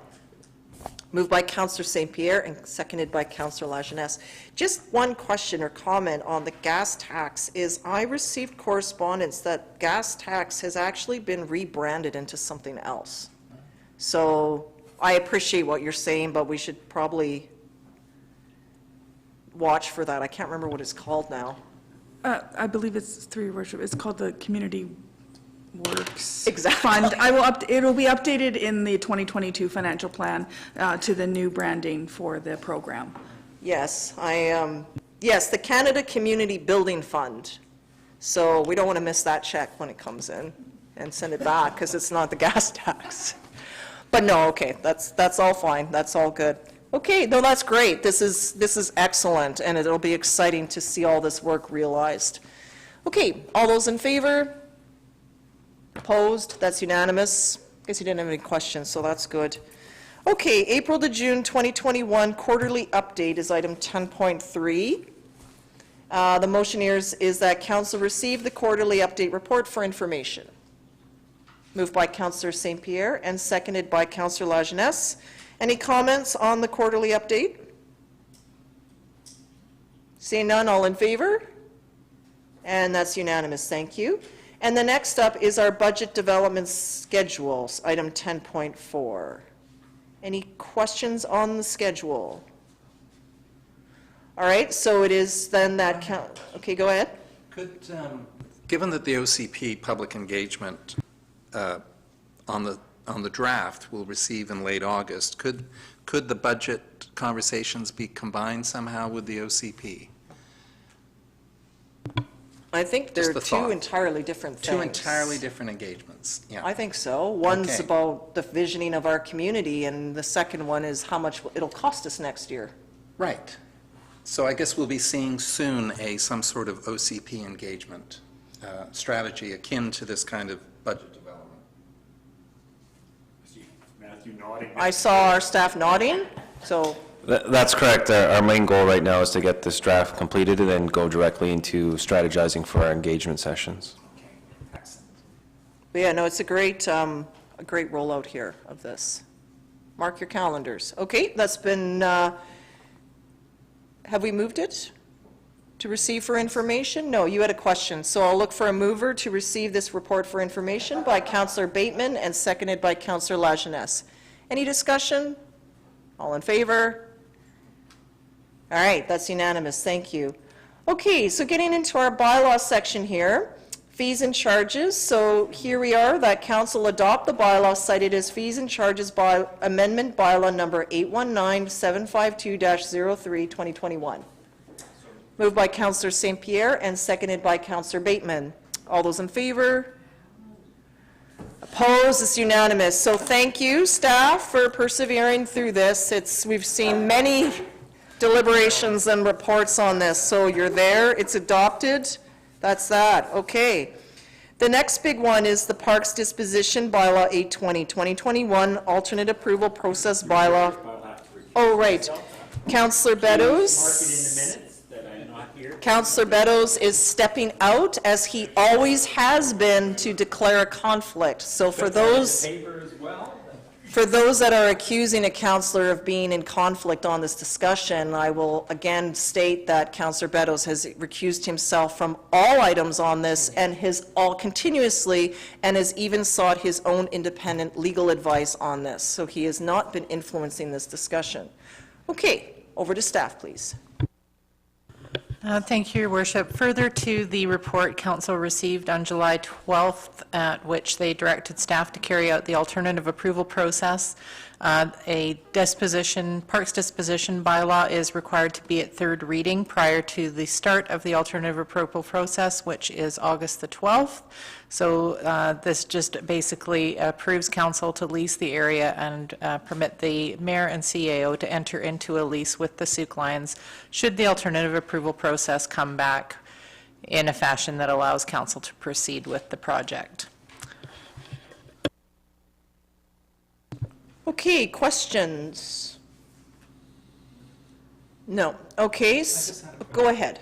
Yeah, that is under authority item 3, We're citing the facility shall include a daycare facility, concession, 300-person capacity hall, outdoor stage, parking facilities. We haven't mentioned emergency reception center. That information is included in the information package that will be on the website tomorrow. So that will be included on the response form for which the public will be casting their vote. Excellent. Thank you. Okay. Okay, just checking, we have quorum. Okay, you would have told me otherwise. All right.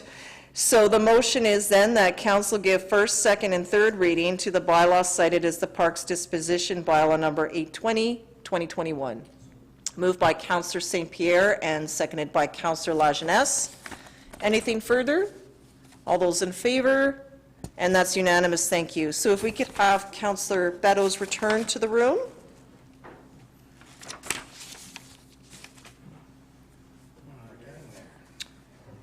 So we have a notice of motion here. Councillor Logans had reached out to request waive of notice, and I would have really looked at that. However, given that she has left the meeting, my challenge with progressing this tonight is there's questions of her I would ask that I don't know. I don't know anything more on this motion than what's in front of us tonight. So I'll read it into the record, and it'll be deliberated on September 20th. I think there's some good ideas here. It just may be the case where we staff might need more time to implement them, so we may need to look at a different session, but I'll read it out anyway. So notice of motion by Councillor Logan, so this will be September 20th, whereas staff and council have committed to coffee chats to discuss the upcoming financial plan with the community. And whereas coffee chats are important, but inherently will not capture a representative sample of Sauk's diverse community, and whereas local government has a responsibility to engage with the entire community and new methods are required to engage a representative cross-section of the community, and whereas Sauk should strive to be a leader in meaningful civic engagement and has committed to improving our engagement, and whereas the District of Sauk has a council contingency balance of approximately $76,831, be it resolved that council directs staff to host a minimum number of budget block parties to be decided by council throughout Sauk at various locations within Sauk with the intent of communicating with a representative group of community members, including youth, seniors, and families. Be it further resolved that council resource staff with up to 10,000 to host the budget block parties in September and or October with a budget allocation that either pays for or subsidizes food and beverages, which would include catering and or food trucks. And be it finally resolved that council and staff is required to attend budget block parties. So that'll be discussed at our September 20th meeting. Okay, next, sorry. Given that the motion itself is suggesting September and October for having the events, this won't really work, will it? Well, that's why the mover isn't here. So there was questions I would have had, but I don't know that answer. And that's the challenge we have. I was wondering if it would be possible to have a motion to direct staff to move forward with at least investigating this regardless.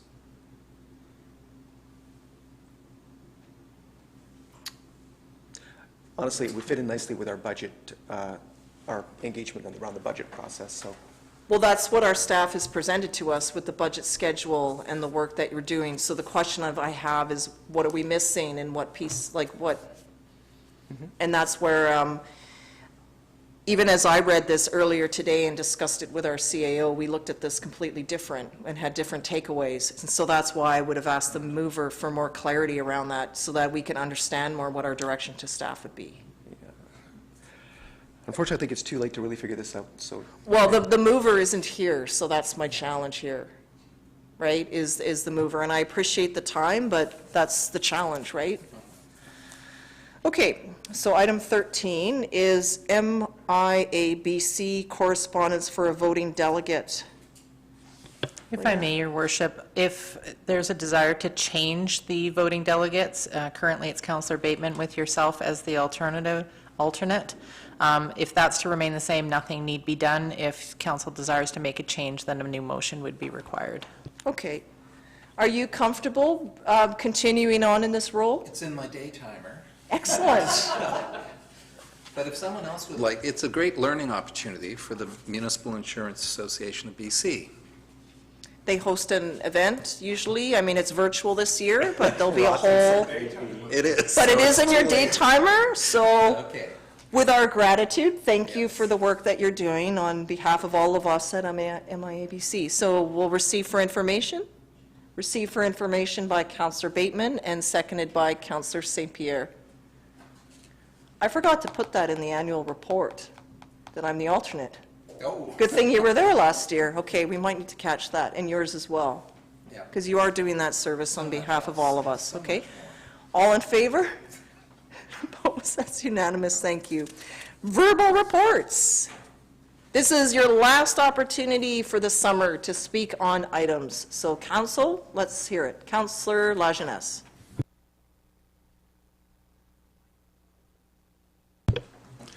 I wrote down a few notes. It's a good thing I did because I probably wouldn't remember any of this by now. But for the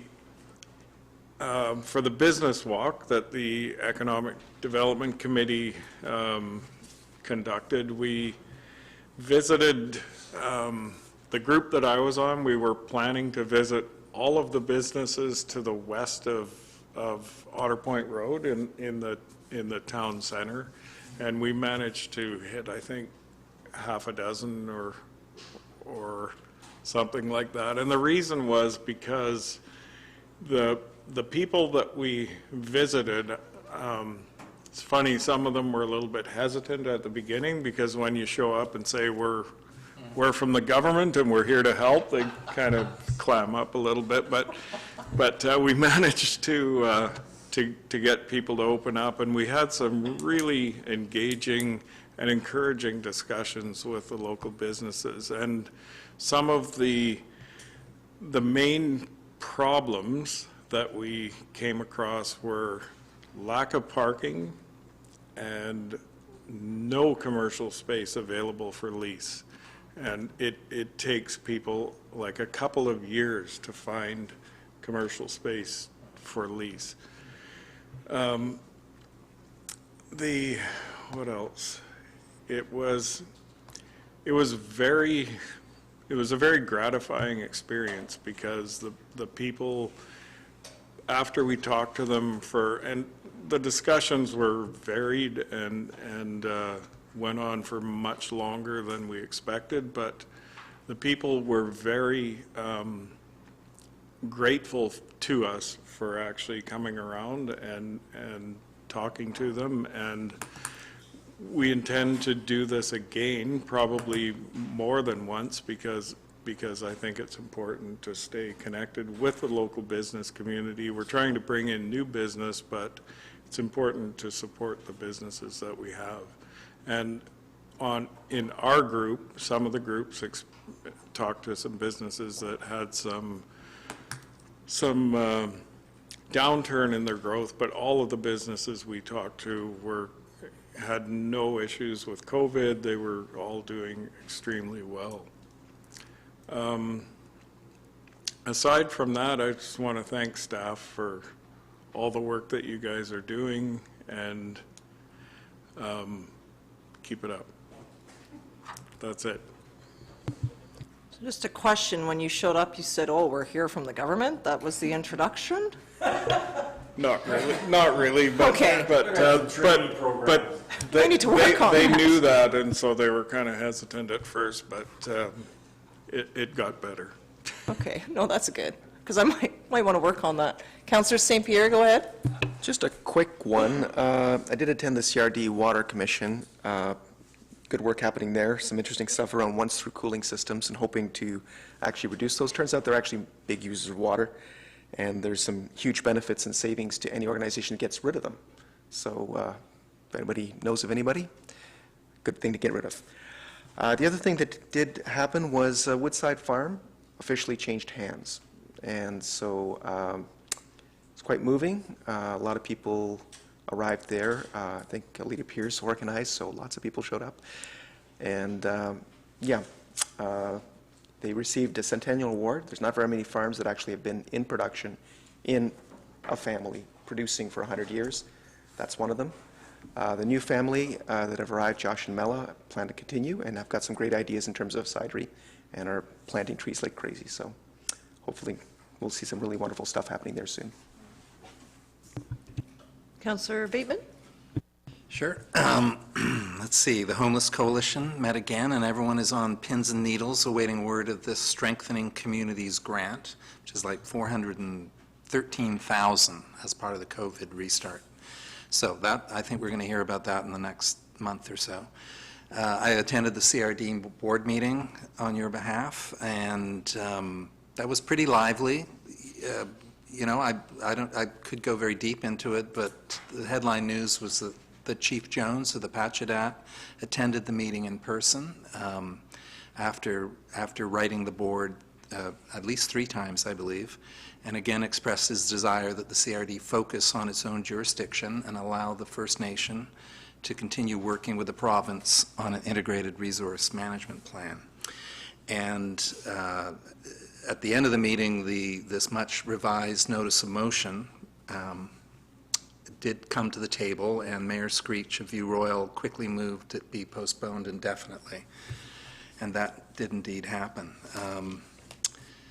And it's a hugely complicated matter, as everyone is aware. And yeah, I think a key point that the mayor pointed out to me before the meeting is that Suit councillors have voted on old growth moratoriums at the regional and provincial association level on 5 occasions in the last 15 years.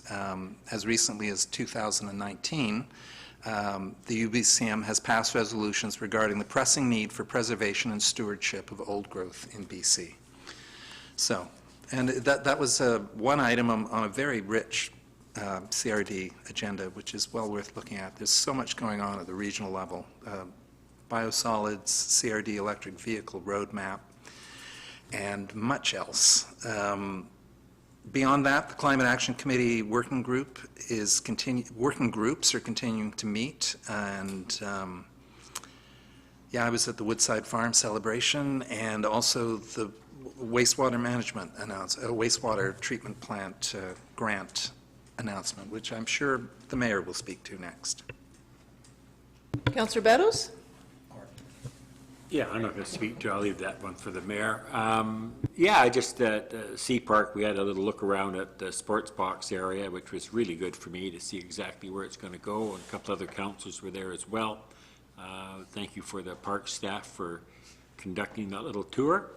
And one of the things that I really enjoyed is I talked to Andy, the person from Sea Park designing it, and I asked him about a pickleball court.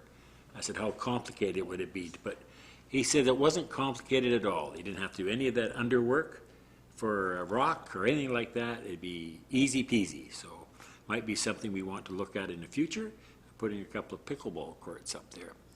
But it's a rough area, and this is just one of the first amenities, I think, that are going to go in there. So it was very enlightening. I must say I enjoyed it. I'm looking forward to the OCP. We're going to have some fun times with that, I could see. And I'm looking forward to that. One thing I do appreciate is engaging with the public and listening to all sides, even if I don't even agree with them. I do tend to listen. So, yeah, I'm looking forward to that. It's going to be very interesting, because there is just a tremendous amount of pressure about the environment in this last 6 months to a year. And, of course, it's just been highlighted by all the crap that's going on in the world. So be interesting to see what we come up with in that document. So it's our future. So thank you, councillors. As Councillor Bateman stated, Premier Horgan and Minister Josie Osborne, Minister responsible for local government, were both in Souk last Monday, and together we were able to announce the grant for our expansion of our wastewater treatment plant. Subsequent media calls were only with the Souk News Mirror, and I shared that our vision and our goal is to have the return of safe shellfish harvesting around the harbor and basin, and this is one step to take us there. There's many others that we need to do over the years, but this will double the capacity within the plant. And it's important, even if we don't approve any new development, we are hitting our maximum load in the wet season. And with more rains predicted, it's likely we will breach that. So I'm glad that we found an opportunity to plan for the future. Even if everything remains the same, there is a need to upgrade this plant accordingly. So wonderful that they actually took the time to be in Souk in person to share this announcements, and there'll likely be more to come with it. And there we were over at Woodside Farm, as Councillor St. Pierre shared.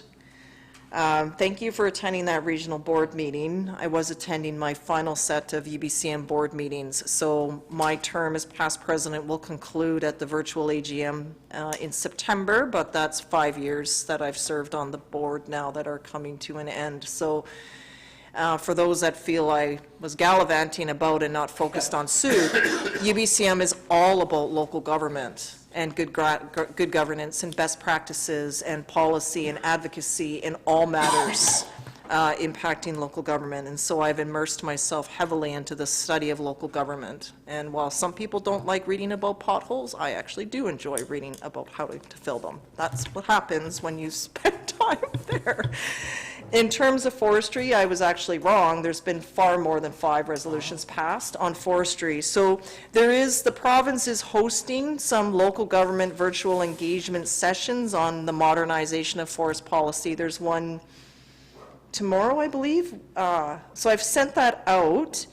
I'm hearing that they're not having a lot of people signing up, so I'll be attending this one, but part of it is my criticism to the province is you're hosting this at the wrong time. Local governments all of us are extremely busy. We want to take August off. This is the worst time to engage with us because we're burned out and overloaded. So what are you doing? But they're doing it anyway. So we'll see what happens there, and that's come out. They have put their work they're doing on emergency management on hold for good reason, given the fact that we're in a significant state of emergency with wildfires.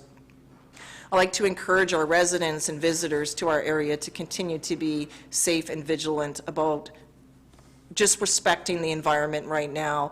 It's extremely dry. You can't throw cigarette butts out of your car window anymore or start a fire anywhere or just use heavy machinery. Like, you really need to take that because things will light up very quickly and it'll put our entire community at peril. So I'm just asking that you be extremely vigilant on this until we're out of it. I've learned we've had our crew working with Machosen. They've been out since July 1st, I believe, trading off, and our volunteers are fighting their fires. They're spending their vacation on the mainland in places like Cache Creek right now that are burning. And so I recognize the volunteers and their families for that work that we're doing, but it's a reminder that all of us need to continue to be safe here at home. The Souk Fine Art Show is live. It's on. It's not in person. Some of our residents have been showing up there in hopes that it is, so it's kind of disappointing, but there's a lot of children playing in the before and after, not before and after, the adventure camps at Sea Park, but the show is live. Beautiful work, and they've created galleries where you can go and see the pieces together, and it's just stunning work. And I was always a bit skeptical on how vibrant could an art show be, but it's just beautiful pieces. And I gave out our award on Saturday to a local artist in their submission, which was called Misplaced Cart. So you all now have to find that and tell me what you think it is. Other than that, I'll just thank our staff for bearing with us this evening. I know it was a long and challenging meeting, so just thank you for your perseverance, your patience, and all the good work you're doing, as well as council for getting through things. I know that we don't agree on some pieces. I know some members of our community will be disappointed tonight. Others will be celebrating, and we don't always hear from that. But we are a diverse group bringing forward diverse needs. We're debating them in an open setting as best we can. And I think all of us together share the goal of building a livable, inclusive community. So we all have different methods on how we get there, but our end goal is exactly the same. So I know it's late, but I thank all of council for hanging in. It's not that much past 11:30, so thank you, Councillor St. Pierre. We still would have had quorum without you, but we appreciate you hanging in here. So on that note, have a safe summer, everyone. We have a special meeting for August the 30th, which is to focus on our official community plan. And then it is a September 20th regular meeting. I thought that was a committee of the whole, but it is a regular meeting. No, because of UBCM, we only have one regular meeting scheduled in September, no other So it meetings. is the 27th, and the 20th is a cow? Someone No, said the regular something meeting's on about the a- 20th. Okay, because then it was that notice of motion that was postponed. It said to the September 20th regular, it says for consideration at the September 20th regular council meeting. So that's where I'm like, oh, I thought it was a cow, but that's what's in No, here. it's regular, on the So- 20th. On the 20th. So regular meeting on the 20th, no committee of the whole. So you are correct, and I am incorrect. Yes, okay. I was wrong, but that's all good. So have a good night, everyone. I'll call for a motion to adjourn, please, by Councillor St. Pierre, seconded by Councillor Beddoes. All in favor? That's unanimous. Good night, everyone, and thank you.